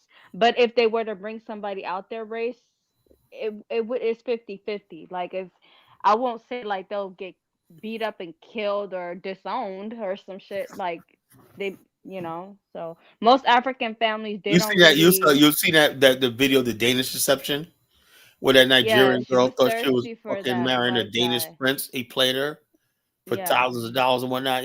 She's like a fool. She's like, well, the dude. And then when all the evidence was there, She still refused. The guy used you. You know, he was a broke guy, and he convinced She you that. likes white guys, like that's her type. So it's easy to get dumbfounded or tricked by your freaking type because you're so blinded by their looks, you know? Yeah. Carla, Okay. what you just said right there is the key, man. It's the fact that the history of America and Black Americans in America with white folks. It's what really leads to that interracial backlash, essentially. And that's part of Black American culture. And that's what I Yeah. say. If someone says, that's why I say, when I listen to Afrodamus and stuff, I don't get mad, man, because the reality is, first thing I gotta recognize, they're the minority. Yeah, he don't understand. Doesn't he realize he's a small minority, probably like only 300 even kids? amongst white folks, he's the minority. His ideas. Most white folks won't support what he's talking about. He really does think there's large numbers of whites that are going to support his nonsense. There's going to be large numbers, but in that population, is still a minority.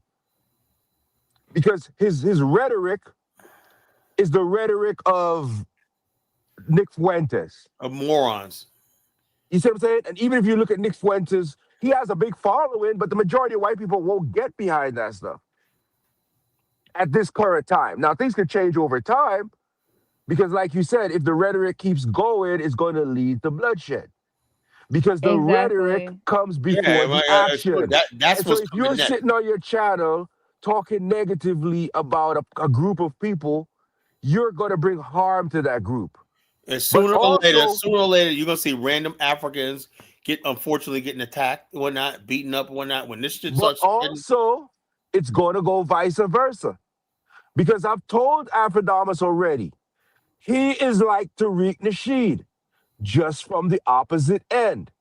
Tariq Nasheed is tether. Which, remember, Tariq Nasheed used to be a Pan-Africanist more. Yeah, I know. He was a pimp, a Pan-Africanist talking guy, and now he's an anti-immigrant guy. He was a Moor, right? He was a hotepper. And I told people, Donald Trump is one of the main reasons why this whole thing got inflamed. He threw gasoline on that fire too. Because when he came down, he's like, Mexicans are rapists and this and that. This harsh anti-immigrant rhetoric. It kind of, that idea is always around, but he blew it up even more because he threw fire. He knew that's what a lot of people people were saying. He knew that's how a lot of people A lot of black men voted for Trump. They acted a lot of black men voted. Just a lot of black people, or they stayed home just to support him. You know, a lot voted for Trump. Yeah, but not the majority still. Still not the majority. That's what I'm saying. I thought the majority voted. Let me break it down, John. Let me break it down. This is what happened, right? In the exit polls, right? And I was an election official. I know how it worked. Exit polls, you have a 10-point margin of error, right? Majority of people that black people voted for Trump won't say they did at the electoral thing. You know, they'll say, "Not vote for Kamala," right? Or there's a lot of black people when Obama ran who said they voted for Obama and they really voted for McCain. I remember that. You know, they said to the exit pollers they voted for Obama, and they really was like, I voted for McCain because it was unpopular. Margin of error is within 5 points. 5 point, whatever. So, but you're still talking about 25%. That means that 30%, right? Take another 30% that stayed home. You see, now that's where you got the numbers from. It's not who just voted for, who did not vote for him. That's why Barack Obama was like, but if those people would have went out there and voted, I'm pretty sure most of them would have still voted for Kamala.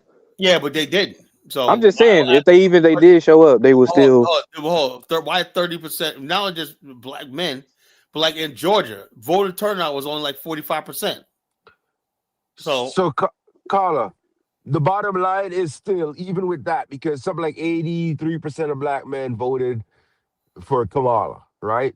So even if I give you 10%, you're still at 20-something, 70% voting for her. Yeah, but that's the 7% who voted.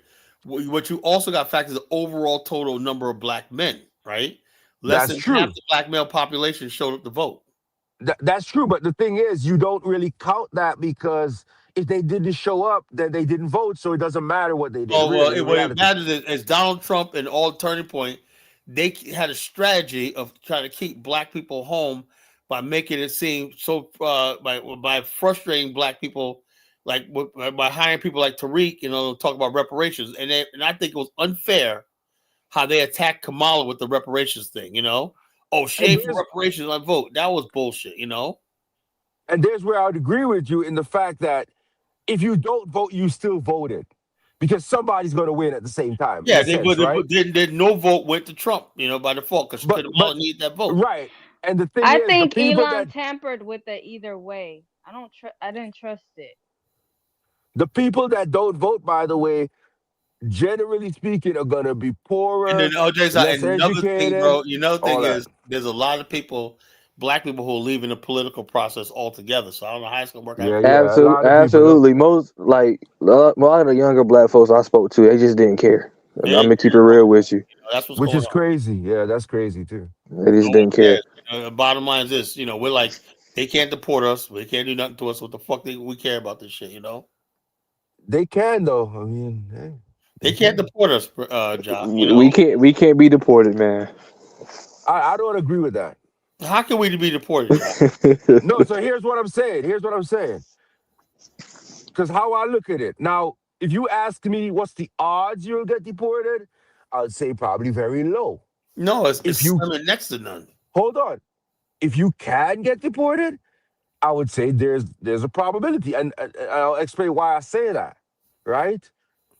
Remember, after the Civil War, on paper, black men had the vote. Right? In reality, particularly in the South, you really could not vote. You see what I'm saying? And so you can have all the rights written on paper. Anybody can write anything. But you still need the state. You need the state who has kind of a monopoly on violence, in a sense, not a monopoly, but is in charge of regulating people through force, if necessary. Right? If they decide that they're not going to enforce that law or follow that rule, you should out of luck. Look at the whole birthright citizenship thing. That thing is right now in the courts, but it's in the what they're talking Constitution. about, hold on, what they're talking about is like in the case with a Chinese man that came over here. He was so-called born in America, but raised in China. So he came back to America, said, "I'm a citizen. I was born here." That's what they talk about. They're not talking about. They've been here for generations. That's for like immigrants. They don't count. They can't be deported unless they change the Constitution to. Yeah, if they change the Constitution, they completely amend the different. Amendment. Yeah, they could. But remember, the birthright citizenship thing is in the courts right now. The courts could come back with a different But interpretation. birthright citizenship means. But Donald Trump made it clear that he's not talking about the descendants of slavery. Yeah, it's for slave babies. Look, honey flower. Again, I hear what you guys are saying. The only way they could deport African Americans is if like they did a crime or something crazy, and then they send them to another country. Yeah, they can send you to a third country, right? The Jews. Hold on. If you commit a crime, right? Let's say the United States has a facility. Let's say in the Western Sahara, right? It said Western Sahara said United States, we want to lease that a strip of land in Western Sahara to build a supermax prison over here, right? It's technically, when the United States has possession of land, it's U.S. soil, right? That's how they could do it. In other words, basically, they can't take a black person and you have to still be in U.S. custody. Can't release somebody to a third. The president himself said that he wants to get rid of people that are criminals. Some of them that even. Look, he's still. Well, like, let me give you an example. Rikers is like a floating ship, right? No, Kala, I know what you're saying. Well, they can Guantanamo Bay. I know what you're saying. Say, we got old battleships or whatnot. Let's make those like a floating prison. I know what you're saying, because they could send you to Guantanamo Bay, which is in Cuba, but it's still American property. They could send you to a military base. They could do that. Yeah, they could take it to a military base. So that they can't do like that. But I'm talking about the chance of an average black person, just walking down the street saying, you know something, man, we're gonna take that motherfucker. No, that's not gonna happen. You know. My point If you're a hardened is criminal that murder or whatever like that. Yeah, they could probably do that. my point is that he himself has said he wants to get rid of criminals. When they were sending people down to El Salvador, he was making a suggestion one day that even people that were Americans, he would like to get out, that the criminals are bad. He'd like to get out the country. He'd like to send them, right? he would like to send them down there. I would not have a problem with that. One second. Remember though, 1 second. Remember when he initially said all this deportation stuff, he said he's only going to go after criminals. But a high percentage of people, I think greater 50% are not even criminals are getting hemmed up right now. By the way, remember under Nazi Germany, the Jews were citizens. And they shook them out of Nazi Germany all the way to Poland and gassed them. So my point is saying that I understand what you guys are saying. And like I said, if you ask me the probability of happening, I'll probably say pretty low. But that doesn't mean it cannot happen. It's not 100%. That's all I'm saying. That's all I'm saying. But I tell you, if they get enough support behind before all the Black things we do, Americans get deported, there are Africans who think that if they ever came for us, that means you guys will already be gone. You know, and that's what I'm saying. Because remember that quote that says, first they came for the Catholic, and I wasn't Catholic, so I didn't care. Then they came for the Union woman. I didn't, you know. And then they came for me, and no one was there to talk to me. It's the same kind of deal. People, they got to come for to get to Black America. We're like, it's the same kind of deal, exactly. But eventually they'll get there if they're allowed to. They're gonna try something. I know that. Okay, you know? and that's all I'm saying. And one. Let me say this real quick. And one. I have always said that Black Americans cannot be deported, but even if we could be deported, we'll be okay. We survive much worse.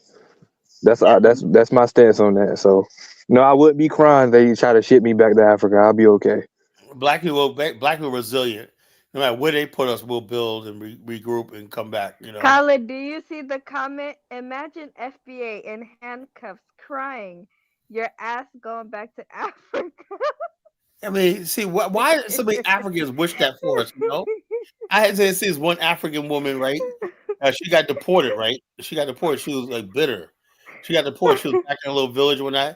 But the Black American, when I don't know why they told her they're gonna be here too when I said. Everyone always says this when we talk about deportation. He's like, I can't wait for Black Americans to be deported. I was like, man, we not going nowhere.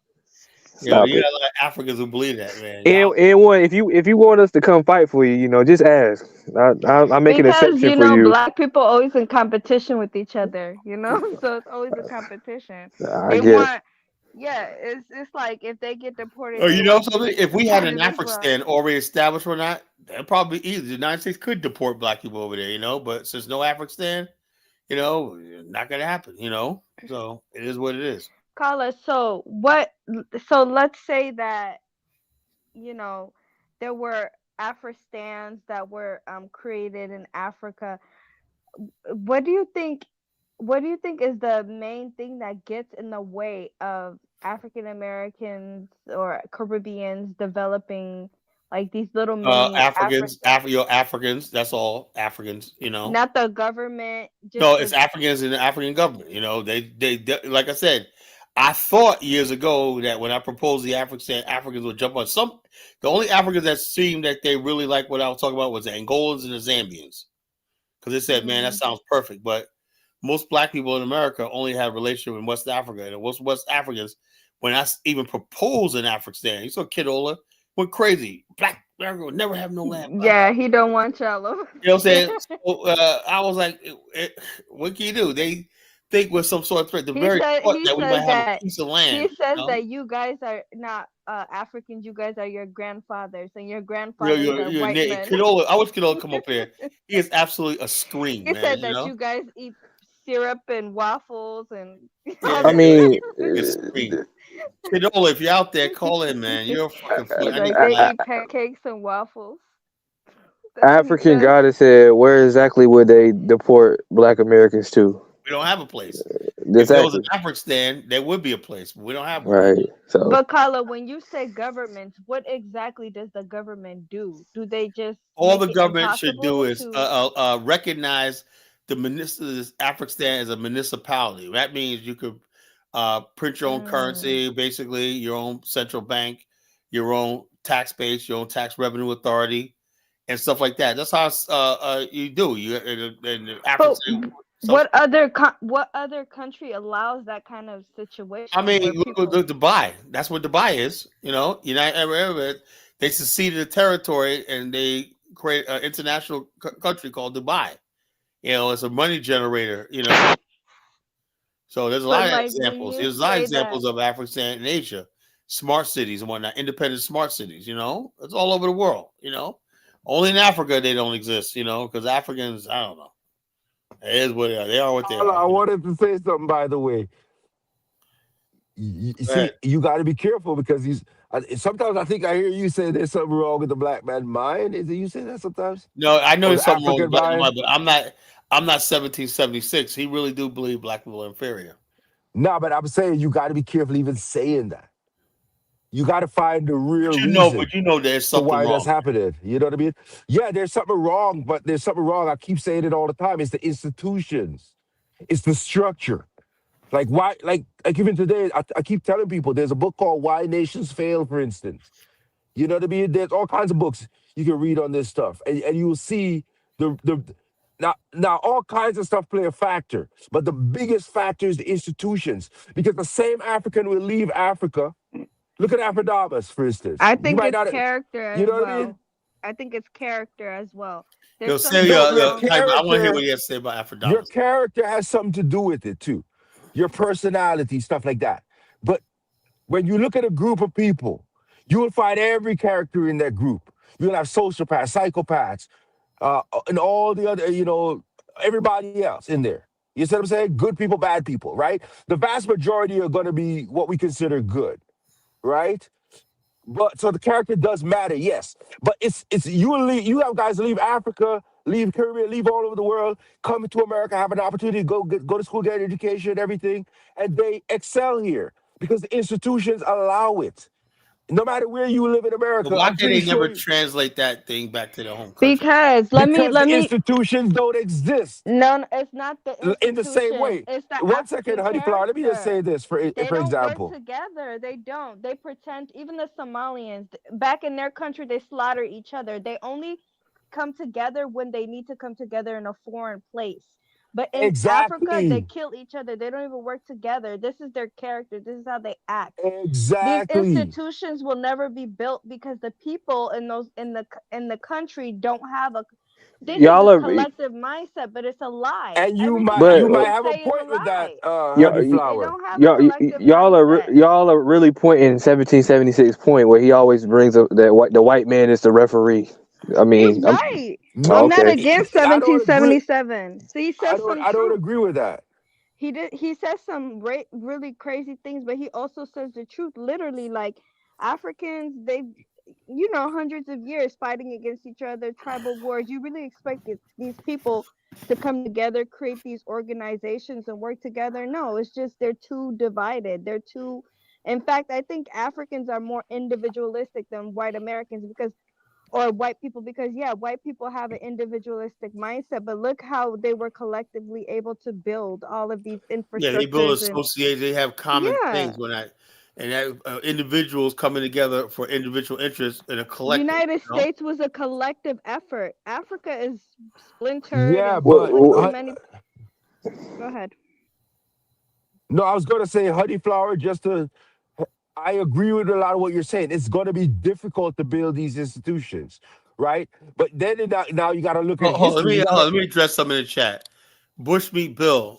I was just The gonna get. I was about to African say that. Americans, the Bloods and Crips are not fucking tribes, fool. And number two, they're a minority amongst Yeah, Black Americans. they're a subset, a criminal subset, element in the black community. They don't represent Black America, fool. Gangbangers only make up 2% of the American population. Fucking Aphrodite, like everything, like you got moms and dads, blooding and cripping and banging, Right. Gangbangers only make up. That's what he thinks, Gangbangers only make up 2% of the population. Now this is the thing. You see, again, we're talking about that point that Bush be brought up, right? He's taking a very small percentage, right, and expanding it to the whole or Oh, majority, like making he's it. a student of Aphrodite, Right, but I'm saying at the same time we do that all the time. We got to monitor that in our own speech. Yes, Because I don't look. I would because never to look. I say don't something like generalize Africans negatively. You know, I always give people the benefit of the doubt. You know, that's what I'm saying. To say Africans, this and that, that but in itself is also a similar that's deal. 1776. Though, man. I know there's plenty of intelligent Africans, Nigerians when I've seen it. You But know, then, Carla, even you, if you say something that's wrong with a black man, you're kind of expanding into the whole group, and that's not right. yeah. Sometimes I'm wrong when I say that. But You know, I I'm just understand what you're frustrated saying. the fact that even though we have all this intelligence, there's some reason why we can't put it together and make it So work. back to what Honey Flower is saying, it's difficult to build these institutions because what you need, if you read a book like Why Nations Fail, for instance, the argument in that book, one of them is that you need the elite, the people in power, Yeah. to be willing to share resources You need, and power to I some would say like level. this, John. I believe in the pyramid structure, the pinnacle, right? On the top is a top pinnacle. As it goes down a little bit, you got another support system on that. And then the majority of the pyramid is at the bottom. That's the average people who's guided by what's on the top. You know, we don't have that in the black world because we don't have a pinnacle system. You know, be an elite group of people who make the decisions and whatnot that everybody has confidence in that's going to do it. You know, we don't They have don't like, even the but people at Carla, the top don't even care about the that people at book the that's is what I'm making saying. the That's what the opposite people at the argument, by top, the way. the people at the top have to believe that the people on the bottom are all one people. You know, But that book is given a different example because that pyramid structure you're talking about is more of a monarchy. Now, when Europe was in the monarchy phase of things, they were fighting all the time. France and England were going at each other all the time. but I would say like this. Hold on, let's say I agree with that, right? But I'm saying if you have what we call a social contract, right? The social contract, the idea of the modern nation state, social contract, right? Now you know that there's going to be certain people that say, okay, we have this vast country that we need to develop, right? The people at the top have to do one thing that's important: manage expectations. You know, so therefore you cannot have somebody, let's say at the top, say, you know, I would like to spend all the money and resources doing this. They say no. On the bottom, right? Say on the bottom, right? I'm doing this, right? No, we don't need you to grow cattle. We need more sheep. You know, you're guided. You know, uh, uh, somebody on the bottom also says, you know something, I want to sell tea. And they said, no, we figured that we want you to grow cotton. You know, we're going to give you finance to grow cotton so you can finance this market. That's what it means by pinnacle. You know, I don't believe in monarchies and whatnot, but I do believe your economic structure should have that sort of system where the average businessman, layman is on the bottom, right? The people on the top who have foresight to make sure that things, because they can look at the economy. We need this. We need that. That's how nations are built. Japan was Carla, built. can I ask you a question?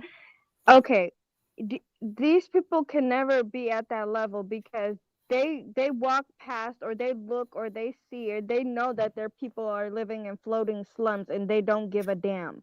Right. So if they don't even give a damn about the fact that their people are in floating slums, that they're poor, do you think they're really gonna care enough Yeah, to because do all there's the no things that social you're talking contract. about? There's no There social isn't. contract. The whole idea of the social contract is to create a middle class. In other words, we got a rich elite people who want things like the protection. Like, you know, in America, wealthy are protected. A wealthy man can walk down the street and not killed and whatnot because he's a citizen just like a poor person.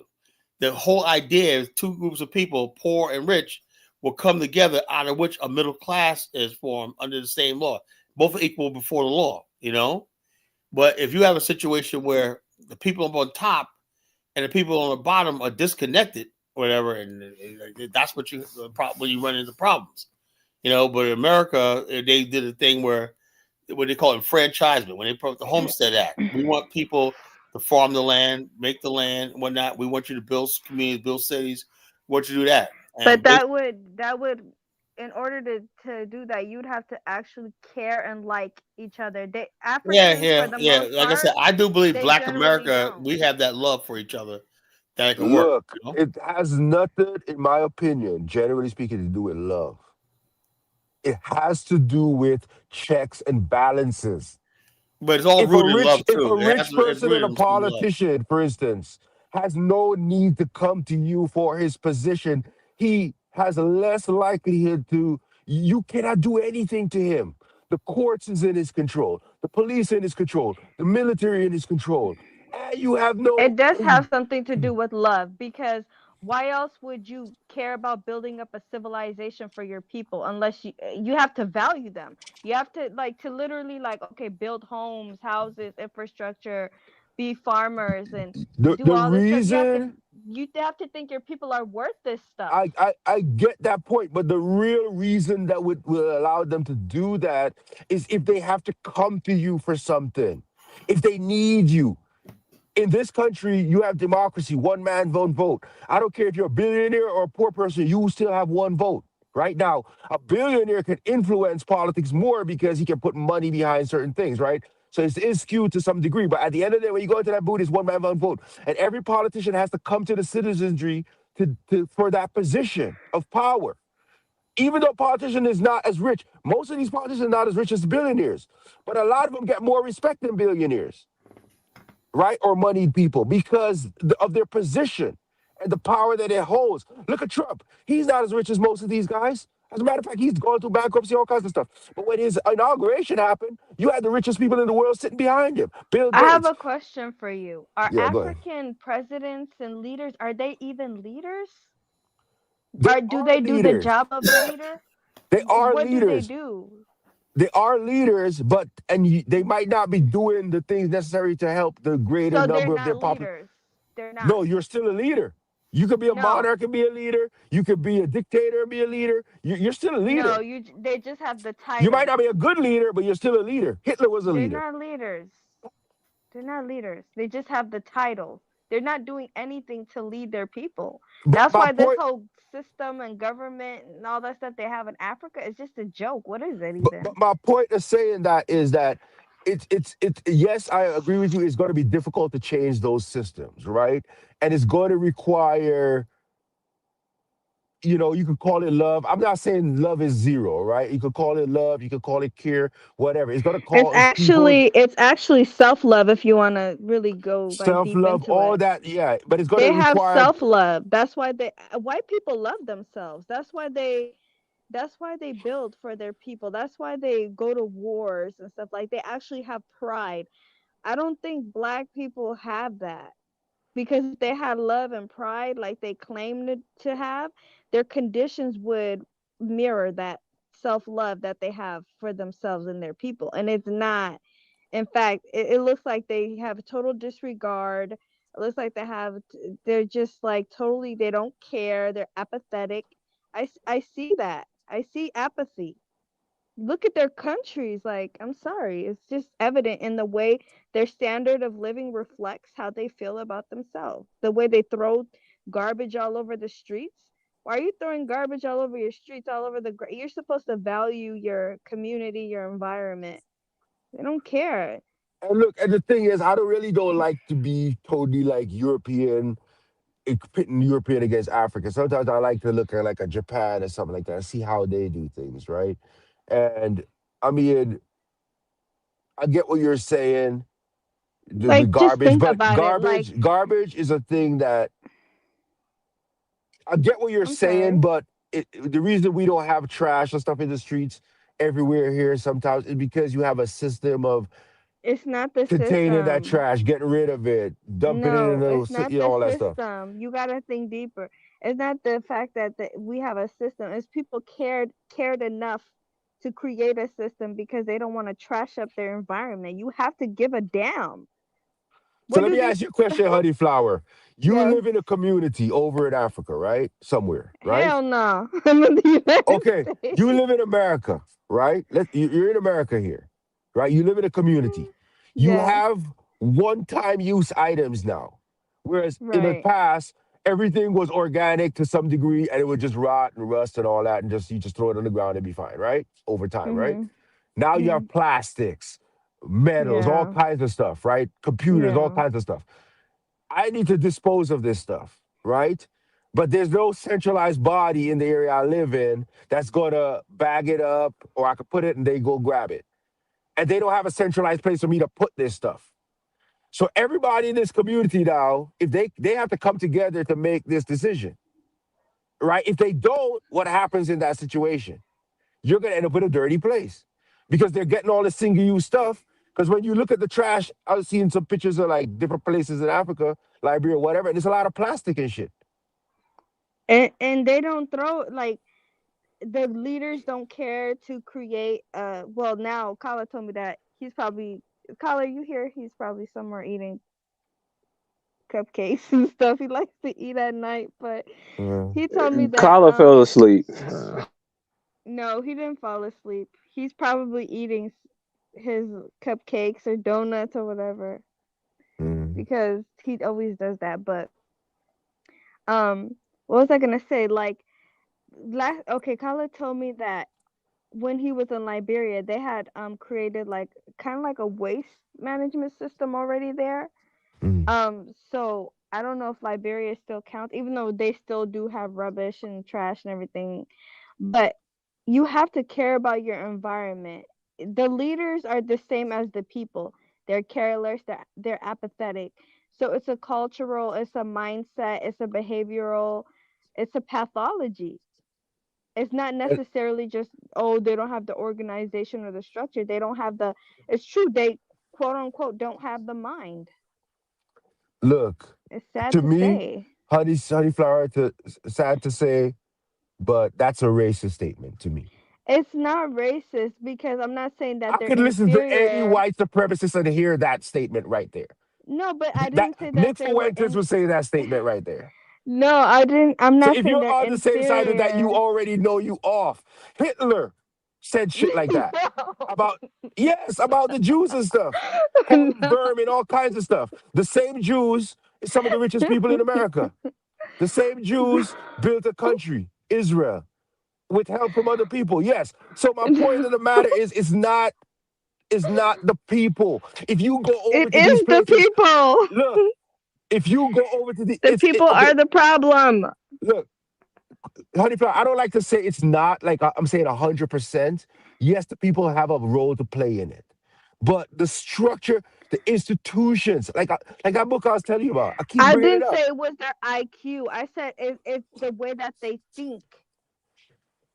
Thinking and IQ is different. Honeyflower, I'm not measuring their intelligence. I'm just saying the way that they think, their priorities. That's what I'm talking about.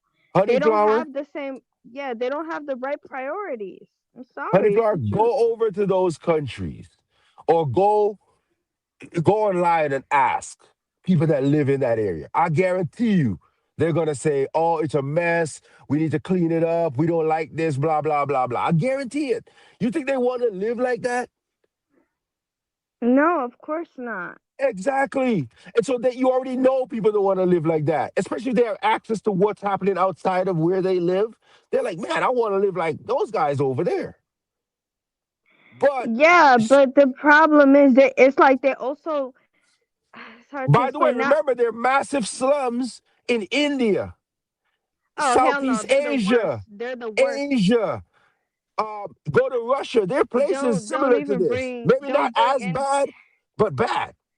Don't bring India into this because their South filth is on another America. level. Even in America, you will have areas of concentrated poverty. Not to the same level.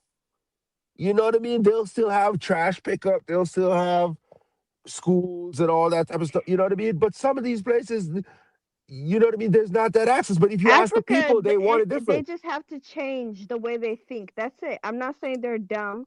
It's just there needs to be a change in the way that they think, and it's Let me ask you a possible. question, Honey Flower. You Yes. are a woman living in Afghanistan, right? They say women can't go to school. How much Yeah. thinking do you have to do to get the knowledge that you learn in school? The knowledge that I learned, Yes. not Your much state, the thinking. state says you can't go to school. The state says you can't go to school. You think any amount of thinking is going to change that for you? So, because you're going back to the whole institution thing, right? That's what I'm You saying. need the If the institutions. state already says you cannot do it, Yes, But you're the gonna have leaders. women that slip through the crack and learn education. Yes, but the vast majority will not attain it But the because leaders have the that system backward doesn't allow it. mindset. The leaders have the backward mindset that we're discussing. What I'm What's the saying to point? you is the leaders have a preservation mindset for the system they are in. They're in a system, right, that doesn't. The thing you got to do is put yourself in their shoes, They're right? corrupt. Now, They're in a corrupt system. put yourself in a system where when you attain to power, particularly if you attain that power through violence, like a coup, now it becomes the one with the most guns wins. The one who has the support of the military, the police, and But who told somebody. them to be in these things? They chose that themselves. No, you were born into it. You were born into a certain structure, an order. Europe didn't become what it is today. Remember, when the Romans were running up into Europe, Germany and stuff was a savage place to them.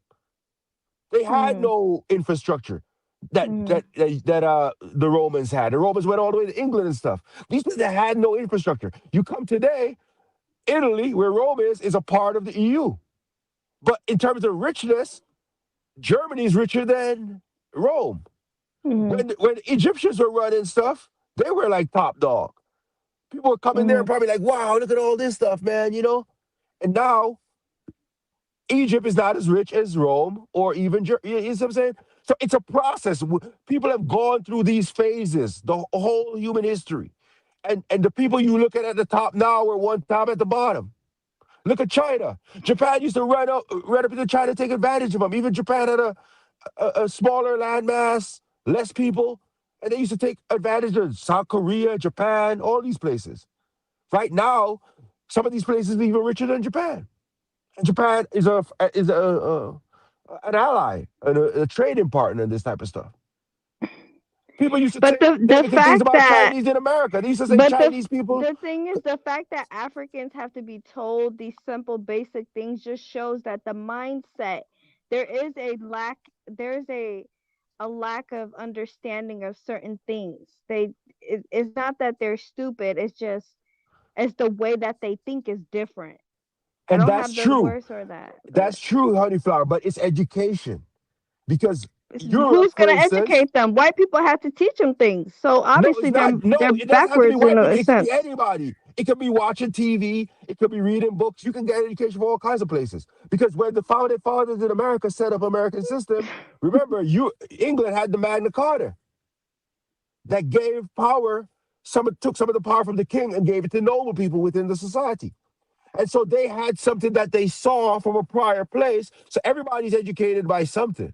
You know what I mean? So they saw something from a prior place that they were like, hey, okay, we don't like this monarchy thing, this Magna Carta thing, we kind of like it a little better. And they expanded. They studied But Rome, did they you see studied the Greek, other comment? societies.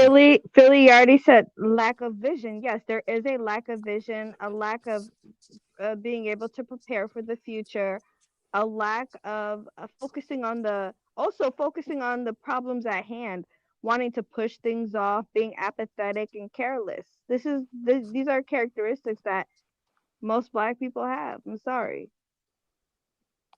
You see, you said most black people. That's a racist statement, man, but all right. It's not racist. I'm Black. Yeah, I'm all not right, all right. racist. I'm just telling you what I mean, You can be you have to racist to look at, yourself. hold on, you have to look at observable reality. Which You, continent is behind all the other continents? Look at the condition of its people. yeah, I get You that, are, Honeyflower.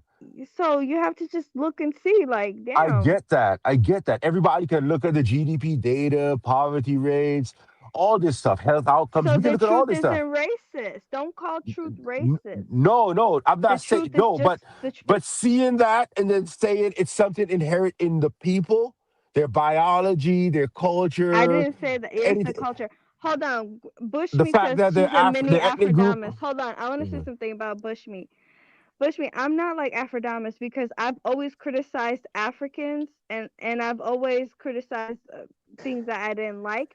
I don't just like bash African Americans and then or just only bash Africans. Afrodamus has went against Africans as well. He used to go against Somalis. He went. Matter of But fact, I I don't think have self hate. I'm doing it out of love and compassion and care for the black race. I love the black race. I'm not a self-hater, so don't compare me to him. Afrodamus does that same thing because I was on his panel one time and No. he talked like that. He It's was like, the something wrong intentions with of the Africa. Because person. me and him had a debate and he's like, yeah, it's the Africa. Something wrong with Africa. He was playing that Frank Zanu guy, saying Right. negative things about Africa, Right. right? And I was saying to him, Afrodamus, it's nothing to do with the African mind and all this stuff. It's nothing to do with that. Yes, Look at this. it is. The example I gave him was this example, right? We all see the statistics. We all know the statistics. The example I gave him was, look at Usain Bolt in Jamaica. Jamaica mostly made up of West Africans.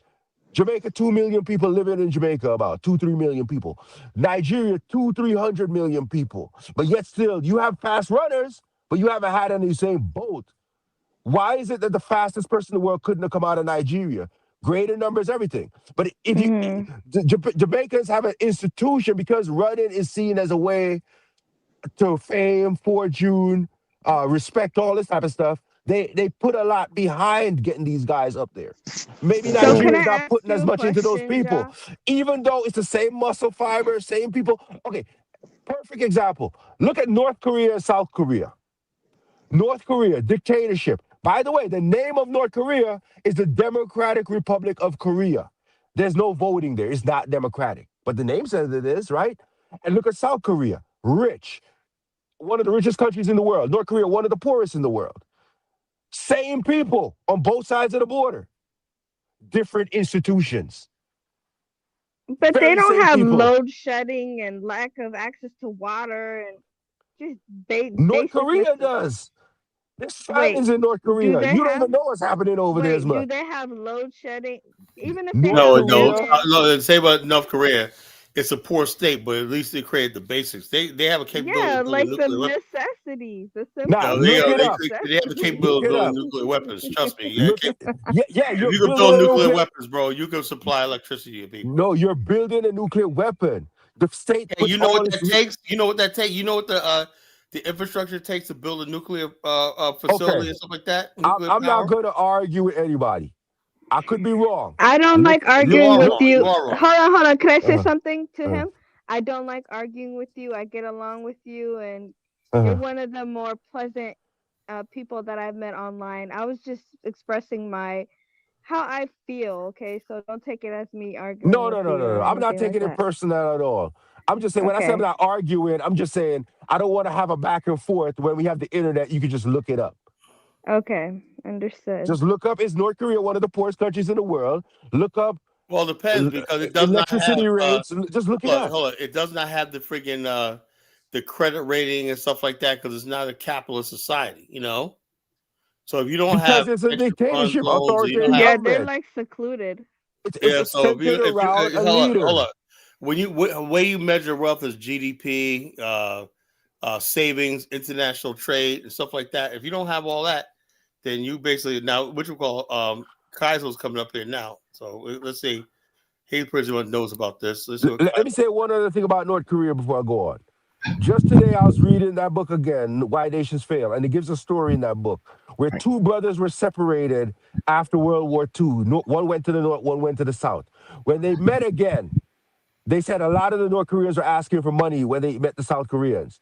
He was going to give his brother some money. I His mean, brother yeah, said, of "Hey, course. Yeah, the one second, people are brother. poor One second, when brother. that it don't mean North Brother. Korea is any level of Africa, man. Let's not be kidding. One second, brother, because the part of the story that's important is coming up here. He said, no, don't give me the money because when I go back, they're just going to take it from me. That's the important part. He said his brother's clothes. 1 second, brother. He said his brother's clothes was tattered. And he said to the brother, hey, just leave that jacket here. I'll give you a jacket. His brother said, no, the state of North Korea gave me this jacket to come here. And if you give me that jacket, all they're going to do is just take it from me. And so the story, why the book was talking about that story was to say that, hey, in this society, you don't want to build anything because they're going to take it from you. So why do anything? That's my point. So let me correct a few things, right? Like I get what your argument is when you're talking about African black people. I won't argue against that. But North Korea and South Korea is the worst example to use. The only reason North Korea is poor is because it's shunned from the global finance system. They can't trade globally. No one can receive their payments.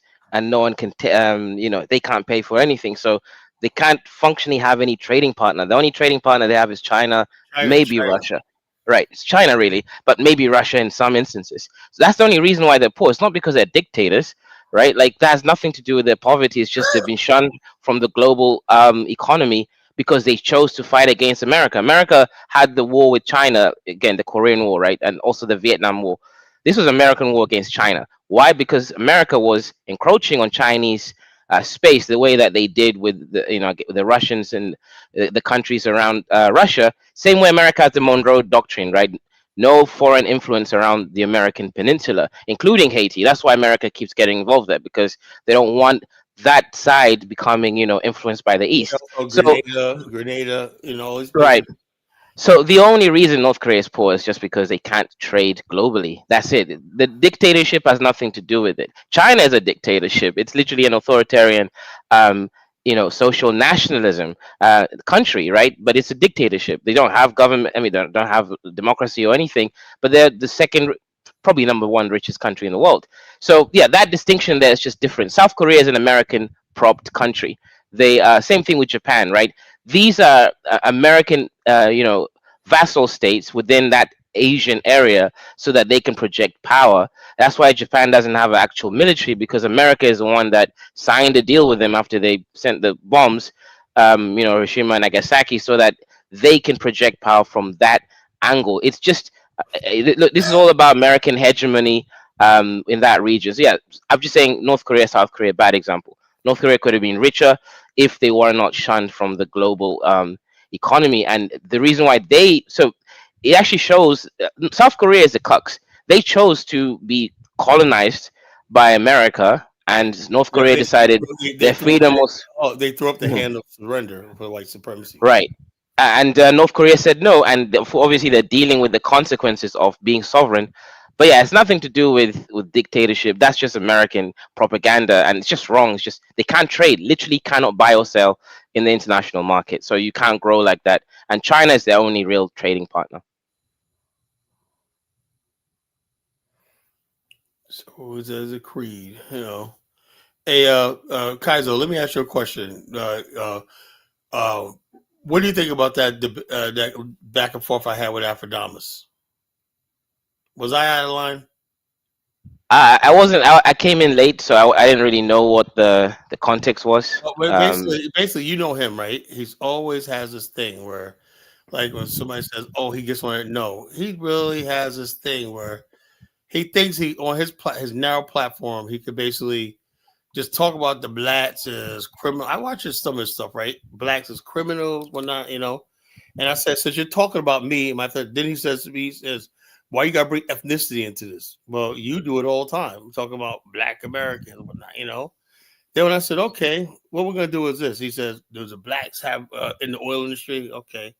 Not the fact that ignorant the fool didn't understand that black people were in the oil business. I said the first person who owned the oil well in Nigeria was a black American man. First radio station in Nigeria was built by a black American man. Black Americans been in West Africa for a long time. Africa in general, we've been returning for almost 200 years in various parts of the continent. So he doesn't Right. understand that. We've always lent technical, educated their leaders in our institutions over here and stuff like that, lending a hand. That's no different, right? But he has in his mind that we're just a bunch of people sitting over here doing the white supremacist talking points. But white supremacists will ignore all the success in Black America is the future narrative, and they're going to lose. They're losing because the bottom line is just Black people in many ways are surpassing white people. White people. So yeah, this is actually interesting. What's the name of the richest Black American? The guy who's into like finance. David Stewart. Right. So what I do find interesting with Black America, and this is why we do need to kind of unify as a global Black, conglomerate, right? Because he's extremely rich, right, and he's done it in a very specific tech, fintech, finance, venture capitalism sort of environment. Because and the unfortunate thing is that there are not enough Black people doing what he is doing for him to have integrated into Black economies. Now imagine someone like that who's made billions from actually understanding how economies run, right? In this case, venture capital, stock markets, financial and technological Which is a companies. lot of people tell me they would love to get involved in Africa, but Africa has to be. They do that feasibility study, right? Right. And even which happens, they'll say, okay, what do we need? Like, let me give you an example. I'm having proposals to build a stock exchange in Liberia, right? So I had Mhm. Kofi do a chat BDP what it needs, and they gave me a real readout, right? And I Right. said to myself, when I looked it over, I said, each one of these aspects, I got to go to the government of Liberia and try to see if I can say, okay, this. They said key industries. They even said key industries that you can start to monetize, whatnot. Rubber, gold, whatever like that. And now lithium, whatever. So it's a Right. global thing, but can you get the average African to understand what you're trying to do? Because the average No. Right. only wants to see how they can benefit tomorrow. How many zeros in the bank that you deposit in a bank account tomorrow? He's not thinking long term. See, well, now here's a problem, Rob. Is the average African isn't educated enough to understand, abstraction, right? The stock market is an abstraction, right? You're making money based on, prediction of futures, and you're looking at, again, it's hedging bets against or for something. The average African doesn't really, unfortunately, look into the future, and that's something that's failing, which I'm working on, kind of changing the mindset around that. Check this out. That's what something like Afro dumbass should be doing. Teaching his fellow Africans to stop thinking fucking only 2 minutes. goes in their belly when Right. Yeah, well, that's now the part, right? For example, let's say, as I mentioned, the richest Black American, I think he's actually probably the richest Black man in reality, right? Yeah, he is. Yeah, because I'm really, when they say Dangote, let me ask you a question. Have you ever seen a Dangote headquarters? No. Right. So, what tangible thing, right? Have you ever seen? I know he has a lot of factories and everything like that, right? But Mhm. factories, you can have a factory, but how profitable are they? Well, let me say the difference between Dangote and the Black American brother, right? Dangote's business is logistics. What he's done is, which I respect a lot, right? He's managed to organize, service production, sugar, coffee, Yeah, but a um, lot of his you business is know, outsourced. A lot of his companies operates are outsourced. They're not inside. right, right. So I will say this, right? He's good at organizing Africans. Whatever that means, I'll give him that, right? But he's not a visionary or revolutionary who understands complex economic systems. Meaning, ideally we want brothers like, what was the name of the brother again? I forgot. David Stewart. But if we keep talking about him, it strokes his ego. So just let's forget he Are you exists. talking about Afro dumbass? Yeah. I don't know. So yeah, we need more I know brothers like he's James. triggering Kala. He triggers me too, Yeah, but hold just on. My whole thing pretend is, he doesn't exist. all I said was, since he came up here on the black stuff, I said, okay, I'm gonna show you something, right? I played Stephen Hightower. He's like, he couldn't even watch it. He went off the line, probably went and broke down and started crying. I said, now nigga, throw up. What do you got to put? Do you have a Gambian that's on that level? They said, why you bring ethnicity? Because you did. I would love to Exactly. say something like Stephen Hightower. I hate the fact that his name has to be used in this fucking ethnic battle. Every black man should look at him around the world and be like, you know something? I'm proud of that guy. The fact that he's Black American man, just like I'm proud of Dangote. I'm proud of African Patrice Motsepe in South Africa. So when people start getting in that pride, like this is my guy, that's the FBA bullshit. I don't agree with that. So, but he came up here on something. And I just have to sit there and tell him, look, when you get ready to try down in Black America, right? Remember, this is what you're talking about. And don't tell me. If he becomes a billionaire, we're in trouble because that guy does not have good motives. Let That's me hear all I what gotta say. let me hear what Kaizo let Kaizo finish. I want to hear what he had to say. Yeah, so I mean, I was just saying basically, we need to get high level Black Americans who understand the system, has built the system, especially around, like white environments. Well, that's Well, what. okay. That's what. Kaizo, tell me what you think. That's what we're trying to do with Liberia. I said, look, forget the rest of Africa right now. Mhm. The Black intelligentsia. We're trying. I'm gonna try. We're gonna try our best. We need a base in Africa to do all this. A base. Okay. We can't So do all this from America. We need a base in remember, you Africa. mentioned remember you mentioned about Afghanistan, right? Yeah. Okay, Yeah, I'm just using an. even building a base over there technically would be Mhm. in Afghanistan, you know? Yeah. So my point here is like, so the Indians were able to leverage and lobby the Kenyan government to give them tribal status, which means that they're a proper functional tribe. Um, do you think you guys can, and or is it already a thing whereby Black Well, Americans, not American Liberians? what's the sense of having a tribal if you don't? It's the whole thing with Africans, right?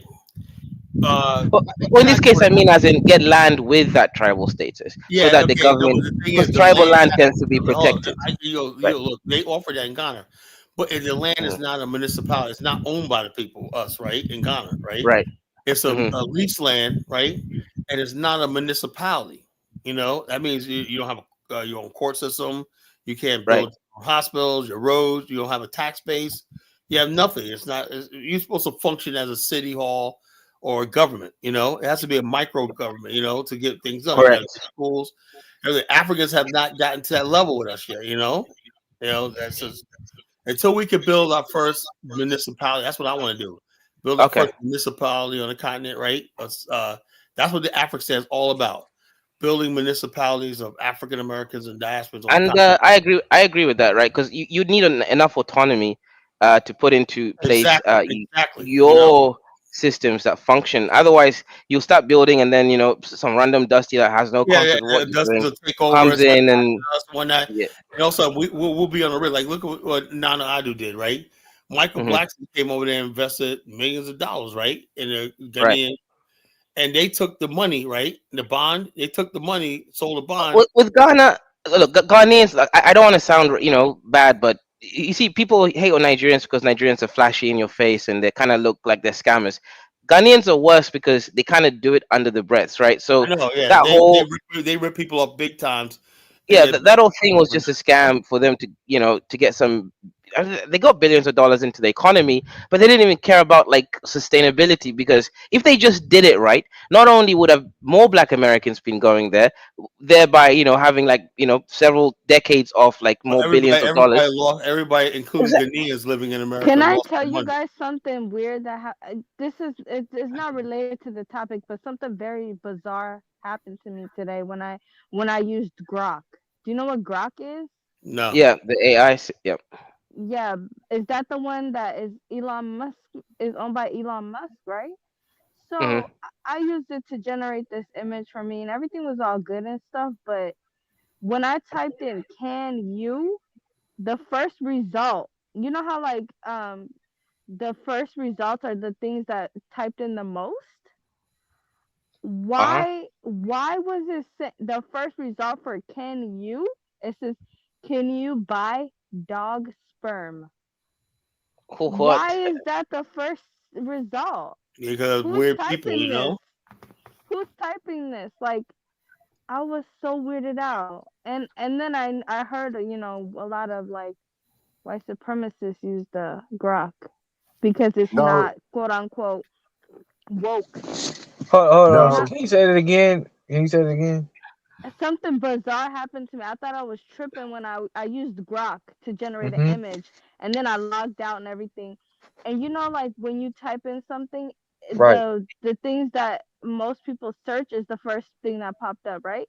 Right. I Mm-hmm. typed "can you," and then the first result, I even sent a screenshot to a friend, is "can you buy dog sperm?"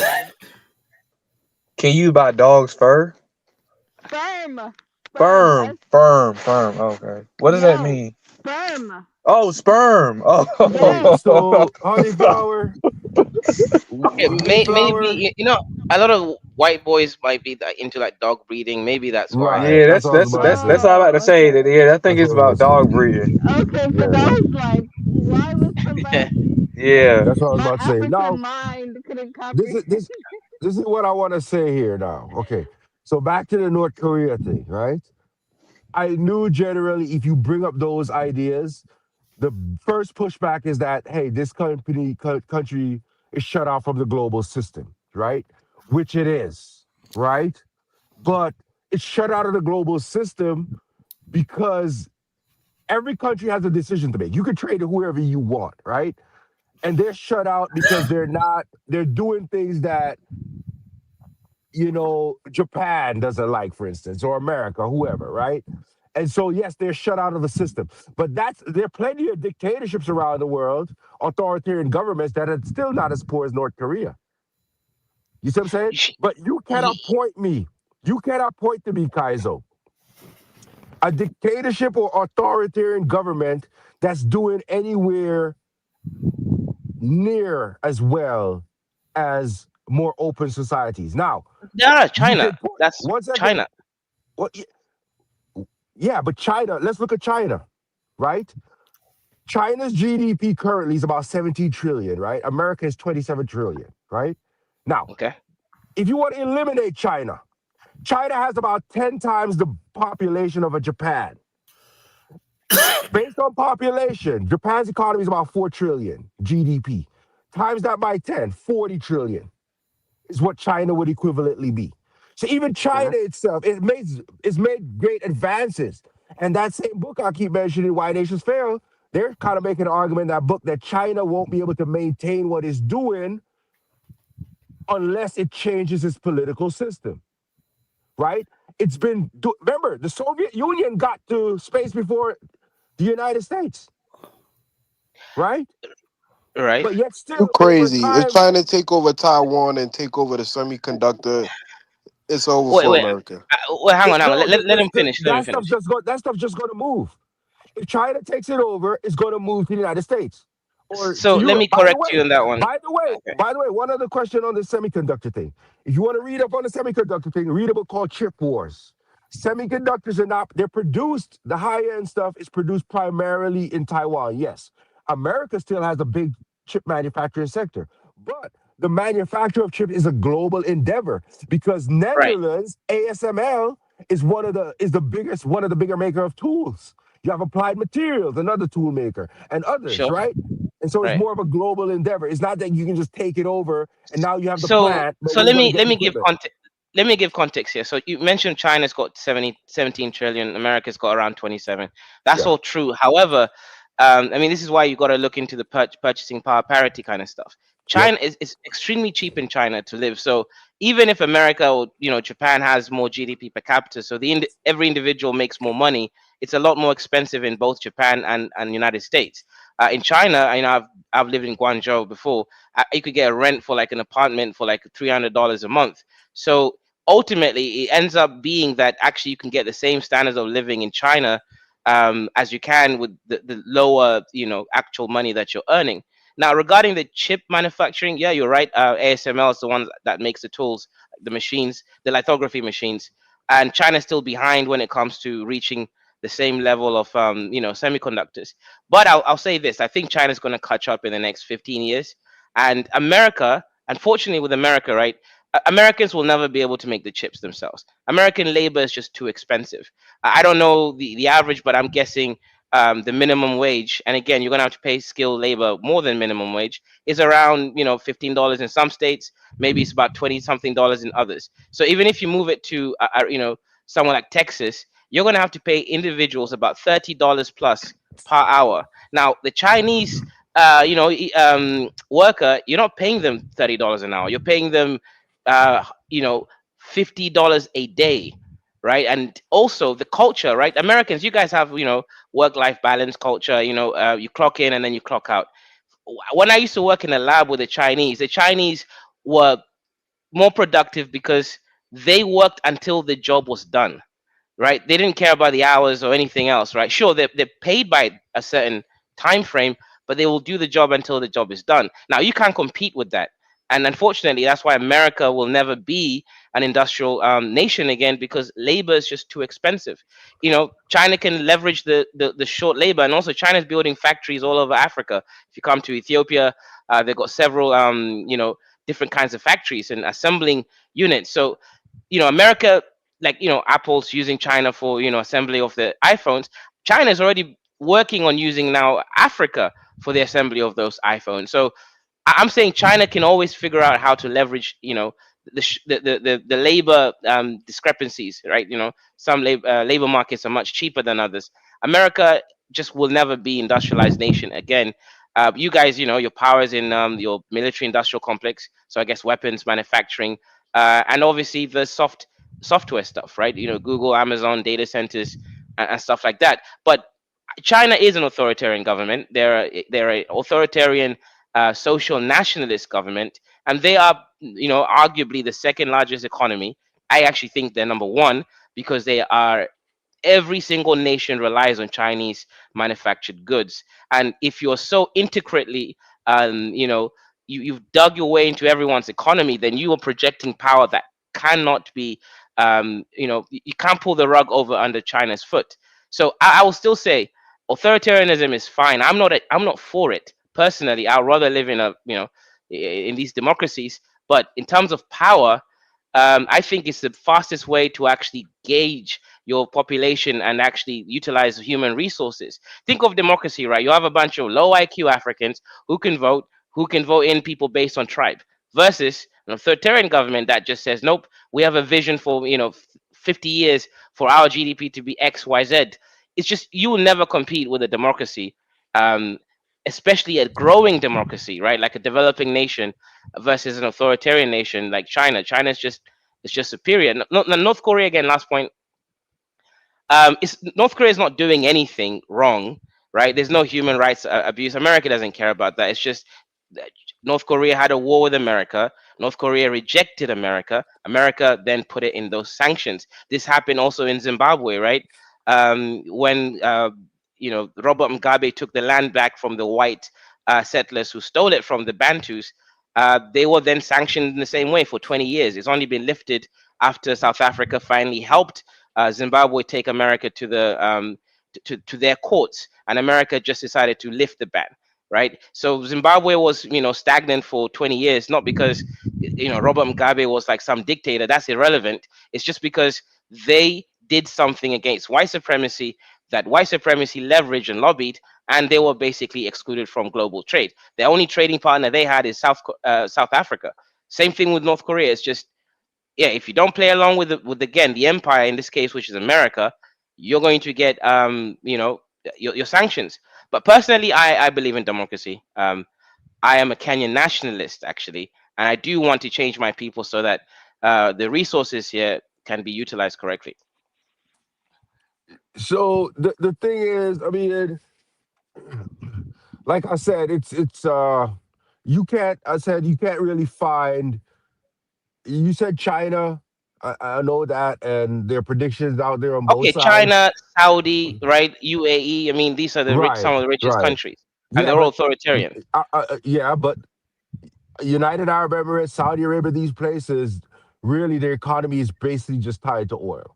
So oil prices fall, their economy falls. Oil prices rise, their economy rise. It's not based on broad-based societal improvement in education, healthcare, and everything for the vast majority of people that they can build other industries. It's no accident that certain industries are built in certain places. Now, on the wages question, China wages has been rising for years, by the way, right? But wages is not the only factor because there are plenty of places all over the world that are plenty poor where wages are nothing, right?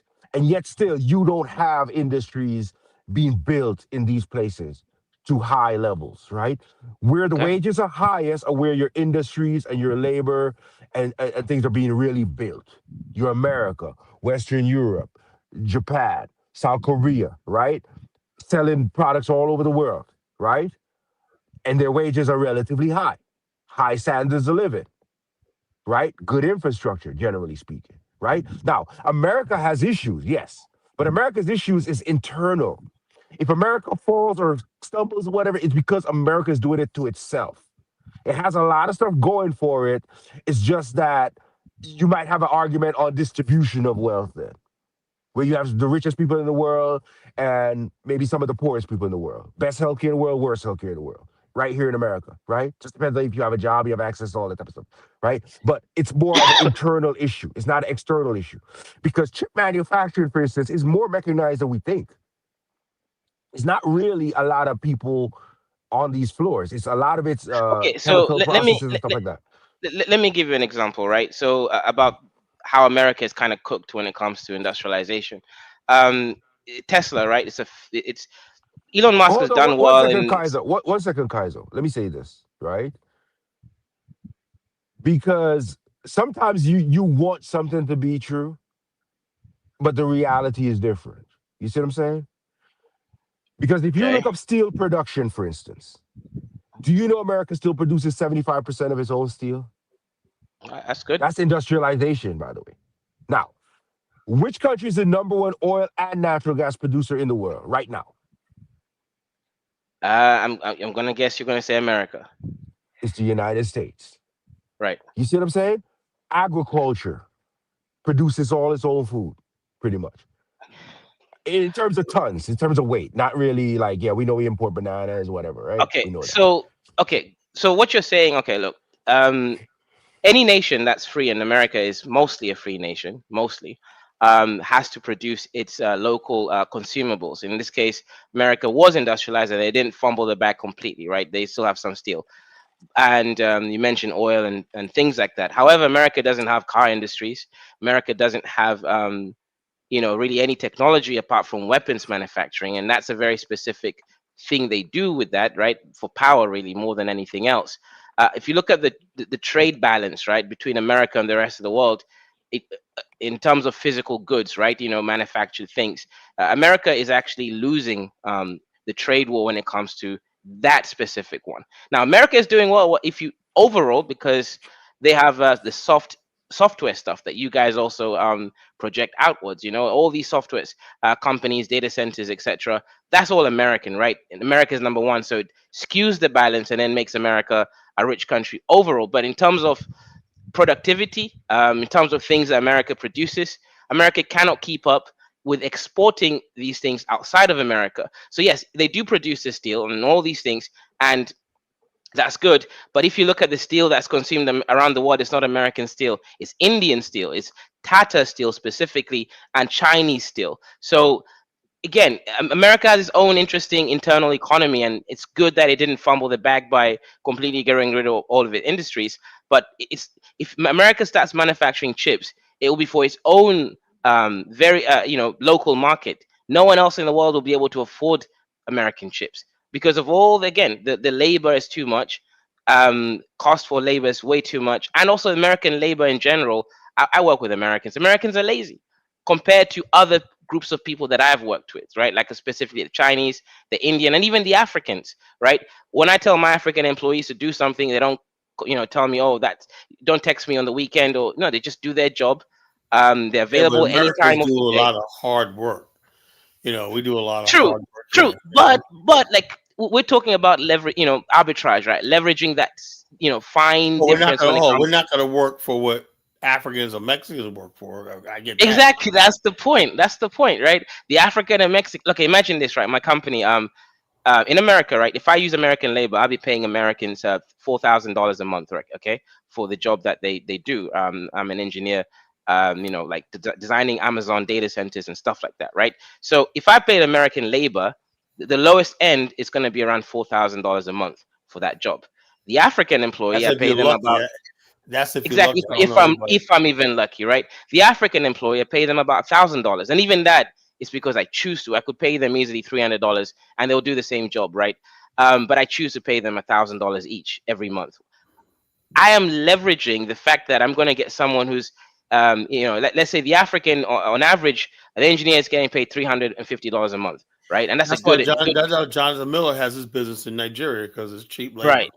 Exactly, it's cheap labor. So I'm leveraging cheap labor with the African and pay them extremely well. $1,000 is a lot of money for African context, and they do as much work as possible. They don't complain, and I'm minting money that way, right? So American labor, again, I used to work in the semiconducting business as well, right? I've seen the labs, right? I've seen these clean rooms. Western individuals want their time off. They want to go in the weekends, spend time with their family. These other immigrants, or rather not immigrants, but these other groups are willing to just kind of get the job done because they're just grateful to even have a job.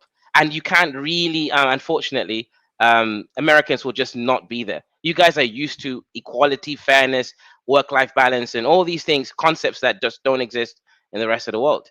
So chips manufacturing is not going to come to America. I know they've built the factories, and America is trying to bring the TSMC specialists over, and they're doing it, but it's not going to work, right? It's a Trump fantasy. It's not going to work. But anyways, last point. There's nothing wrong with authoritarianism. If the individual is, the group of whatever the cohort thinks about their nation state and their people, then it can be practically functional. The issue really is are they playing the soft power game with America like Saudi and the UAE are, which again, they provide America with oil and also control under that area against the Yemeni groups and other geopolitical groups that they're fighting with? Or are they going to be more like North Korea, Russia, which refused to engage with America? And the only reason why Russia hasn't collapsed after all the sanctions is because, well, Europeans can't survive without gas and oil, especially during winter. So they've got no choice but to buy Russian gas. America tried to stop that, but it's not going to stop. And Russia has a gold, Russia has a food. Russia has so much industries compared to North Korea that it cannot be prevented from interacting in the geopolitical space, right? They can always trade in gold, which they do, and oil. So that's why Russia hasn't really been crippled compared to North Korea. But yeah, authoritarian governments are fine. There's no issue with them. I personally don't want to be in one. I'd rather live in my democratic government. But when it comes to organizational ability, I mean, look at Weimar Germany, right? They went from a piece of bread costing like, I don't know, a million, whatever currency that it was. In 5 years' time, they became one of the most powerful countries because they leverage national socialism. That ideology has powerful potential. In African context, we all, vote on tribe based, right? I'm from that tribe. I don't care about the policies. I don't understand what the policies are saying, but I'm going to vote for this person because, they have the same, I don't know, name as me or language as me. And that just isn't going to work. People are just voting for idiots that have no concept of nation building. And unfortunately, that's why Africa is where it is. So for me, I'm a Kenyan nationalist. I do believe in social nationalism for my country. And I hope that we can help my people move forward. And globally, I am pan-Blackism, right? I want Black people globally to be in a better position and project power.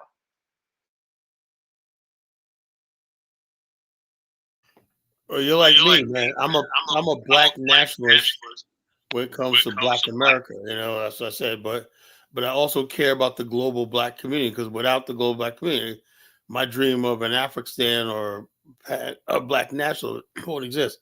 All right, go ahead, Kwame. Yeah, give me a second. I'm listening. I'm just listening. So that's what I'm saying. Well, good. Yeah, but Khala, right? So shout out to the previous brother. What was his name? Is it AJ or something? It was Ja.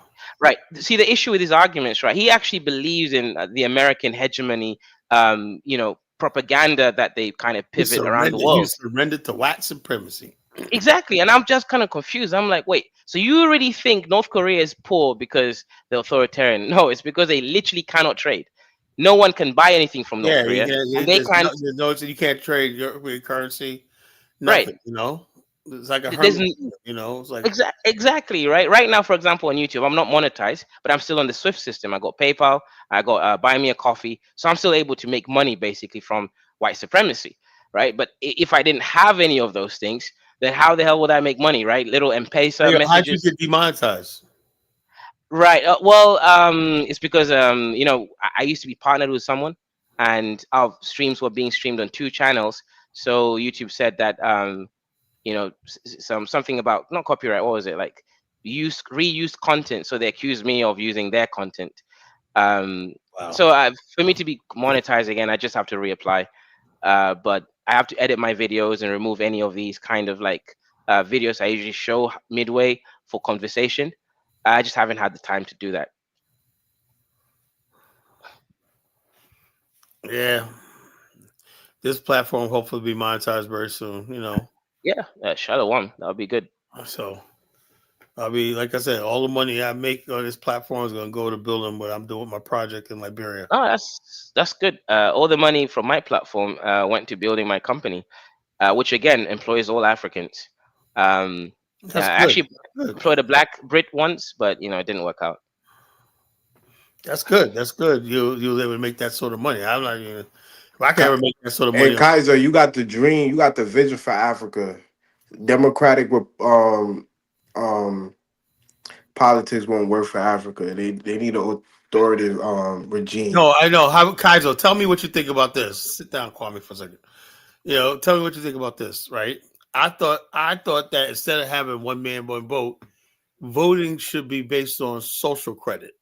You know, You know what? Yeah, 100%. Look, if you're a Kaizo person, you do good, you're smart, intelligent, you do a business and whatnot, your vote should count 10 points, right? A person 100%. who's illiterate, a moron, his vote should count a half a point, It goes 100%. like this. Like 100%. Like people are gonna say, "Oh, corruption," but no. Look, people have to understand this, right? And this is the issue with especially Africa. Some uneducated fool, and when I say uneducated, I don't mean just because they were unlucky to be literate, but although that's relevant, uneducated fool means someone who doesn't understand. Right, Ignorant people ignorance. walking to a poll in Africa is scary. Exactly. And guess what? You know how much you have to give people in Africa to vote? Let's use Nigeria. Nigeria is not a real place, right? In Nigeria, all they got to do is just give them a bag of rice for like $2, The and they chicken go with a vote. bag of rice and whatnot, And the bottom line is this. Now the Africans, like I said about I try to tell Elvis, like I know like Liberians are getting smarter, right? They really look at the history, like they look at who's actually running the country, like how the fuck do we have these clowns, right? In public office making a decision, and so things are changing in Liberia. They want more.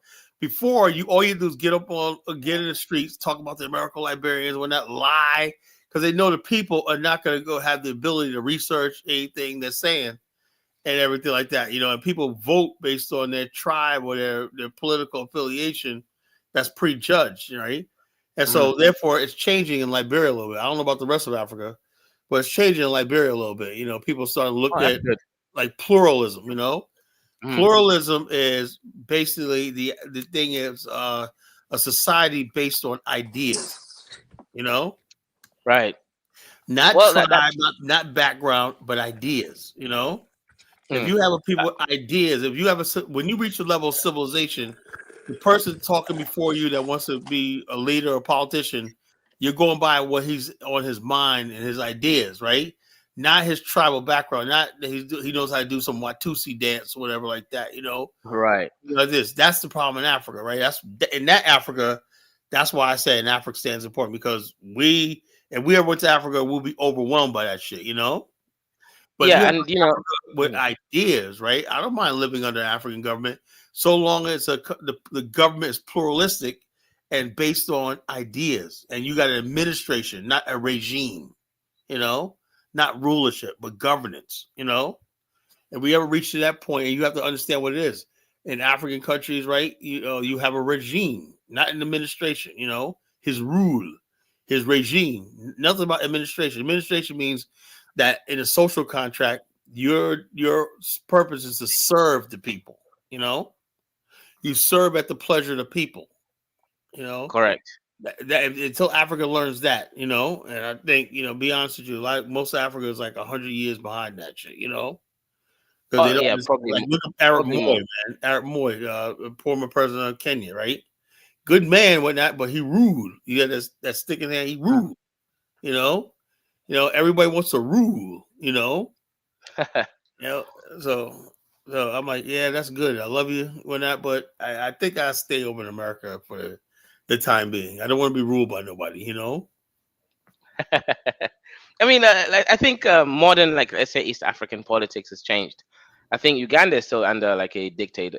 He For the last 30 rude. years. Museveni is a good leader. I love him, man, but I don't want to be rude. I don't want to be ruled by nobody. Right. And then you could tell me, I don't give a damn if you offer me a gold mine in an oil field. When I don't want to be ruled. And the whole I'm idea guessing. is you have administration. That means the government is walking on eggshells. He knows that he can be replaced, and the power rests in the people. Right. Prince Louis, is that Louis from? By the way, I was looking at productivity, and the numbers I was seeing was based on GDP. America wasn't even number one. It was like Ireland, but China wasn't even on the chart I saw. And it's like 20 different countries. Japan was Wait. on it. Korea was on it. Based on GDP and hours worked. productivity. You know, because I've always understood, always heard that Japan people work a lot, and I've always heard Americans work a lot. You know what I mean? Yeah, Ireland Japan has is a a lot of is a countries domiciled there, and so their numbers might be a little skewed because they got a lot of companies, like American companies, that are quote unquote based in Ireland for tax reasons. So their GDP might get driven up by that, and then but yeah. okay, but yeah, Japan is a failed state. South Korea is a failed state. America is almost a failed state.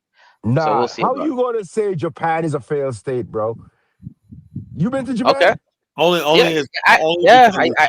I was in Fukuoka for a while. I mean, it's very well developed, but it is a failed Okay, state. come on, man. How you gonna say it's a failed state, man? Come on, man. Okay, go ask ChatGPT what the birth rate is in Japan. Then you'll know why it's a failed That's state. the only Brother, thing. you're His birth always rate. going to find there's no country, there's no individual who is perfect.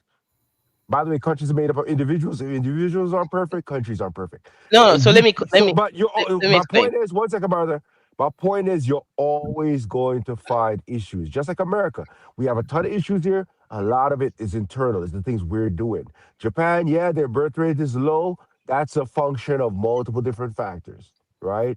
Right. And they're not the only one, by the way. The birth rate's going down globally everywhere except maybe for the continent of Africa. Africa and So the that middle dust. Right. Right. So I mean, that's just a function. Marriage rates are going down globally. Sure, but All this stuff, let me give context The of middle why. what? The middle what? Say that again. The middle what? The Middle East. But I said middle dust. Oh, well, Uh, okay. I would say. Right. So let me give context of why I call these countries like Japan, South Korea, and America, maybe, but not yet a failed state, right? Capitalism, right? These are Western capitalist countries, Japan and South Korea specifically. What that means is the economies function under, I call it insurance fraud, but it's called growth in capitalism, right? What that means is the country's social systems, the welfare system, all the insurance systems in their country are predicated over the fact that the population is supposed to grow for the new generation to pay back the debt that the old generation took. Now, you need to have at least 2.1 children per woman for this system to be even, just somewhat stable, but you actually need more than that. Japan's got 1.3 children per woman. It's half of the replacement level. South Korea is 0.7 children per woman. That country is just cooked, right? That means these two countries will collapse on themselves in the next, 15 years to 20 years. The next, generation. They got no hope at all. America is still okay for now because you guys have Mexicans flooding in, and that's actually a good thing for you, right? I don't know about the IQ, right? But in terms of just workforce that can actually still pay into the insurance system. They're having kids at a young age. Right, The exactly. reality is, people talk all they want. The Mexicans and whatnot is probably, and these people coming here willing to open families, open businesses. That's really the only future America has. Exactly. So now the difference in Africa is we're not capitalist nations. So for us, we don't really need population. In fact, we got the wrong problem. We're overpopulated and the infrastructure is not even keeping up with the population. Overpopulated, underdeveloped. Exactly. But America's overdeveloped and underpopulated. Correct. And that's what I don't get. Why America is so anti-immigration, right? You got so many cities that are under. Kaizo, if these people were coming from Norway, Sweden, and whatnot, we wouldn't have an immigration problem. I get you. Absolutely, it's the immigrants in the wrong places in the world. That's all. Okay, that makes sense. That they're coming from people of color and whatnot. And the worst thing to do is tell white people that they're going to be the minority in this country. They will go to war. Say. I get it. Yeah, we don't want the experience what black people went through being a minority. They don't want that shit. I say, yeah. How about the minority? You could try it sometime. White people, hell, fucking no. Nobody wants to be a minority and shit. Right. Yeah. So, AJ, is it AJ or AD? AD, why do you believe in white supremacy so much? No, you see, that's making an assumption. That's like people saying the white man science, right? Yet It's white man science. Yet still they sit on YouTube.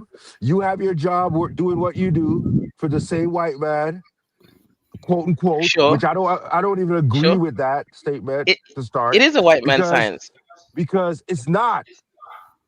You know what science is?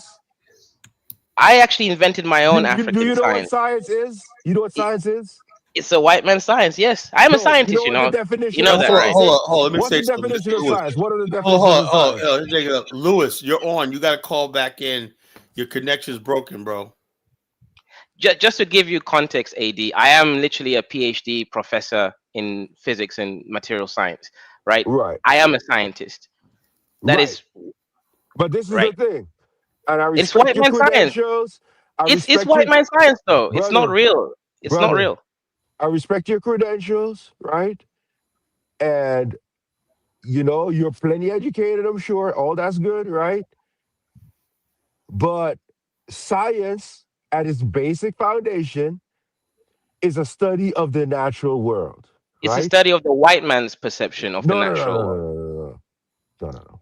The white man did not create the natural world, so then it cannot be the white man's science. Okay, Because let you me can give you take context. anyone, you're a professor, you said, in physics and material Correct. science and all this, right? Right? Right. When Right. you teach your kids as a professor, do you provide them the information that allows them to apply that to create all the things we see that information has been used to create? Yes, but I let them know it's white man science. So what does that mean? Okay, I tell you. By Right. the way, one in a second. I know you're not a biologist, right? But I you know, did have a. Go ahead. according to biology, really, race is just what you see. It's a skin color. But we're human beings. All of us are the same, right? I can have a kid with an Eskimo, a Chinese, Right. South, We're no all the matter same where in the species. world this person Right. is from, Yes. We're Australia, all the same species.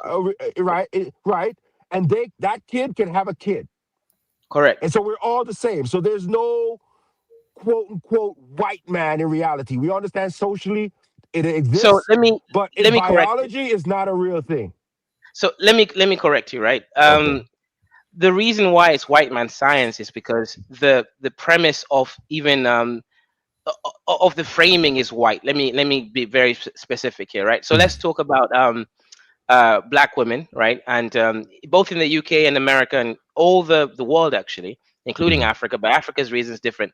The black woman is when she gives birth, she has a higher. Let's use America, right? 10 children for every 1,000 live births, unfortunately, don't make it when a black woman gives birth. Now, for a white woman, that number is half. It's only 5. Now, this the same distribution is in the UK and the rest of the world. Now, I can tell you the reason why this is the case. It's not because the black woman is inferior in terms of having the right hip to waist ratio, although that's a different conversation. The reason why is because the data that the white man chose to study was on when it comes to child delivery is on white women. So when your science is built on the peculiarities and physiological differences based on the white woman as the standard, then the black woman is forced to fit into a scientific endeavor that is being perfected for the white woman. So when she gives birth, we don't even know the specific peculiarities that might make her give birth in a more safe manner. Now we can extrapolate this into all area of science. So psychology, all of it is based on white supremacy. In your case, you were talking about white supremacist talking points of why North. Again, this is not science; it's more social science. But of why North Korea was doing worse. You were looking at it through the white lens of, oh, it's authoritarian. They're not doing right by their people. But in reality, the actual science, which is I call Zamani science. I made up my own science. It's called Zamani science. It's simply white supremacy preventing them based on the actual fact of, well, they cannot trade, they cannot use SWIFT system. So I'm just using the black woman as an analogy just to explain it is white man science. Everything is through the white lens. Even if we're talking about engineering. Engineering is a perfect example, right? You go to some countries, you put your black hand under the soap dispenser, doesn't work. A white hand puts their hand in the soap dispenser, it works. So engineering especially is white man science. So now you go into the fundamental science, so it's like the theoretical physics and material science. Still the same thing. It's all white man science over there. Now, Kaizo, so I agree that there are biases because we're all human beings, right? Okay. So if you're creating a product like a Band-Aid, for instance, Right. most Band-Aids you buy a Band-Aid in America, it's to match white skin. Correct. They could make a brown Band-Aid, right, to cover up, right? They do. I use a brown And Band-Aid. they do, but it depends on where you are, maybe, Right. right? If you're in, but growing up, I never really thought about this, but as I got older, I was like, wait, you could technically, it's to cover up, it's to hide something, right? And so it should be Correct. the color of your skin. So we understand though that it might be difficult to make every type of Band-Aid for every type of individual skin tone, right? And so Correct. in America, it's mostly white folks, and they make a standard Band-Aid that matches white Exactly. skin, And that's why right? it's white And so science. no, but So you're this proving is my what point. no, this is what I'm saying though, Kaizo. I'm not proving your point. There are biases. That does not make it white man science, because as a black person, I could go make a Band-Aid, right?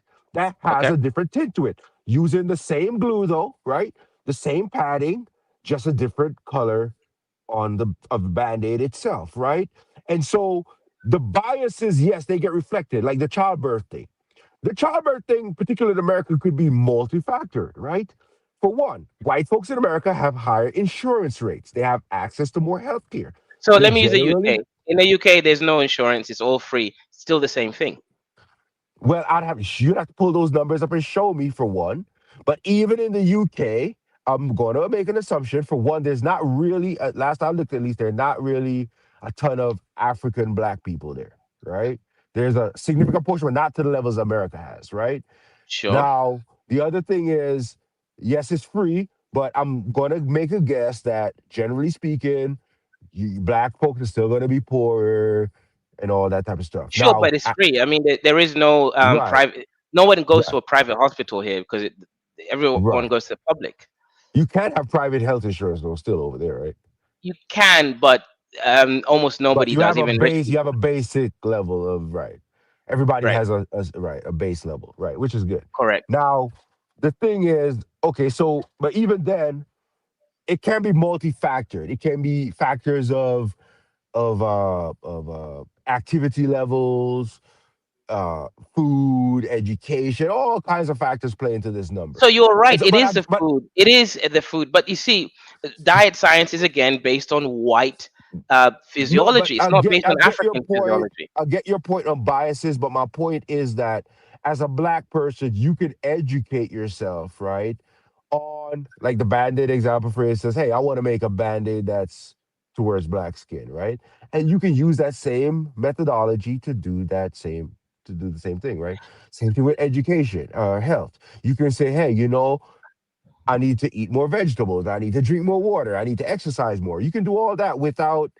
So let me give That's not context. the white man. It's just. Right. But if So the let me white give man's more. going to develop something, he's Right. probably thinking of white folks, right? Right. Just like So if I develop something, it's nothing wrong if I think, okay, how does this affect black folks? But that's not the only factor, because you're trying to sell this product, I'm assuming, to everyone in the world, right? And it right. depends But on the you see, product, because healthcare is different from building a car, for instance. Because whether you're black or white or whatever, a car just has to drive, right? correct. But you see, here's the thing, right? I call it white man science because if you believe that science is objective, you're already, you know, operating from the false premise. Science is not objective. The scientific method is, I guess, what you're discussing. It's still not objective. Scientific method is still based on European perspective and way of viewing the world. It's still not actually real logic, right? At all. Logic is the one you can claim is universal, but logic is just a tool of discerning truth from, or discerning between two options, right? Logic is universal. I'll say logic is universal. I could even claim mathematics is universal. But when it comes to science, science is a social system. Science is a culture. Science is all about the interaction of the performing scientists who, again, have been trained, right? Whenever you train an individual, you train them to see this and not that. Now, according to my science, which is Amani, right, which I invented, we perceive reality, production, and everything through the African mind and the African mindset, right? We use logic, right, to discern between, it's not Hotepism. Again, like I'm not a Hotep. I build real companies and, do real things. But I'm not going to lie to myself and claim that science is objective or Yeah. So whenever people say the white man science, I know those idiots are not saying what I'm saying, but they are right. White man science is different fundamentally from anything that we could come up. Let's use one last example, right? The Spanish flu in 2019, right? I'm calling it that for specific reasons. Um, this flu, again, was attacking Westerners, right, including black folks, but in the West. Westerners for specific reasons, underlying health conditions, age bracket, right? It was over. I noticed this right immediately as the data became available. Then I compared it to Africa, right? Africa has the youngest world population, right? Most people are under the age of 20. Um, Africa doesn't have all these people with all these complications, diabetes or whatever it was. Now, what that means is Africans change their economic state by putting curfews and all sorts of restrictions in order to appease white supremacy, because there was a global problem that the white man was facing, again, and also his friends, like the black Americans, right? That was a Western problem. The Africans put in strange restrictions on their economies, whereby it actually ended up killing more Africans, right? Because things like malaria, dysentery, cholera were basically left unobserved to focus on a non-existent problem that didn't even exist.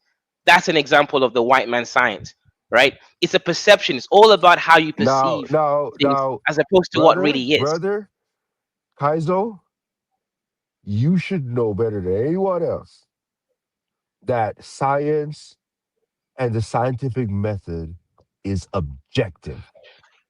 Look it up. Just type it in on the internet right now. The white man will tell you it's objective. Because the white man has to tell you shit. Look up what the scientific method is. It's a process of falsifying things.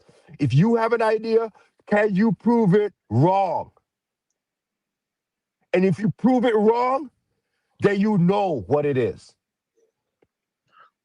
You see what I'm saying? When you do physics, your physics equations, you know it's been proven. And the proof of it is you use it to talk on the internet right now. You could be in Hey Lewis, man, Asia. you gotta get rid of that Bush meat internet, man. I like to have you on the show coming back, man, but it says device not connected. Oh, tell him to unmute. Come on, Tell him to Lewis. click the unmute button, and then the video on and off. It should fix it. Yeah, if he clicks mute, unmute, then video on and off, it should fix the problem. I hope you heard that. No, I don't think I think he can hear that. Right? So to me, science is objective. It is. Now, human biases do exist based on all kinds of factors. Fat, slim, rich, poor, American, not, all these factors. Right? But the science itself is objective. You could take that information and do good. It's repeatable. It's repeatable. It's predictive. All this stuff. So, right? And so let you me can ask you say, a question. one second, brother. You can say whatever you want. Right? Okay. If I tell you, as good as you're talking about North Korea, if I tell you move to North Korea, you don't want to go there. Sure, I don't want to go there. You're happy working for a company that was built, or wherever you work, that was built. Well, actually, I built my own company. System, but you know. But even the black guy that Kala played earlier, you see the structure in that. He has a business in America that a part of the business was built out when the state of Ohio had contracts, it sounds like, to deliver jet fuel and things like that. And he built a transportation business for petroleum. I know people that are in that business, that very same business. So let me ask you a question, right? Now, my point of saying all that is, it's comfortable to live in the system and have the opportunities of the system, the safety of the system, the healthcare of the system, and then cry out against the system. The system is not perfect, but it's better than a lot of other systems.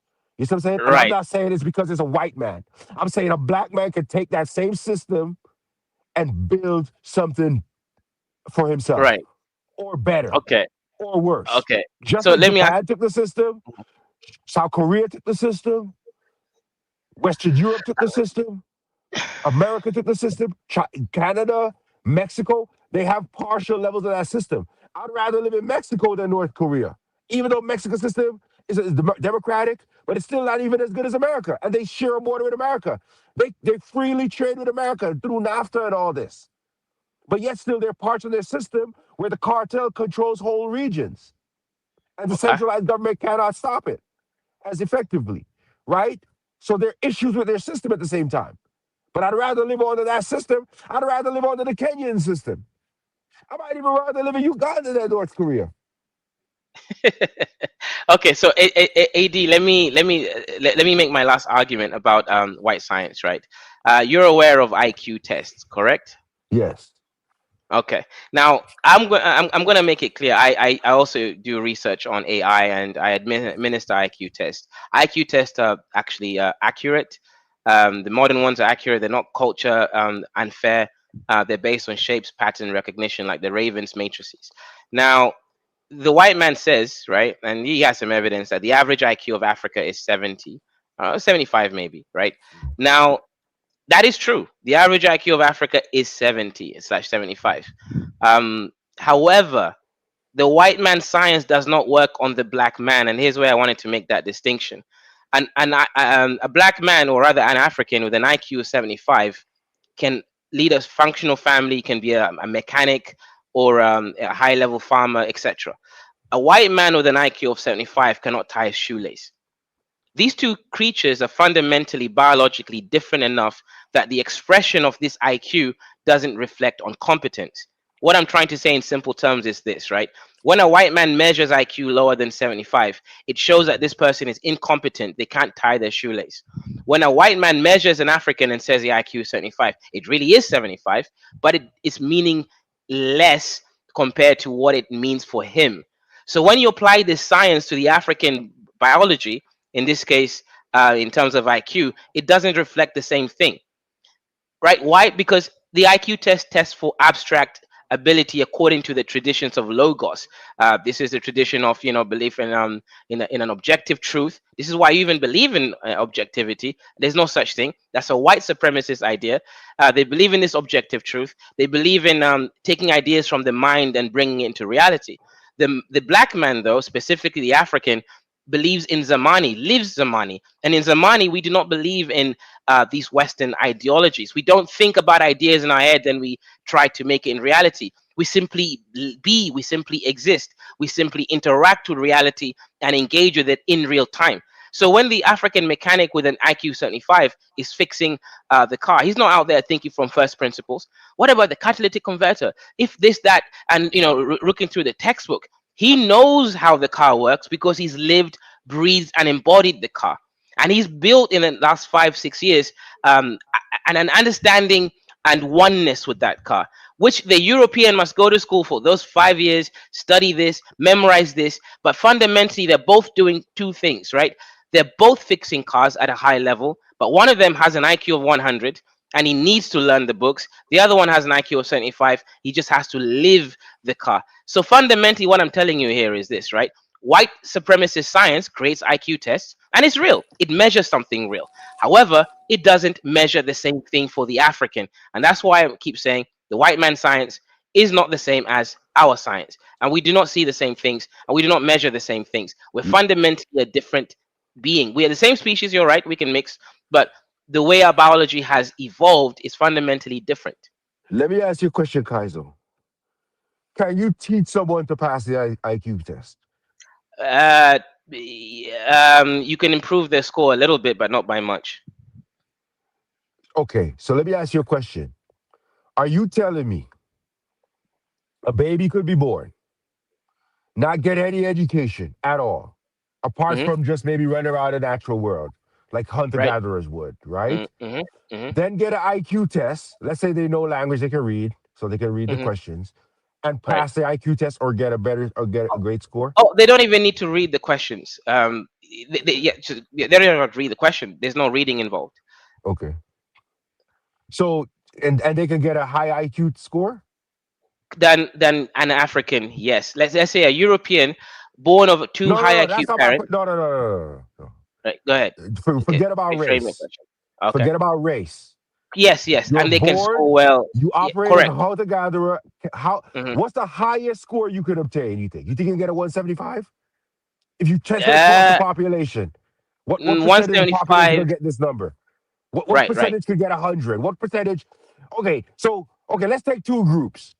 One Okay. group, hunter gatherer, they learn shooting their bows, doing their thing. They survive. Mhm. That's where we Correct. all come from. If those hunter Okay. gatherers and cave people didn't survive, we wouldn't even be here. So respect Sure. to them to this day, right? Now, and another set of group, they go to school, they learn 1 + 1 = 2, they get all the way to 18 or something. They graduate high school or even Sure. college. Right. And you give both groups IQ tests. Hmm. Who gets the higher score? Right. So I won't use hunter gatherer because they will get the lowest score for other reasons. Let's just say we took two Black American groups, we separated them. One of them grew up in the forest, and the other one grew up in education. I want to compare the same thing. On That's still hunter average, gatherer versus right? education. But go ahead, Sure, yeah. but you see, this is a okay, good. Now, yeah, the group with who grew up in the forest, on average, will score lower on the IQ test. On average, yes. Now, However, give me right? I want a number. I want a number. You said on average, right? Okay, Hmm. so we know the averages are lower. How much lower? Probably one standard deviations for 15 points lower on average. Just 15 points. Yes, just 15 points on average. Okay, all right. Yes. Now, 15 points is a lot. I mean, I it's a mean, it standard is. deviation, right? But what I'm trying to say is, right, the IQ test does measure something real. Education obviously matters because it exposes you to thinking in abstractions, right? So someone who's less educated isn't going to do as well. However, it does also measure a genetic component, and that's the point which I'm saying. White people just have a higher genetic component of IQ. They will always score higher, on average. However, that score is meaningless in reality when it comes to Hold on one second. competence. Let me ask you a question. Because you just made a statement. White people have a higher. Okay. So, in current studies, I don't know if we can find them. I'm sure the internet exists. We can find them if they exist. Japan versus Norway, who has a higher IQ? Japan has a slightly higher Or, IQ. okay, okay. Australia versus Japan or Korea, who has a higher IQ? Korea and Japan have a high IQ. The East Asians have the highest What IQ on about average. Japan? What about China? China also. The Japan, China, Korea, they have the highest Okay, so average then IQ. it's not a white people thing then. No, it's not just white people, but these people are mixed like white people. These people are mixed with the same genetic anomalies, the Neanderthal and the Denisovan. They're fundamentally not No, human but beings that doesn't like even we are. hold true. Hold on. That doesn't even hold true. Because Japan, the way they operate is different than America. Right? You go to Japan, they don't have trash bins everywhere, yet still it's clean. Right? You don't eat in your Right, car. Fukushima happened, there was no looting that we saw, at least right. on television, right? They report Hmm. no. Hmm. So they have a collectivist operation. The way they think Correct, about it is like the societal collectivist thing, right? Where the correct, West, we think a little bit more individualistic, correct. But that's right? So culture, even there, right? you're seeing all these differences, right? So, That's culture. That's not IQ though. That's okay, just, let me ask you a question. One day I heard a guy testing, right? He was asking some questions. He said IQ questions, right? Okay.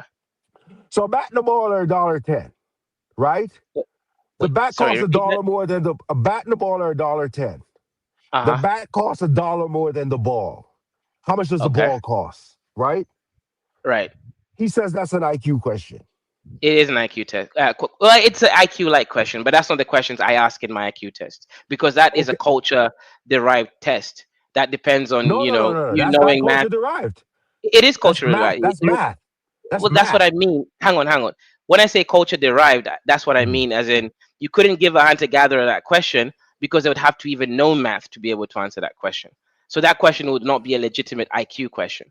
But that's my point of can you teach someone IQ to better their score in IQ? That question can be On that taught on because the it's culture, mathematics. right, on the culture like questions, you can teach someone to improve their score a little bit, but the IQ that that is actually I find valid is the Ravens matrices. It's just shapes and patterns. There is no math, there's no English, there's no language. It's just shapes, right? Is this shape going to is this square peg going to fit into the circle peg Now, or the by the square way, peg?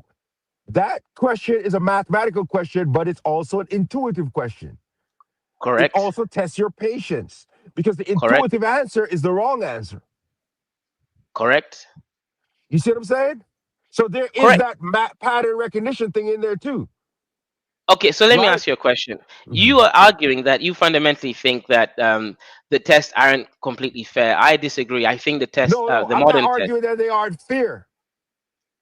I'm Okay. arguing that by the way, I read 2 books after he asked that question Okay. that mentioned that very same question in the book. So let me keep it to the logic, right? Let me ask you a question, right? You can ask ChatGPT if you want, right? Just to clarify.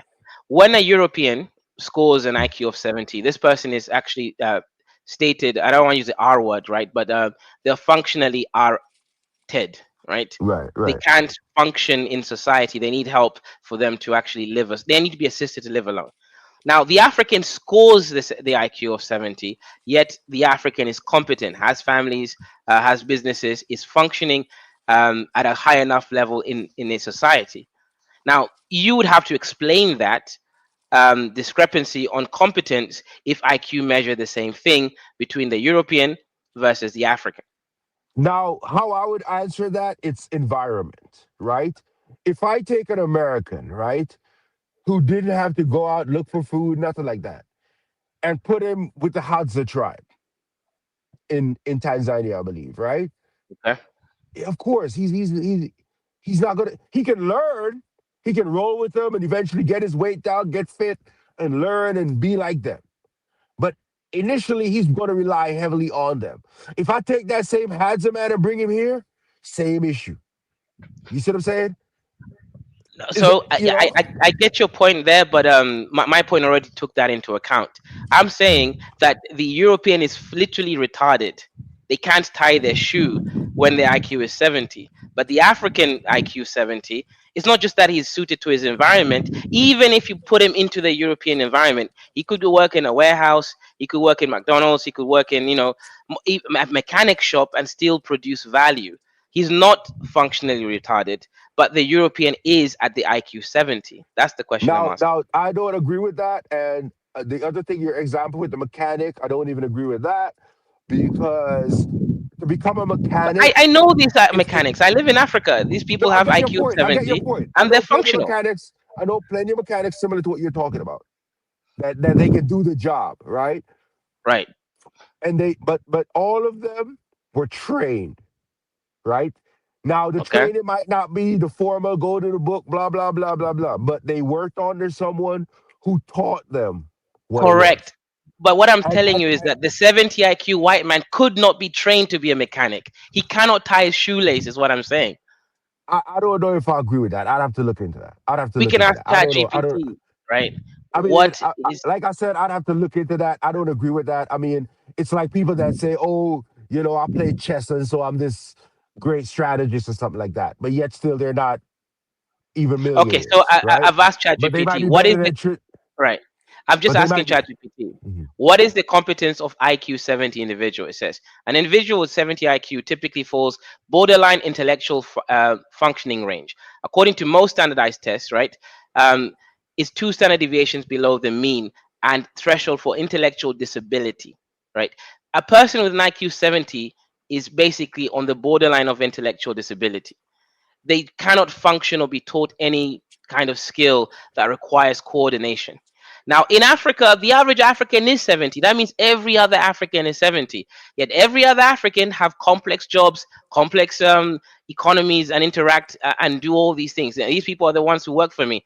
Not in my main company, but like other kind of odd jobs, right? Mechanics and even pharmacists, dispensaries. These are 70 IQ people, and they memorize all the drugs. They know what they do. They have not even gone to school, and yet I'm just saying, right? My argument is simple. The white man science created something called IQ based on European history and tradition, which is logos, the spirit of reasoning from first principles, from Plato's cave. It's not Plato, sorry, the other guy. yeah, it was Plato's forms, right? The idea that there is a perfect idealized form in the world of the ideals, then you think through it and then you bring it into reality. That is a European tradition coming from the Greeks, and those kinds of people. In Africa, we don't have that tradition. Fundamentally, the African mind is Zamani. We embody things. We are engineers, right? By definition, we're not scientists by definition. So when you create a test that tests for a thing that we do not possess in high enough number, and then that thing is supposed to test for competence, yet we show competence, yet show low number on that thing, you have to look at it logically now, away from your white supremacist perspective, right, with the white man science, and realize the truth, right, which is the IQ test is valid, it's accurate, but it's meaningless to the African mind. It does not test the same thing. It's like testing a fish on the wrong metrics, compared to a land animal. We're just fundamentally a different type of thinker. And the Okay, African, now, go ahead.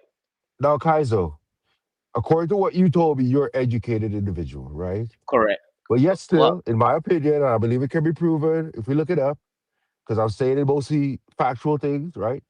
There are plenty of things you don't have right. Just like every human. There's plenty of things the I thing don't for, have right. sorry, There are plenty of things you don't have right, in, right? incorrect. Everything I know it. Exactly No, no, correct. no, no. You see, and that's where you're gonna fall There down, are right? plenty of things I don't know, but everything that I do know, it is correct. I don't agree with that. Now, anyway, What that there's means plenty of is, things. go ahead. There's plenty of Go things ahead. I don't know. Now, Okay. on the point of perfection, right? Whatever Plato is saying, whatever. I do not believe in perfection because human beings are imperfect. That means any system we build is imperfect. You Correct. get what I'm saying? Now, I also believe there's always a right answer out there, right? The right answer is always there. Now, the right answer could be right for this situation, wrong for that situation, or vice versa, whatever, right? But the right answer is always there, right? Now, to ask if I can identify the right answer, that's a different story. But See, I do you not believe believe in in perfection. logos. That's the point. You believe in white Now, on the supremacy. white man science thing, my argument is white man are no special. They're not special. Black man is not special. It's what are you exposed to? What have you learned? What can you apply? So to say to me that a 75 IQ dude that didn't go to this and that, and he can still fix a car, okay, great. I still prefer the system, and I think it's better for the greater number of people. If you, whether you are naturally gifted to mechanic or not, can be trained in an institution like most of America does. I'm sure Korea does. I'm sure Japan does. All these successful nations, they have institutions that people attend to learn to fix cars, to Okay. learn to get along with customers in that industry, right? Okay. And that's Right. what I agree with. The whole IQ thing, it's a lot of BS to me Now, here's a point, right? because if you're not exposed, like that question I Mhm. asked you, I read two books that mention this question. If you're a person that's read, you've seen that question. If you did algebra, you've seen that question or something similar. Okay. So when you get that question, you will have the answer. I've been asked questions that are on the IQ test from mathematicians that I had to think about for a week and come up with the right answer. But the way I came up with the answer was not the mathematical way that the mathematician might come up with it. So my point is, a lot of this stuff can be trained. It's like The when you culture watch a video, one, there's a yeah, test right, they did, a study, where they make right, people blind essentially by they tell you there's like 10 people playing basketball, 5 white, 5 black, right. in terms of color they're wearing. They tell you focus on the black individual, the people in black. They're playing ball. Boom, boom, boom, boom, boom, boom, boom. A gorilla comes on the screen for 9 seconds. 50% of people and stuff like that don't even see the gorilla because I they come don't blind consider because they those focus on counting right. the I don't black piece consider that made a those shot. IQ tests valid. That's the But point. if I you only focus know that that's the test, they won't catch you the next time. And so a lot of these things can be taught. That's my point. That's why I say it's BS. It's not BS in the sense that it doesn't test what you know to some degree, but it's BS in the sense that if you're not exposed to certain information, it's less likely that you're going to do well in it. That's my point. Okay, so J AD okay, But my I don't IQ is believe in no white man, nothing. right. For example, my IQ is 75, yet I have a PhD in the white man science. There's no way a 75 IQ white man can get a PhD in science. So fundamentally, we're just different people. My IQ is 75, for example. The white man will say I'm mentally, what do you call it, right? Intellectually disabled. But I don't think I am. Now, you might think I am because to you, I sound crazy, right? But I don't believe I'm mentally disabled. Do you believe I'm mentally disabled, AD?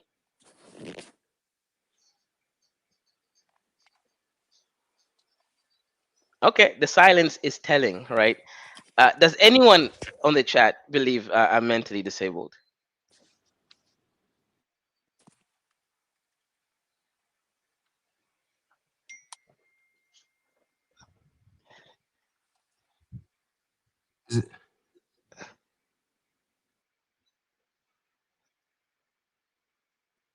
Yeah, I guess people don't want to hurt my feelings.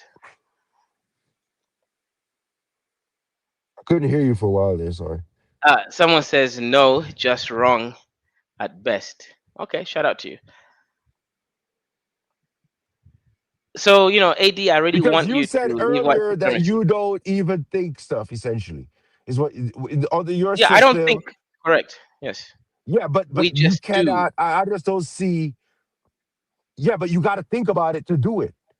No, I we can't just don't. raise my arm. I got to think. Okay, raise your arm. Then you No, raise your arm. my back feels itchy. My hand just goes there, right? In Zamani, we don't think. We don't abstract. We just do things. You have to leave white supremacy and come back to Zamani, brother.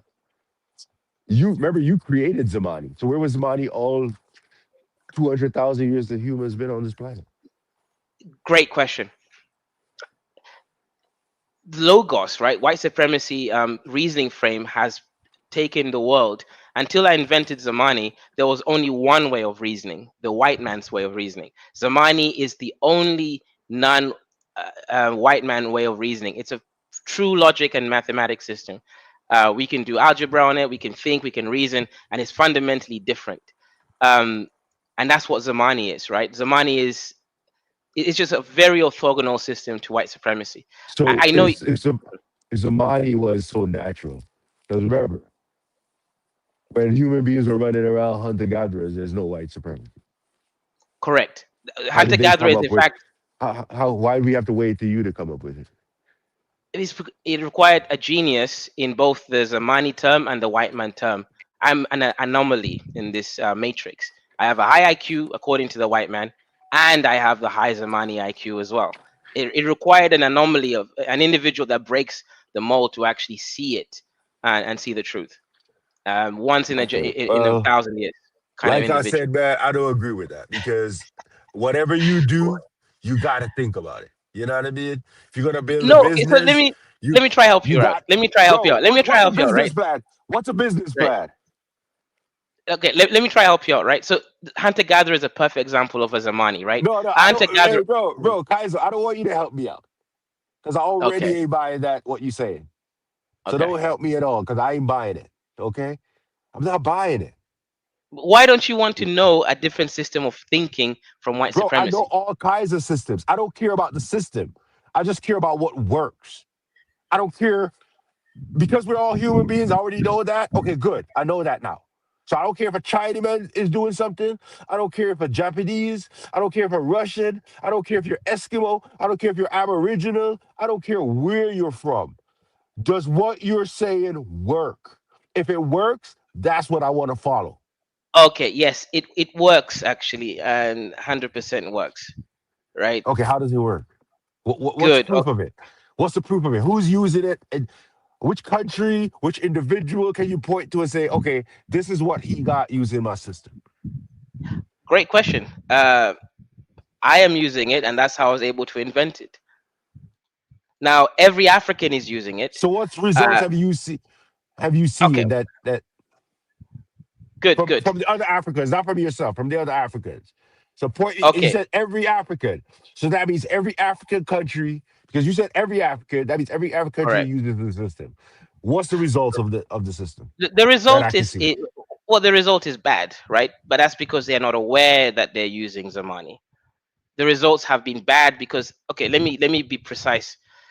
Most African countries are poor, dilapidated, and ungoverned because these are Zamani people, people that think in Zamani, but they have been trained to think in Logos, the white supremacy way of thinking and reasoning.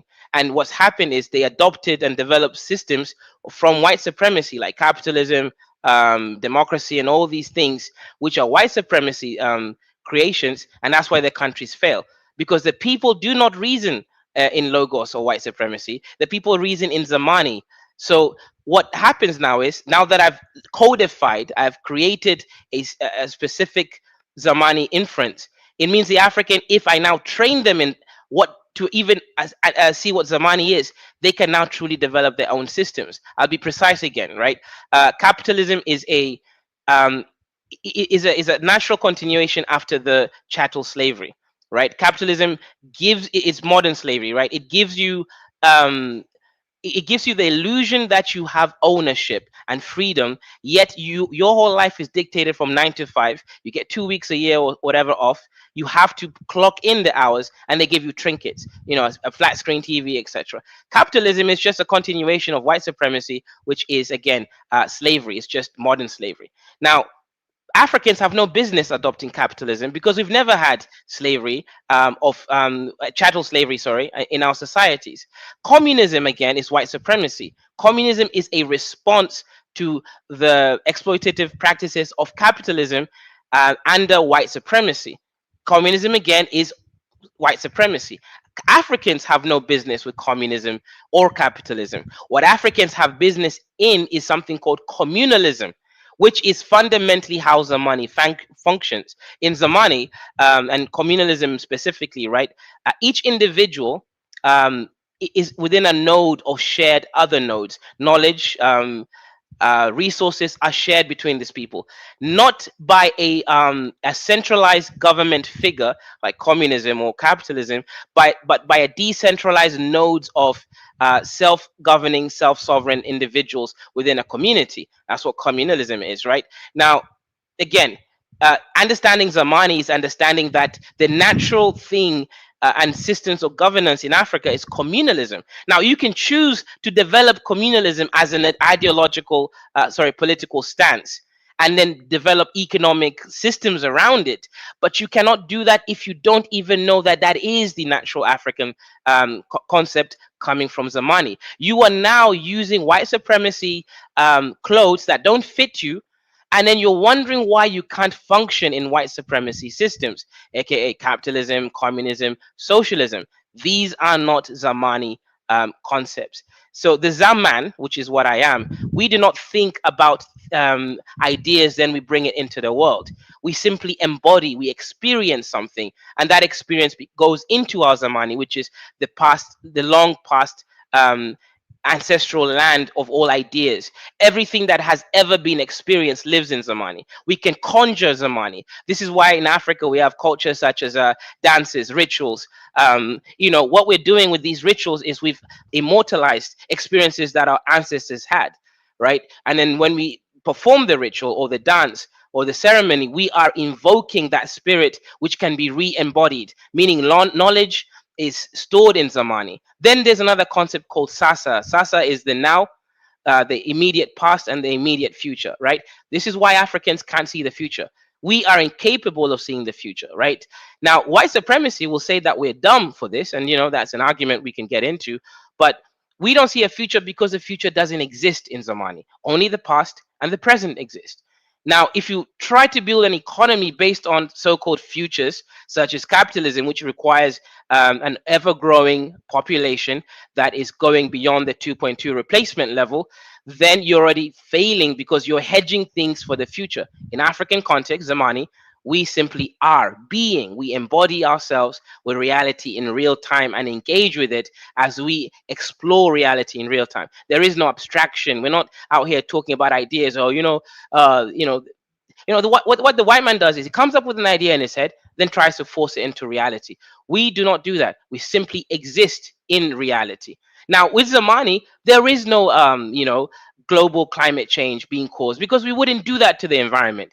We're fundamentally a sustainable people, and white supremacy is fundamentally exploitative to everything around it. It's growth, take over everything, etc. Yeah, so Zamani will be good for Africans if they know how they reason, and they will no longer use clothes that don't fit them, like capitalism, socialism, communism. That's how So Zamani helps. this is the thing. I think that human beings have gone through similar stages of development through time. And you can catch human beings at different stages of what we call quote unquote development, right?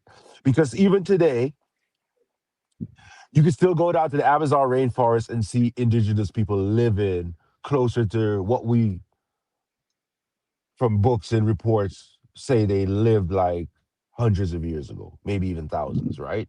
They might Okay. have some Western clothing or some different types of clothes or whatever. I won't even say Western, but they might have different types of clothes and stuff that they might have wore back in that time. But they're generally still living in a similar way, right? And so communalism, all these systems have been tried. The system we have now, your capitalism, your democracy, Communalism, all those. Once, right? one second, brother. Okay, go All ahead. these systems, capitalism, socialism, communism, um, um, feudalism, all this stuff, serfdom, all this stuff. It's been tried throughout human history. And some countries got to where they are based on what they did in the past, right? Okay. Okay. America, how it's set up now, they came from Europe, a lot of them. Over Mm-hmm. there, it was a monarchy. Right. But not every country had the same monarchy because England had the Magna Carta. The Magna Carta was developed after an issue that they had in England. And so they took some of the power from the king essentially and gave it to noble people, Okay. right?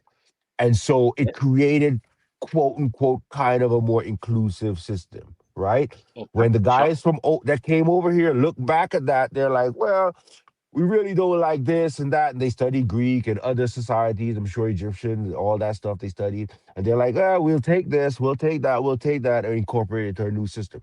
Is the system perfect? No. But it was, at the time, So let revolutionary me in the sense that there right. was no monarch. Let me give As time, context here. Yeah, let me give context here of why I fundamentally why we need the Zamani.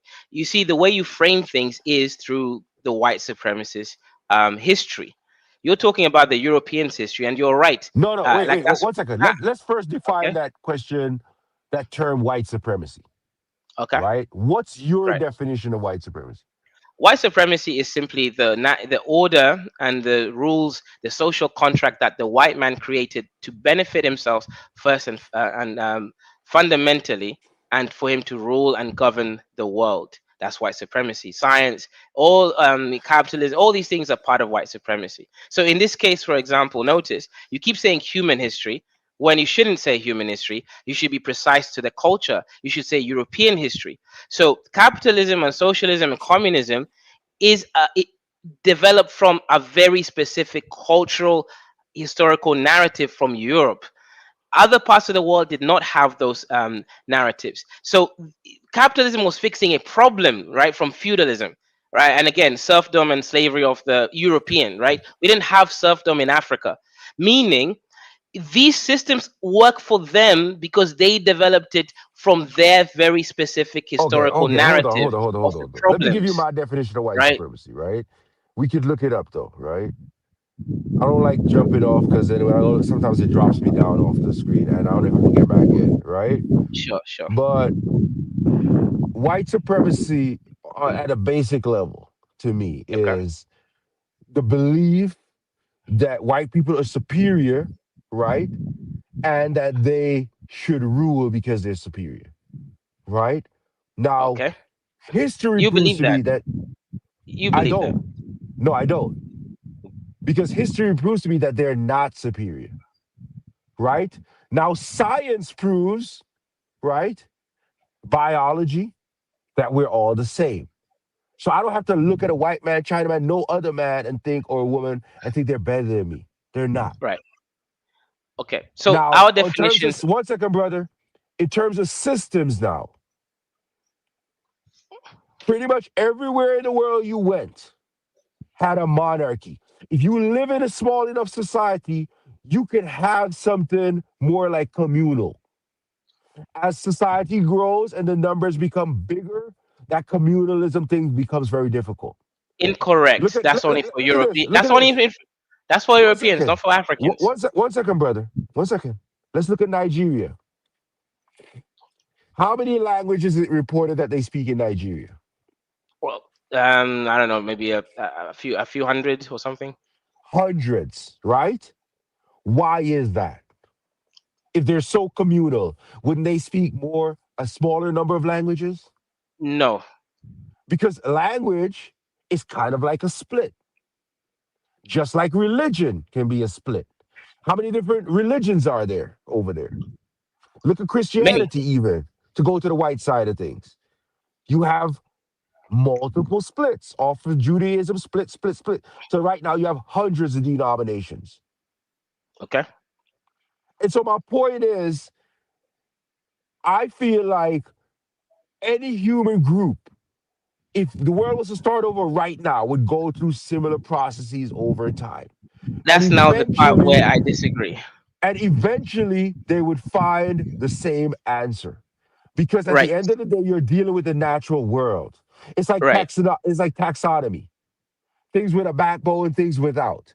If you got Right. a So let me. backbone, you're classified a certain way. If you don't, you're classified a certain way. Everybody's You going to get to that point at some point. But right. it's just You because remember, even farming was developed. They said multiple places at right. various times throughout So human let me history. ask you, right? So here's where I fundamentally disagree, right?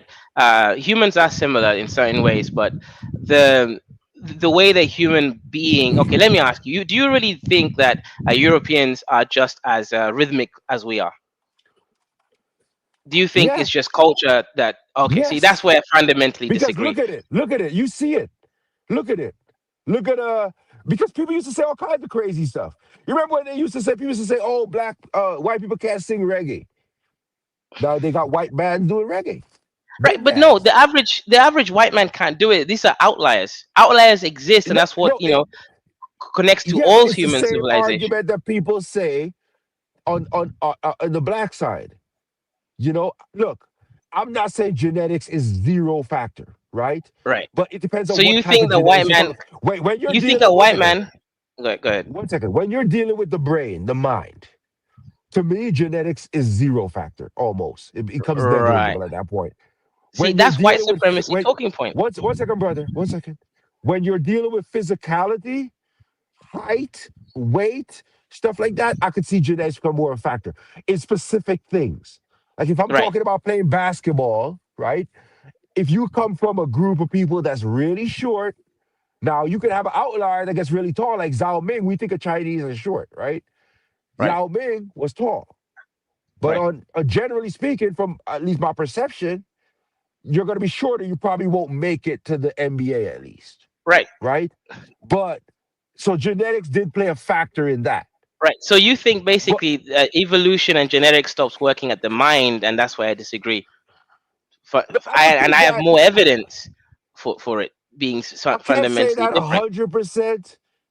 I can't say that 100%, but I would venture to lean that way because Okay. when Chinese people used to come to America to do the railroad, people said all kinds of negative stuff about them, called them stupid and all kinds of stuff. And now that China has grown globally in the manufacturing sphere and science and all that technology, now people don't say that about Chinese. Now you got the Asian math correlation essentially in people's mind, Asians are not right? actually good at math, right? That's just Right. And that's then just a very recent thing, yeah, right? right. But my position would be I already know that. I don't have to wait for you to tell me that because I already know that.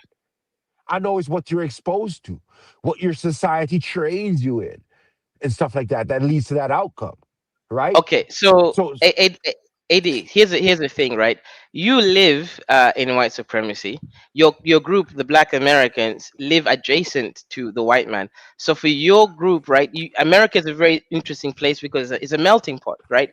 But it's a melting pot created from European history, tradition, and culture. Now, for us in Africa, we have nothing to do with European history and culture. I don't want to see misaligned narratives that are not actually specific to me. So in your case, right, when you're saying human history, what you meant to say is European history, but you kept saying human history. The No, reason why I mean, China, brother, I right, mean hang human on, history. no, hang on, Quit hang trying. on. No, one second, brother. Go Let me ahead, go explain, ahead. right? Let me explain, right? Whatever happened to Europe was like, how do I say this, right? The French revolutions, all those things were reactions to specific things that were happening in Europe at that time. In Africa, we never had any of those things. We didn't have feudalism, for example, whereby the king or some landlord owns land, and then the African people are working on that land as a serf or a slave. That never happened. So we didn't need to now go into capitalism, which is a reaction to that. Right, in Africa, literally, our generally speaking, there are obviously exceptions. Right, in Africa, we had communalism, right, decentralized government. What that means is the moment you put centralized governments, which is what we have today, is why we have corruption. Because the African was controlled by a decentralized node, a network that no individual had veto power, and that's why there was no corruption in African society. The moment we now adopt a system without going through the same narrative as them, that's why we have rampant corruption. Because the African node was never supposed to be all powerful. We didn't, our leaders were never all powerful. It was the leader was just as powerful as the farmer or the blacksmith or whatever it was, right? So So, brother, meaning, right?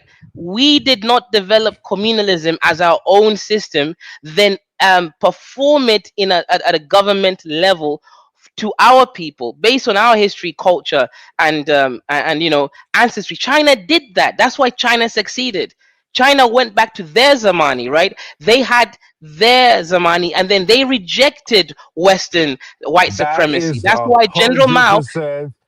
That's a Hang on. 100% not true. Hundred Hang on. percent. Let me Go let me ahead. let me let me finish, and then you come through. Go ahead. China specifically rejected white supremacy. They even had to. The Chinese Revolution in the 1940s, right? They killed all the intellectuals. You know why? Because the intellectuals, like you, were parroting white No, no, supremacist no. talking Like points. me, you Hang on, said hang you're a on, hang professor, on, by the way, with a hang PhD. on.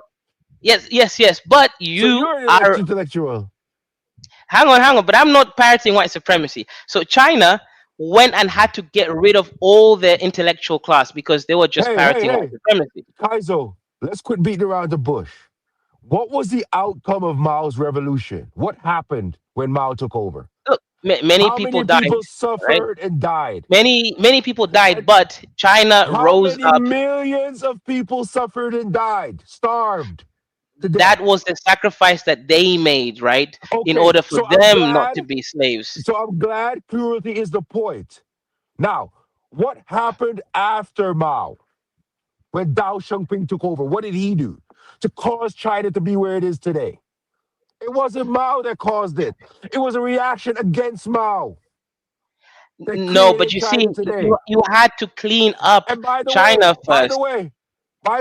talking about centralized governments, China is a massive centralized state. It is. And Notice, now I didn't say by the way, it's an authoritarian government to some degree, but the structure of the Communist Party is hundreds of people in that thing. So the right. leader has to answer to the groups that are inside that party. Sure, So sure. it's different than Idi Amin's dictatorship, for instance. No, you're right. However, what I'm And trying to so say my is point China. is, Mao, what are you trying to tell me? To do China should go back to what Mao did? No, China did not need to go back anywhere. What Mao did was a precursor of what modern China is today. That's the point. Yeah, but Mao didn't have to do what he did. He could have done what Dao Xiaoping did.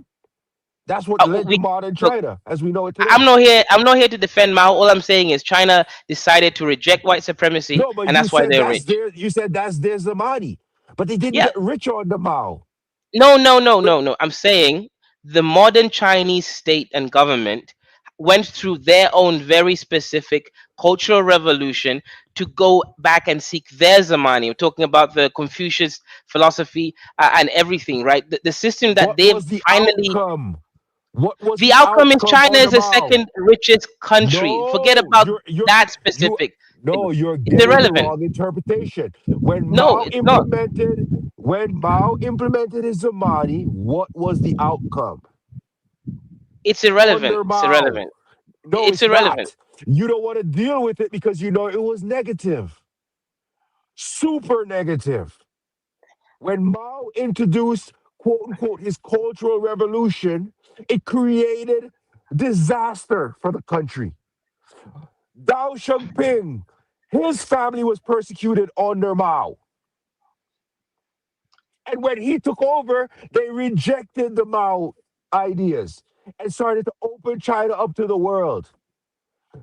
Signed something with Nixon. Nixon went over there, started a relationship with China back then.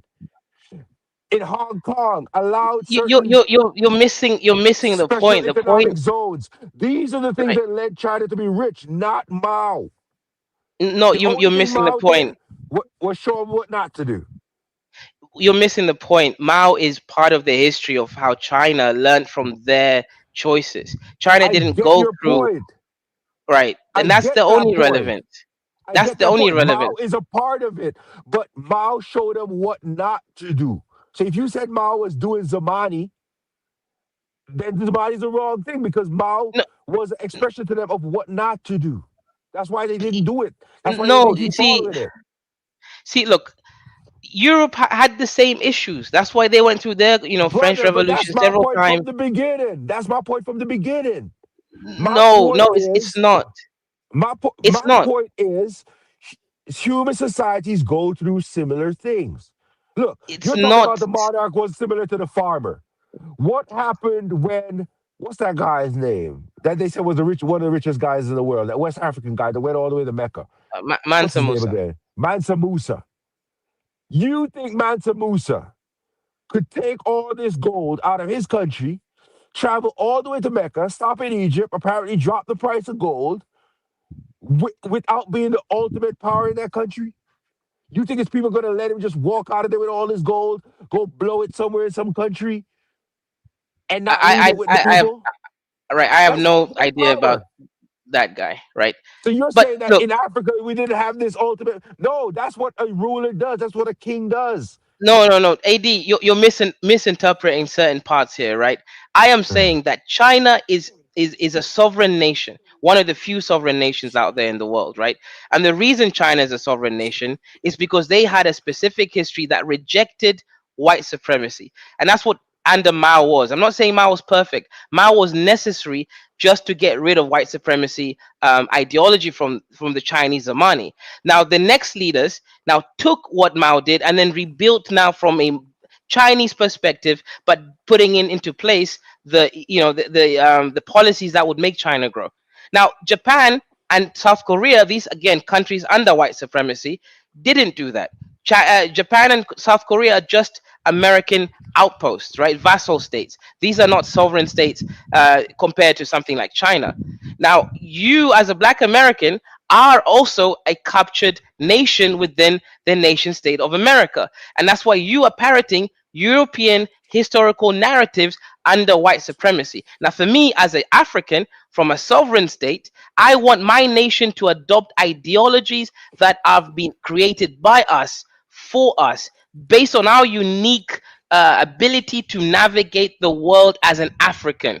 We have unique cultures that are diametrically opposed to white supremacy. We don't believe in feminism. We don't believe in, go out there and destroy the world. We believe in sustainability, right?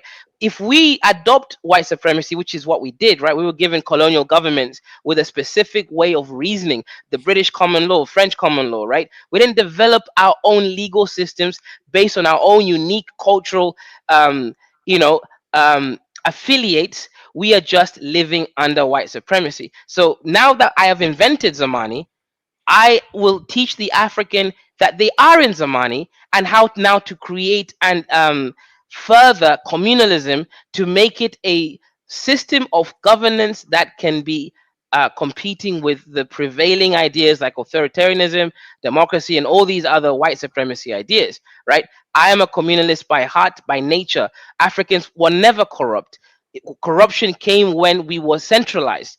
Veto power given to an individual that can mess up, steal loads of money, and do all those things. We never had that. But since we have that, we must find a way to fix that problem via looking back in our Zamani, not by looking at European history. Let me give you one last example. The captured African sister, right, would say things like, and I say it's the same thing for Black Americans, but I say Africans, right? The sister is saying, "Oh, I'm a feminist because women weren't allowed to vote." Nigga, you are right next to me as a slave in colonialism, and you're telling me that you were not allowed to vote. We were not allowed to vote. There was never a time when you were under my foot. That is European history. But because you have been captured by white supremacy, you're out here parroting nonsense from feminism about men doing things to you. In African culture, the woman and the man both worked. The idea of 1950s America where the man goes to work and the woman stays at home, that's white supremacy. In Africa, my mom was selling fish in the markets. My dad was out there fishing. Right, labor was divided, but labor happened. The women were in the markets, the men were fishing because it's more dangerous. Right, there was never a situation where men had power and were controlling women. That is not African history. It's not African culture. So now, when the African woman is getting possessed by an evil spirit known as feminism, telling her that she was oppressed by men, where? Right? Never happened in African history. And she is out here parroting white supremacist ideas and trying to now create tension in a place where that tension did not exist, because that's how white supremacy works. It makes you think it's human history when it's white history. That's the point. So for me, right, Now, I teach my African sisters, my African brothers, that we was Zamani. We need to look at our specific history and the specific problems and good things that we had / have and focus on them. We do not see the world through white lens. We see the world now, through now, Zamani. now, this is Right. what I said earlier, right? Whatever works, bro. Like, yes, maybe as African countries, like Kenya, Ethiopia, whatever, you might have things specific to how you do things, and that's fine. Correct. You know what I mean? As long as it works. You see what I'm saying? Working is not enough. Working is not enough. Women and men working together. That's not a black thing. Even white people did that too. You know what I mean? It's just that No. in Well, America, yeah. Okay. in that Go ahead. particular time, you had people moving out of the countrysides, and Sure. with Sure. industrialization, and they were Sure. moving into cities, and so Sure. then you had a different system where men maybe were working more and women were taking care of kids at home. But when you were in a farming community or So whatever, it might have been different, or a fishing community, it's and a it still little bit happens today. different, It's just right? that the numbers get skewed to some degree, It's a right? bit different. The Women really percentages couldn't get vote. skewed. Women really couldn't vote in America Right, but if in they didn't own America, property. hold on one second. In America, when America started out, you had to be a white man with property, generally speaking, to even vote. Correct. Right. And then Correct. again, it depended on your state you were in. By the Right. way, black men got the vote after the Civil War before even white women. Correct. You But see what I'm saying? that's what I'm But saying. Sure. through But what political I'm trying to say, violence, right. they No, weren't you're able right. to But express it the whole time. But my point of saying that is, I'm saying whatever. You know what I mean? If you have something in your system, you don't have to adopt somebody's other thing exactly. You know what I mean? But you there's, don't need I to think adopt that it at all. That's the point I of think I Zamani, think right? I don't agree with that. I think that there are general principles that apply across the board, like Okay. freedom of expression, right? Like the ability to Okay. pick your leaders, right? Okay. Because ultimate power corrupts. Co- Power corrupts. Ultimate power corrupts. Absolutely, and that's a true fact. Sure. That's why Sure. when Honeyflower was talking and she was like, "Why don't these African leaders do this and do that and do that?" Okay, first thing you got to do is put yourself in their shoes. You just took over the Congo, not a But that's where, right. not a strong centralized government as is. Different Centralization factions. of government is the reason corruption exists in Africa. That's the point. But And that's not 100% true, because in America, for instance, you have things called like checks and balances, where we every don't city have has that. a poll. Right. We don't Yeah, have and I that get though. your point. I get your point, but I'm saying that that can be adopted, because it's not just the centralization of government that allows for corruption. It's the fact that you can do something and get away with it that leads to corruption. If you Okay, know but that let there's a me ask you a penalty, question, right? because a Yeah. guy told me one time, a professor, and I'm trying to remember the exact quote, but it was like, all people need to steal is a perceived need and opportunity. Okay. You see what I'm saying? So in order to stop stealing, you either got to get rid of the perceived need or get rid of the Right. opportunity. So let me Checks let and me let me give you. balances. Checks and You're right. balances gets rid of the opportunity. The perceived Right. need is a mental thing. That's you. So you are right. However, you see, Africa is so unique that the principles you're talking about are general, but only general for white supremacy. In Africa, right, checks and balances won't work because we're a tribal society. Meaning, if the leader is from my tribe, and even if he Kenya is not stole, a hang on, it's tribal. right, Again, hang on. with this whole If the tribal thing, leader, right? if the leader Because is from my tribe and they stole, right, I'm going to defend him. Meaning, there is no way you can even hold them but accountable that happens because in America too. this one is Look at Don, more extreme. look It's at more Donald extreme Trump. in Africa, Look at Donald right? Trump. He says when he sees women, he just grabs them by the pussy and they let him do it because he got money. Now, if Obama had said that, a bunch of people wouldn't have voted for him anymore. Sure, But sure, Donald Trump says it, and because he's a white dude and he's sure. perceived a certain way, whatever reason, Right. people that are even religious voted for him anyway. Not It's a even tribal mostly thing religious, because it's right? Republican versus Democrat. Some people they'll vote for a Republican regardless. Some people they'll vote for a Democrat regardless. You see what Sure, I'm saying? sure. So that's why I don't look at the people talk about tribal. I like to expand that term. People like to This just is a think bit of different though. We Hatsa have versus 50 this and that. tribes. Yeah, but we have 50 tribes, not two tribes. That's a fundamentally different game and ballpark, right? Yeah, We but don't okay, we hold can our come to leaders America. You got accountable. all kinds of tribes in America too. If you really expand out what tribes mean, because you got multiple denominations of churches, you got 50 different states that could be their own little thing. I'm from this state or from that state. You got basketball teams. How many of them? That I'm Right. with this team. You know what I mean? So there are all these tribal quote unquote ideas. You're from Mexico, I'm not, whatever. All these quote unquote tribal ideas. So that's a human thing. But if you're thinking like I want you to think, non-white supremacists or non-black supremacists, I would say, regardless of what tribe you're from, wrong is wrong, right's right. If you're doing something that's gonna hurt all of us, Yeah, sure, but then I ain't riding you with that. can't reason with the tribes, and that's my point. So whatever solution we come up with cannot be based on legalistic liberal white supremacy ideas. It has to be from Zamani, right? In Zamani, we controlled the individual to the point why the individual didn't even have the capacity to be corrupt. The king, for example, did not own land in other areas of his kingdom, right? The king owned the land with his people, lived with his people.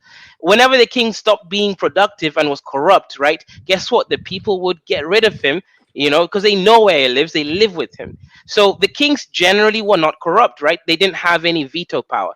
Modern day, with globalism and all these things, what happens? A corrupt African takes the money, puts it in Swiss accounts, Cayman Islands, doesn't do anything because he lives away from his people. It's become centralized, whereby power it corrupts the African mind, right? So with Zamani, we now build communalism. We actually build it. Remember, capitalism and communism and all these systems were built. Europeans debated, they built it and made it better for themselves to find the best system that they have, which is, social capitalism, really. That idea didn't just happen. So for me, I want Africans, my African people, and for you, if you're willing one day, insha Zamani, to come and actually build an Afrocentric way of self-governance that is taking the peculiarities of the African mode of operandus, right, of operating, and take it into the next stage. That's all I want. And I'm reject white supremacy, 100%. Right? White man science. In fact, I won't teach any white man science in my Africa. I'm going to be teaching Zamani mathematics, Zamani science, Zamani biology. Everything is going to be Zamani. And the outcomes will be disastrous. I'm sorry to tell you. No. The outcomes will be disastrous. So you see what you're Remember, saying? Now I'm you're not saying saying, that. you see, Oh my God. brother, White you are supremacy. on the internet, wherever you are, talking to me instantaneously. If you're not going to adopt, because things are relative, right? We're comparing things all the time. I'm comparing someone that can access the internet like me and you right now versus someone who cannot. That person in this modern time, in a lot of ways, has a worse outcome. Now, in terms of not 100%, of course, because nothing ever really is 100%. You know, they might have better mental health because they're not exposed to all kinds of wild people or whatever. But they have less access to information. They have less access to different ideas, like me and you are having right now, right? And so, any system you're going to build that's going to, if we all agree, hey, the internet's bad globally, get rid of it, then that's fine because now we're all back at the same base level. So it doesn't matter whether you have it because none of us have it. So, okay, cool. We're all good now. You see what I'm saying? So, you know, I'm not trying to recreate the wheel, bro. I'm trying to take all we've learned from human existence. When I say human existence, I'm talking, look, the You know the funny part. modern science says, one second, out of Africa. Every human came Okay. out of Africa. So regardless of Right. what human beings want to say, right, they can talk down against Africa if they want. Without Sure. But that, do you know? that out of Africa, none of us would exist. Do you know Without the the irony, caveman, none of us would exist. Without the brother? spear, none of us would exist. Do So you know it what is the what it irony is. is? Just take what Do you, works. do you know what the irony is? The irony is you are reasoning exactly like a Zamani man. You're lacking abstract reasoning potential. Your mind has been programmed by white supremacy, and you cannot abstract outside white supremacy. So you're perfect Nah, proof I'm gonna start calling of you a names. So Zaman. you're a black supremacist, bro. You're African supremacist. Because if you think Africans are As so I should, special, as I there was should no, be. That's the point, no. and as I should That's be. going to lead to disaster. Because then you close your mind off from the rest of the world, what the rest of the world has learned, and you stick in your own head, and then you end up with a bad outcome.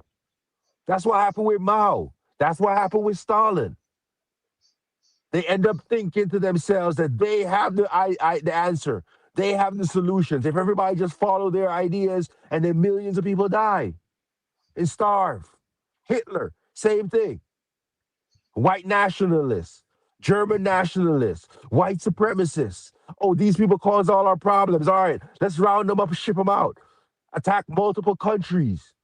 Ends up shooting himself in a damn dungeon somewhere. I agree. I actually want white supremacists to kick out all black people from America and Europe so they can come back to Africa and rebuild Africa.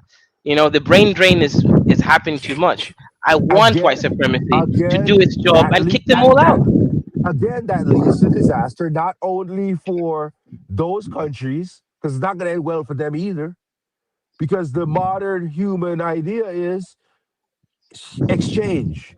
You Let's keep learn saying from each human. other. You keep saying human, right? These Yes, people are if not you even don't human believe beings. They're not. if you don't They're not believe, human beings. White people are not human beings. I already know that's your position. You're just beating They're around the not damn human. bush. No, So they're scientifically. They are finally you come out and scientifically. say it. Finally you They're come out and say it. You're just scientifically. beating No, around the bush. And that's what they're I'm saying. scientific. No, And that's what I'm saying. according to science, they're not even human beings. And They are according, mutations. and They're not human according, beings. bro, we're all mutations. What are you saying? Okay, Maybe let you me just be study some precise, right? biology. Let me be precise. I'll stick to We are biology. all mutations. Fine, That's how fine. we But get to where we are today. let me be precise. Africans are Homo sapiens sapiens, right? The white man, including some black Americans who are admixed with them, are not Homo sapiens sapiens. We're They're Homo all sapiens Homo mixed. sapiens sapiens. Unless you got some biology lab somewhere and you looked at DNA and saw something different, we're all Homo sapiens sapiens. The white man That's is what mixed science with says. the Neanderthal and the Denisovan. These are We are hominids, all mixed. non-human You ever species. heard of the guy No, Africa in is not America mixed. that African is not mixed. no, African ain't no mixed. brother, African ain't no mixed. Neanderthal. You know what the name of Neanderthal is? It's Homo neanderthalis. That Right. means We're it's not mixed as human. Africans.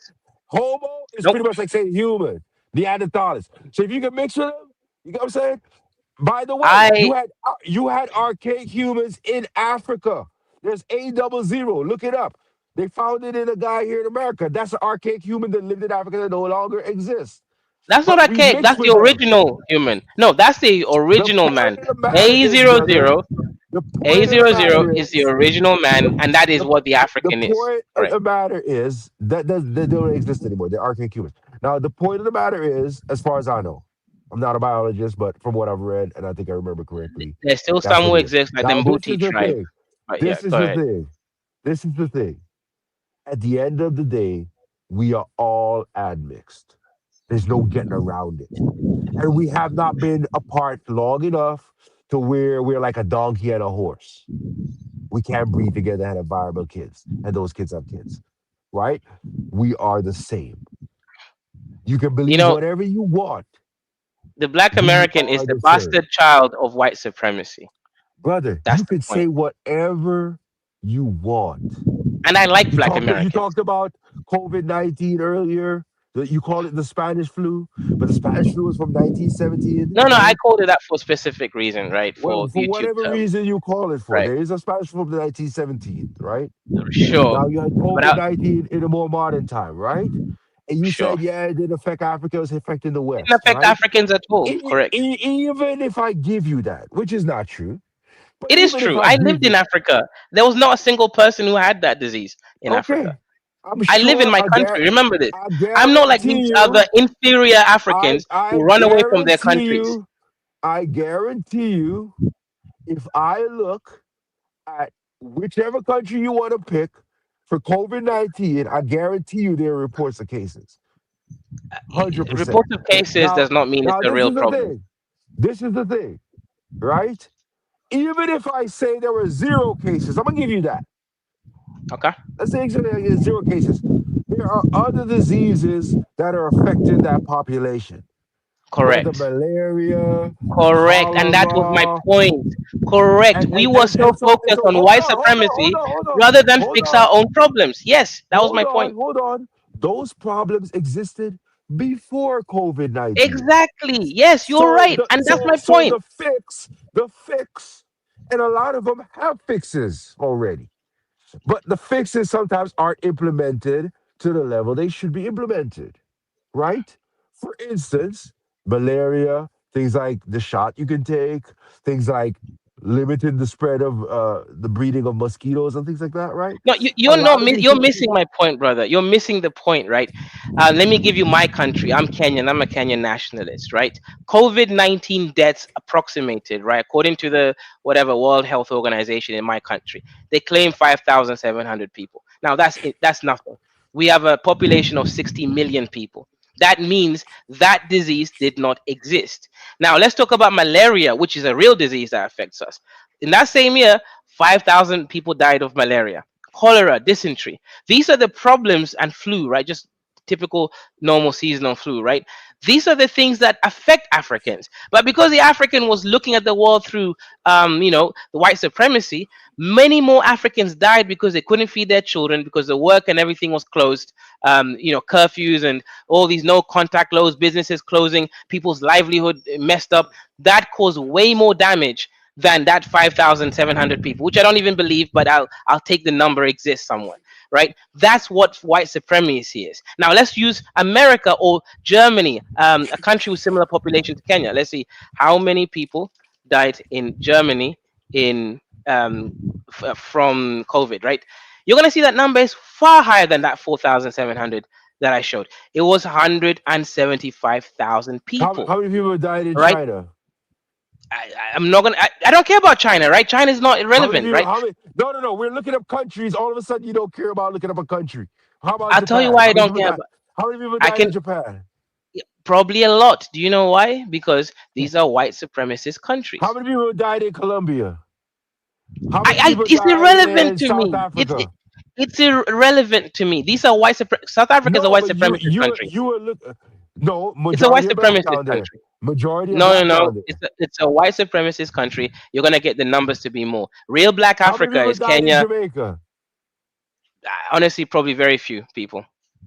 So my point of the matter is, even if that's the case, the point of the matter is the issues that you're talking about, the diseases you're talking about, they have been issues for decades, centuries, right? And they're things that can be solved through different means. So it's a matter of studying it and solving the issue. A lot of No, times, Jai, sometimes these same issues you're talking about is you're sometimes it's pur- even America and some of these other countries, you're Japan and different purposely countries that are right. spending money to help the Kenya or wherever deal with some of these Brother, issues, whether brother, providing mosquito nets or whatever. So it's you're not like purposely misconstruing the my point. My point is simple. we as Africa, because of white supremacy and the World Health Organization and the money that we were receiving, right?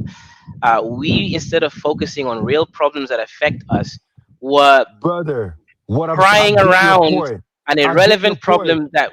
Okay, I good. get your point. And in America, people say similar things to what you're saying right now. They're like, hey, why do we shut down schools? They made things worse for kids, and we shouldn't have done all that. And This COVID is 19, different. if This you is get different.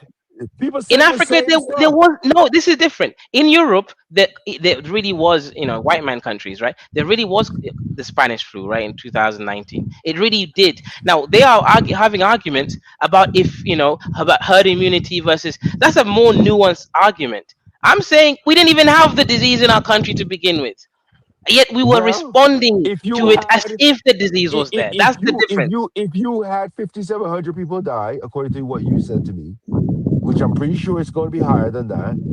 Well, I don't know that's what what the you official reported. data says, Yeah, right? right. I don't know That's the what you official data. reported. That's official Right. I data. don't know. But even then, it's still 5,000 people that died. So it's not, you didn't have it. The That's second nothing. thing is, That's nothing. it's, That doesn't yes, it's exist. nothing based on population. It's Correct. very small. Now, the other thing is, when you're dealing with people, if I come up to you and say, oh, you see someone drop down dead next to you right now, and they're foaming at the mouth, and then you see another person drop down dead next to you, and another person, you're going to try and isolate yourself from that till you figure out what's Oh, happening. oh, And that's what obviously, happened. yeah. Is that No, not what people happened.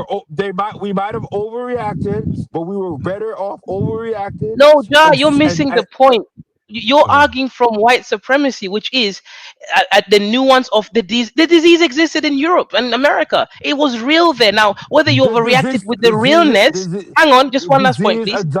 the The disease disease was existed real. all over the The, world. no, no, It no, was it didn't. But everywhere. the disease was real in Hey, hey, hey, America hey, and Europe. first I And gotta get, no, first I gotta get you to agree with facts.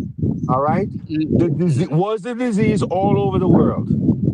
First and look, foremost. Let's start there. there were cases, whatever that means, all over the world. No, no, But no, I'm no, no, no. talking That about no, no, the no, no, no, consequence. no, no, no, no, Ja, no, no, no. Ja, First Ja. and foremost, question for you, brother. First and foremost, did COVID-19 spread all over the world? Because if we can't agree on that, we might as well just call it quits. Sure, it was a pandemic, right? Meaning it panned the whole world. Okay. Sure, The right? reaction, if you think someone's a pandemic that might kill you, how would you react? Well, okay. Well, obviously, I'll stay away from it. Exactly. So what else are you Okay. saying now? What else are you What I'm saying telling you now? now is simple. No, no, no. Hang on, brother. The data showed that COVID affected specific people, and I'll be precise. It did not affect the young population under the age of 18 almost at all. There was almost no deaths, like even in the West, right? It was like numbers like 1 or 2 or 5 people. Then it affected the 20 to 40 not so significantly. So the people that it affected the most significantly, well, 80% plus deaths was the over 60 population. That there is no people over 60 in Africa, first of all. Secondly, it was the people with diabetes or other health-like conditions, complications, right? We don't really have those people in Africa because everyone is young in Africa. So we, knowing the data that shows, and this data came out early onwards, like few months into the whole thing, we had the data showing that the exact people that it affected. And then you look at the African demographic, and then you realize, oh, we don't have any of those people. And that's why the death rate in Kenya was 5,000